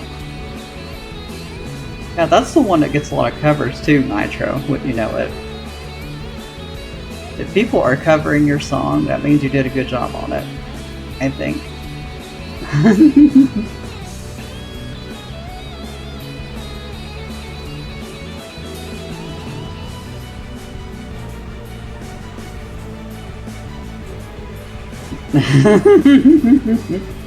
Yes, I can imagine. And it's not a pretty picture. Oh, my chest feels so much better, y'all. Maybe my bra wasn't adjusted properly, but I don't know. That really hurt earlier. Just...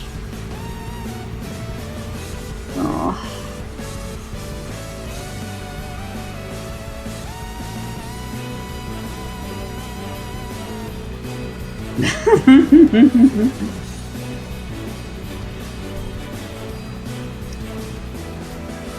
One consistent thing about you, Alice Dance, I know you love butts. Just...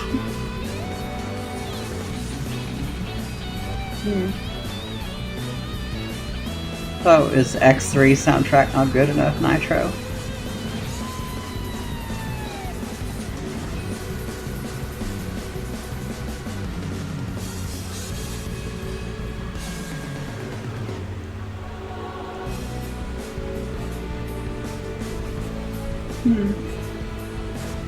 See, I need to shift all these up 1 pixel, sadly.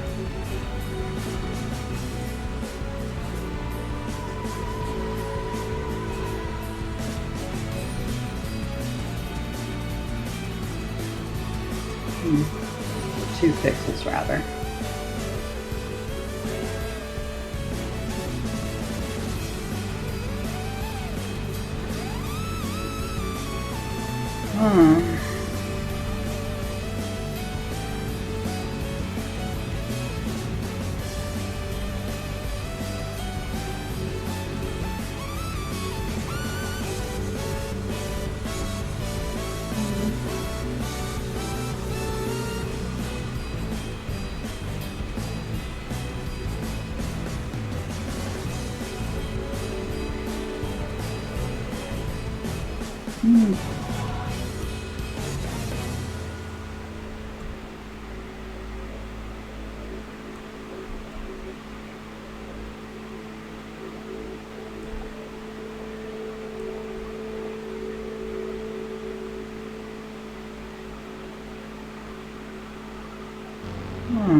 Grungy soundtrack. Now, I think it's good for games to like explore new musical genres, but you know, sometimes the audience doesn't like it when you change the musical direction too much. Like I hear complaints about that all the time with certain games, even FP2, like, oh, it doesn't go hardcore for most of the stages. I'm like, it still goes hard for some of them. Still does.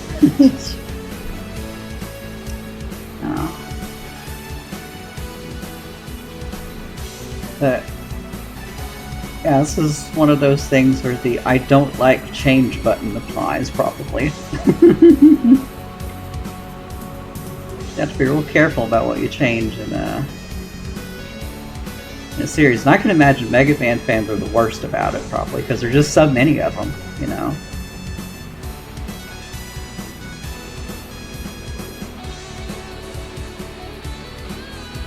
Oh, so you've heard complaints about 1 and 2. That's interesting.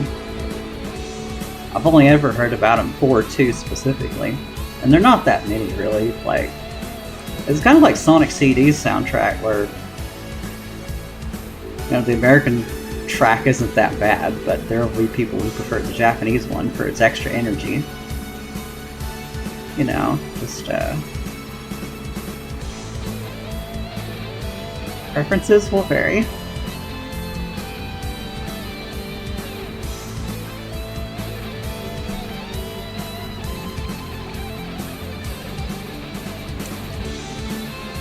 Oh, yeah, I could see X3 on the Super NES trying to do that being really weird. 'Cause, yeah, like the Super NES sound chip was really capable and I loved it, but you couldn't make it do everything. So I think Mega Man certainly benefited from CD quality music with later games.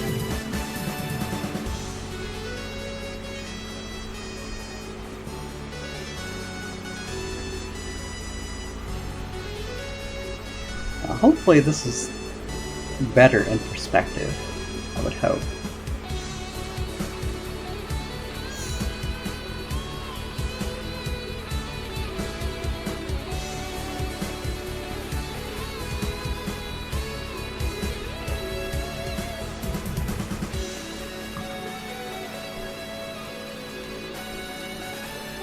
Mhm.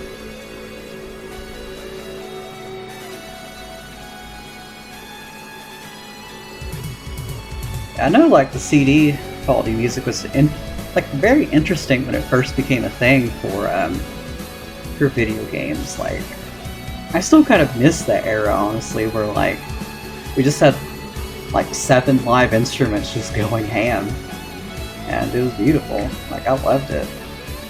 Like, Earthworm Jim Special Edition soundtrack is just gorgeous. Like, they don't make them like that anymore. Like, it was a very tightly composed arrangement of the game's music. It was great.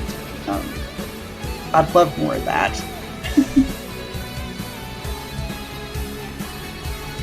You can make the Super NES sound chip meow, which makes it good enough for me.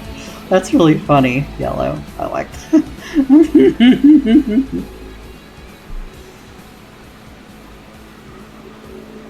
Yeah. Generally, for most Mega Man music, I don't really hear any complaints about it. Like, I mean, even if I don't like the game, I'll probably still like the soundtrack. Mega Man just... Their composers go hard. They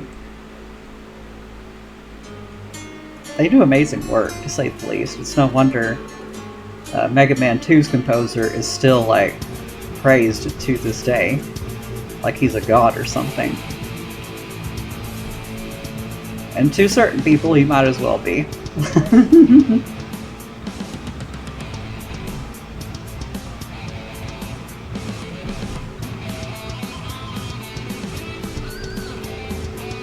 Like, Mega Man 2 is such a brutally unfair game, but it got like one of the best soundtracks for the NES games. Which is really funny.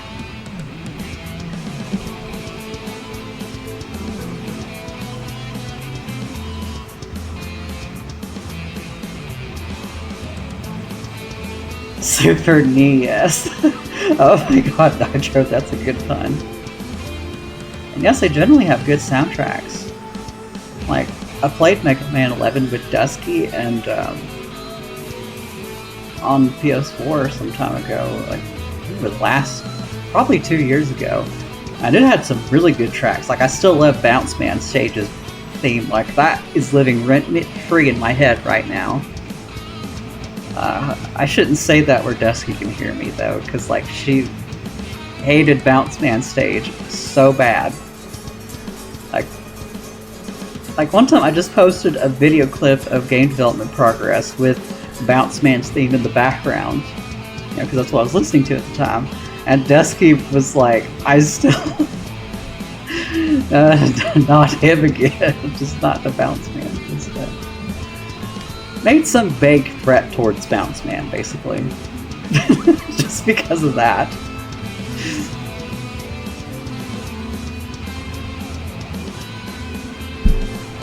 Oh my god. Beating Mega Man 2 no hit is like... You're probably liable to have heart problems if you try to do that. Like, that is genuinely insane. I wish I could say mad respect, but I'm kind of terrified of their power. Just kind of terrified. Yeah, perspective looking a little better on that now. A little better. Was looking pretty off.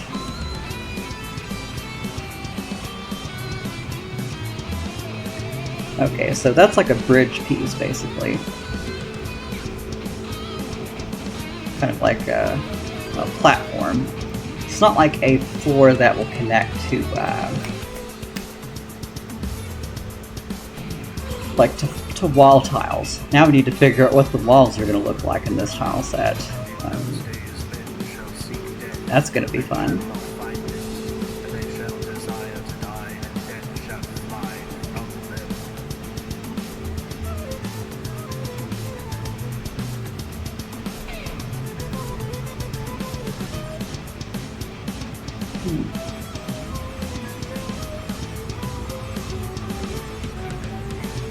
Game breaking.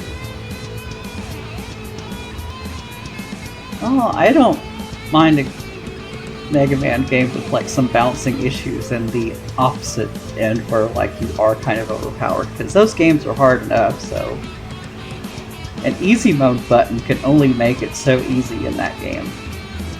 So yeah, it's you're only losing so much by having a broken weapon in that game, I think.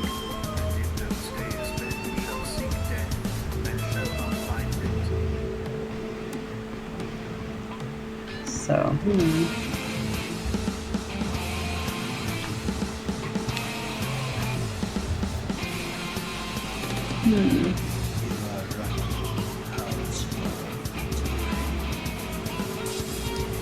I did just realize something. People will probably expect that you can probably use that as a slope, so I need to like make a version where that's allowed.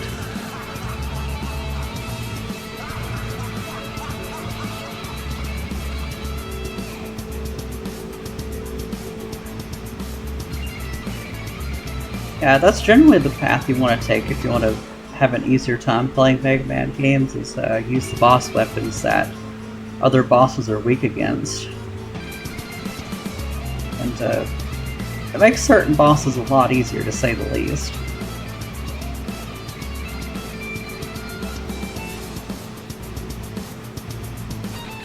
Oh, yeah, Melee is definitely an interesting thing where the fact that it's broken is part of its appeal, so...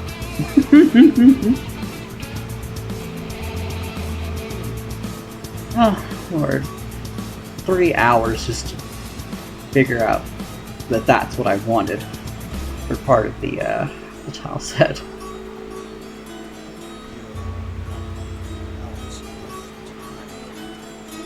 Oh wait, that's right. Push this closer in.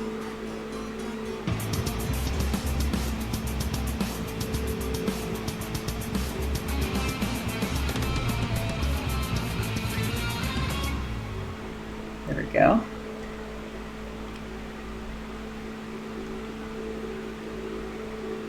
I remember like years and years ago, like some people like dropped Slap City because they balanced the game to the point that you know, some people came to it because it was broken in a balanced way. It's like everyone's broken, so no one is broken.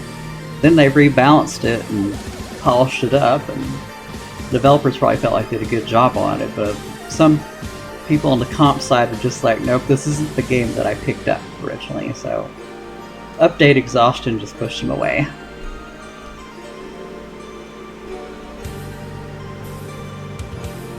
That'll happen.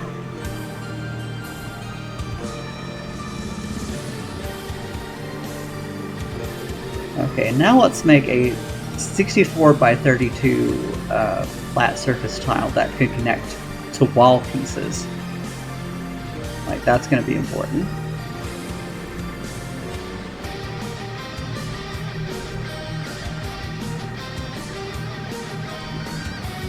Because we really need that yeah, for those wall pieces.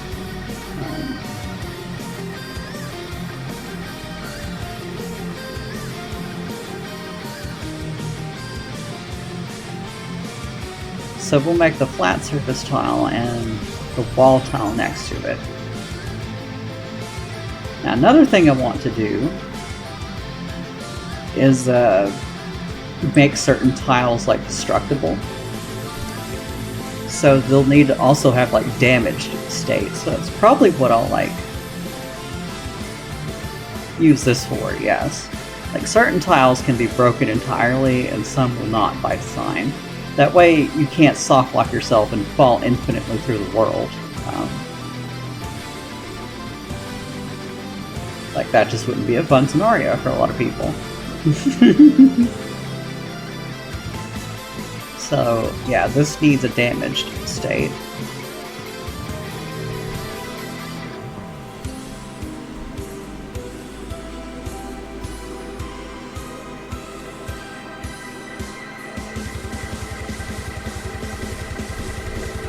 Yeah, I should put that like over here. Okay, so first of all, I'll copy these.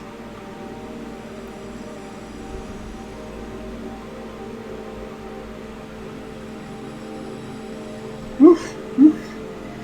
Felt a weird sting on my right breast. Sorry, y'all. Just that was weird. Just not used to feeling anything down there, you know, like just. Okay, so yeah, this will need.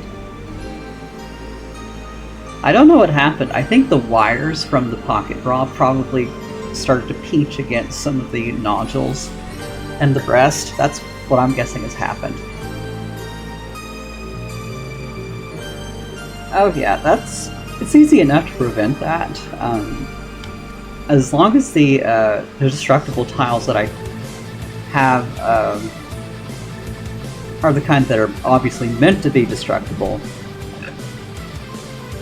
Like most tiles, like you'll just be able to damage them, and there are certain ones that you can just break and fall right through. And those will be the pieces that can be independently placed anywhere without any connection to previous tiles, like this one, for instance. It's like you would never be able to break these beyond the point that you could still walk on them, for instance. Like these will be like damageable, but not destructible, not entirely. Whereas this probably would be in certain contexts, and I would create a version that is or isn't destructible, probably, with some clarity on what can be destroyed. And Lilac's dive kick is going to be so much fun for this particular level, because she'll be able to just like dive kick onto certain floors and just cause it to explode, and all the pieces are going everywhere while you're exploring this new path that you just opened up. Or maybe even like you just touch a bomb flower that's been purposely placed over it and the floor just breaks on you.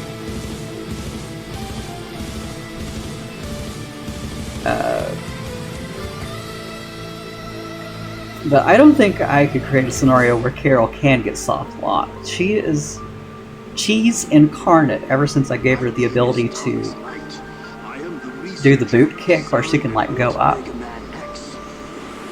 Like her ability to recover is insane now. It's like really hard. Like I created advanced camera stopper nodes just to prevent her from like infinitely scaling most ceilings. I mean, most walls.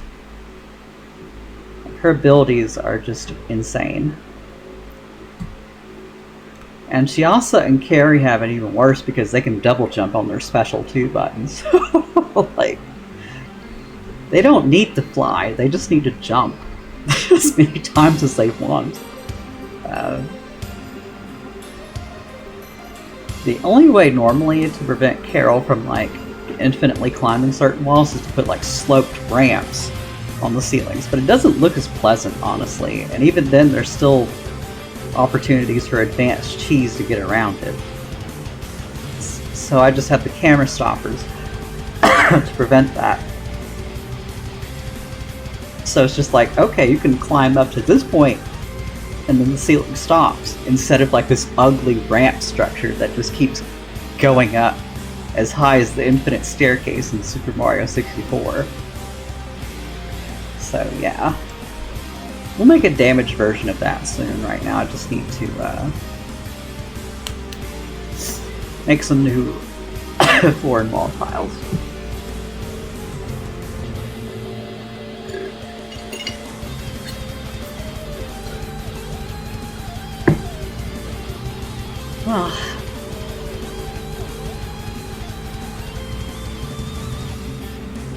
They've been melatized. That's one way to put their brokenness, yes. But thankfully it's the kind of broke that that just makes them good at platforming. It doesn't make them better at fighting bosses to the point that I need to make the bosses 3 times meaner to make up for it. It's why I recently made the boost cancel, like completely drain the stamina bar every time you use it. That way people couldn't just do like boost into a boss, cancel, flip up, boost again once your stamina bar back to 100%, and you could basically never have to touch the ground to beat a boss with a carefully timed loop. Like, Lilac was just too invincible for that. Like, even FB2 has this problem to some degree, but in a different way. Because, there is a boost spark that appears when you cancel your Dragon Boost. It's called the Dragon Boost Breaker. So, while this active hurt box is like impaling the boss, you can then also attack it with your regular attack. So it's like two Lilacs are beating the shit out of the bosses at the same time. And it's like... And just... and Carol kind of gets that advantage a little bit with the jump disc, but it's a little bit more awkward to position. No, and it doesn't last as long, so... Yeah, Lilac gets a deeply unfair advantage in Freedom Planet 2. And the bosses had to be meaner to make up for it. That's just how that happened.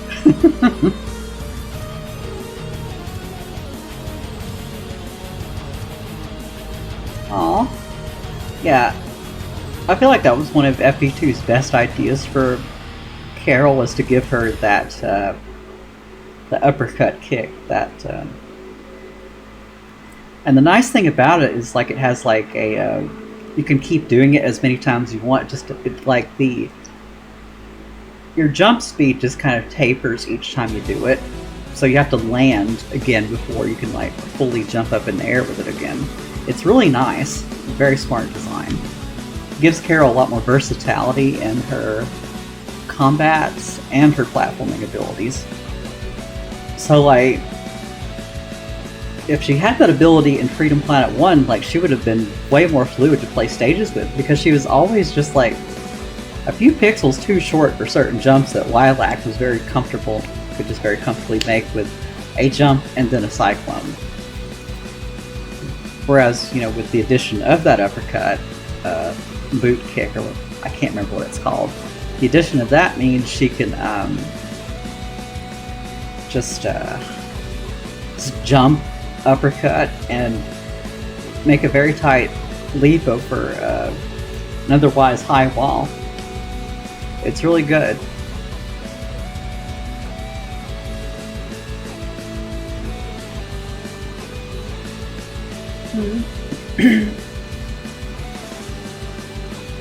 Yeah, it definitely makes Carol's life a lot easier. That's why I did it.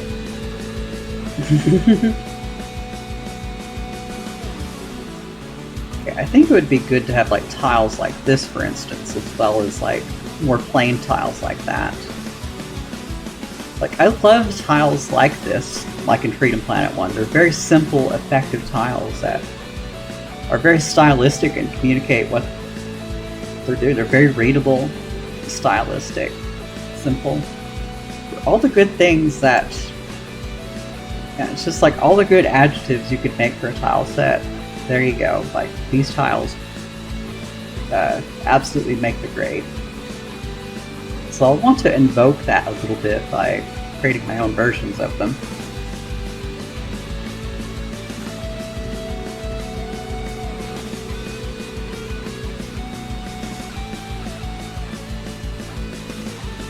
Yeah, I think it would be more fair if the stamina drained to 0% instead of, like, damaging the player for doing it. Because, like, in a game like Freedom Planet 2, you were constantly taking damage, especially if you refuse to use the dodge. Like, it's a very damage-heavy game, and some bosses are even bullet hell-ish a little bit, too. It's a very mean game when it comes to things that can hurt you. So, you really don't want any attacks to then also take health away from the player. That would be really mean. It would discourage people from ever using those moves during a boss fight, for instance. Like, especially during, like, the final boss fight with Mirka, like, you need all the HP you can hang on to. So, like, slowly hurting yourself to death, like, you wouldn't make it to the end of the fight. Just... It's an endurance. Like, you don't want to do that. So yeah, just a complete stamina drain is so much more fair than taking HP from the player. Oh yeah, I also agree, Yellow. Revan Phase 2, like, yeah, that would have made her kick even more useful in Freedom Planet 1 if she had it then. Like, honestly, if I could figure out how to mod Freedom Planet 1, the thing I would do would be just, like, updating Carol's sprites and giving her some of those new moves. That would be the one thing I'd do for it. Because I feel like she would be so much more fun to play as. And, you know, maybe updating Mila's sprites too. They're just... Ooh, they're rough.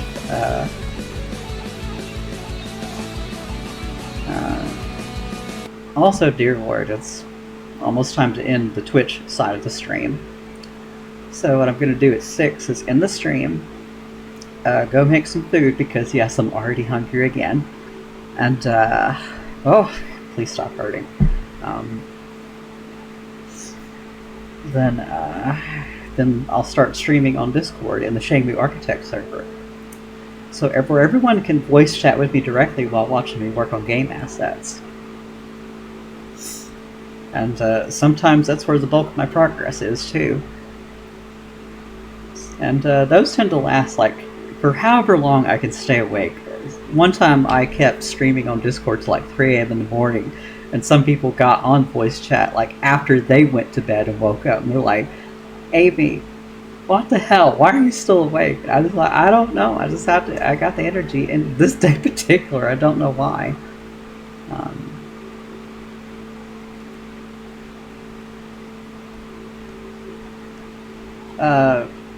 I don't have a bot for that, sadly, but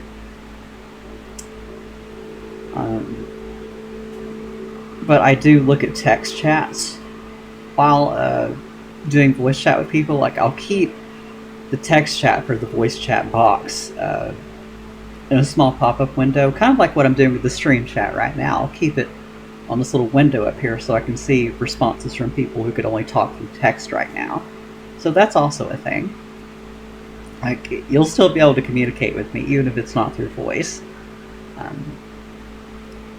And for some people, like, you know, voice chat can get a little crowded for them, so it's a pretty convenient way to get answers from me on something if you feel like there's no 2-second window in the conversation for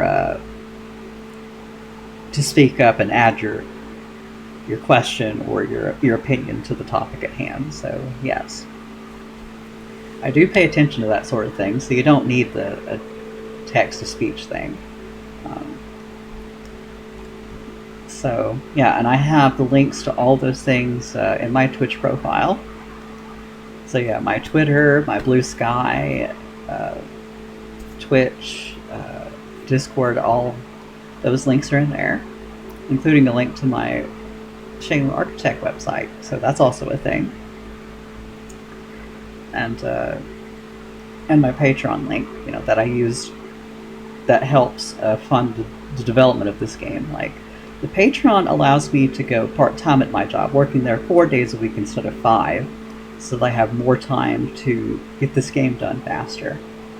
And every bit of support I get helps so much. Like, if I was able to get just enough support from it, like, you know, even just $300 a month, like, I could work at my job for, like, you know, 3 days a week instead of 4, even.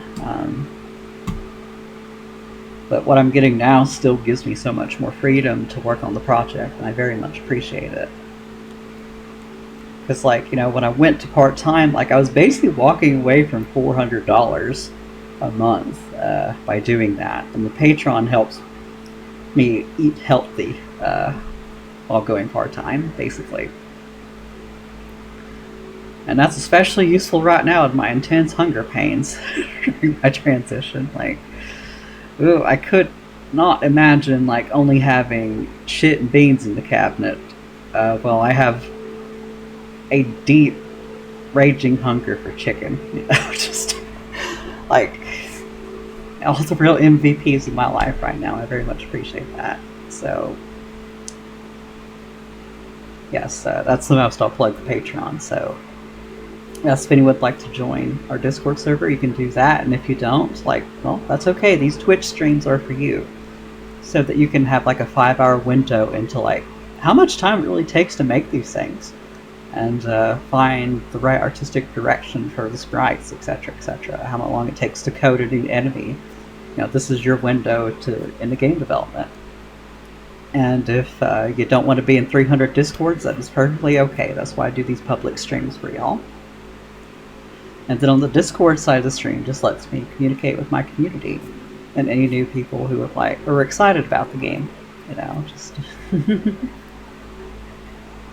So yeah, I'm gonna go ahead and end the stream and get back to the tile set on Discord. Like after I make some more food, I'm probably just gonna make a bowl of cereal and some meat for now. Nothing too fancy. Your body craves taurate. I don't know about that too. I keep forgetting what it even is, honestly. Let's see. So, yes, we want these two types of flat surfaces like this, basically. I'm just getting a mood board for reference while I make my own tiles, pretty much.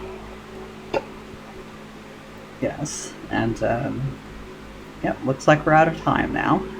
So I'll go ahead and make some food and hopefully around 6:15 be on Discord with the rest of y'all. Thank you for coming to the stream, and I wish y'all good night. And for the rest of y'all who joined me, I'm looking forward to chatting with you again. I love everyone in my community. They're just this is kind of hard to ask for better people to talk to. It really is. Alright, so for those of you just following me on Twitch, good night. And for those of you on Discord, I'll see you in a little bit. Good night.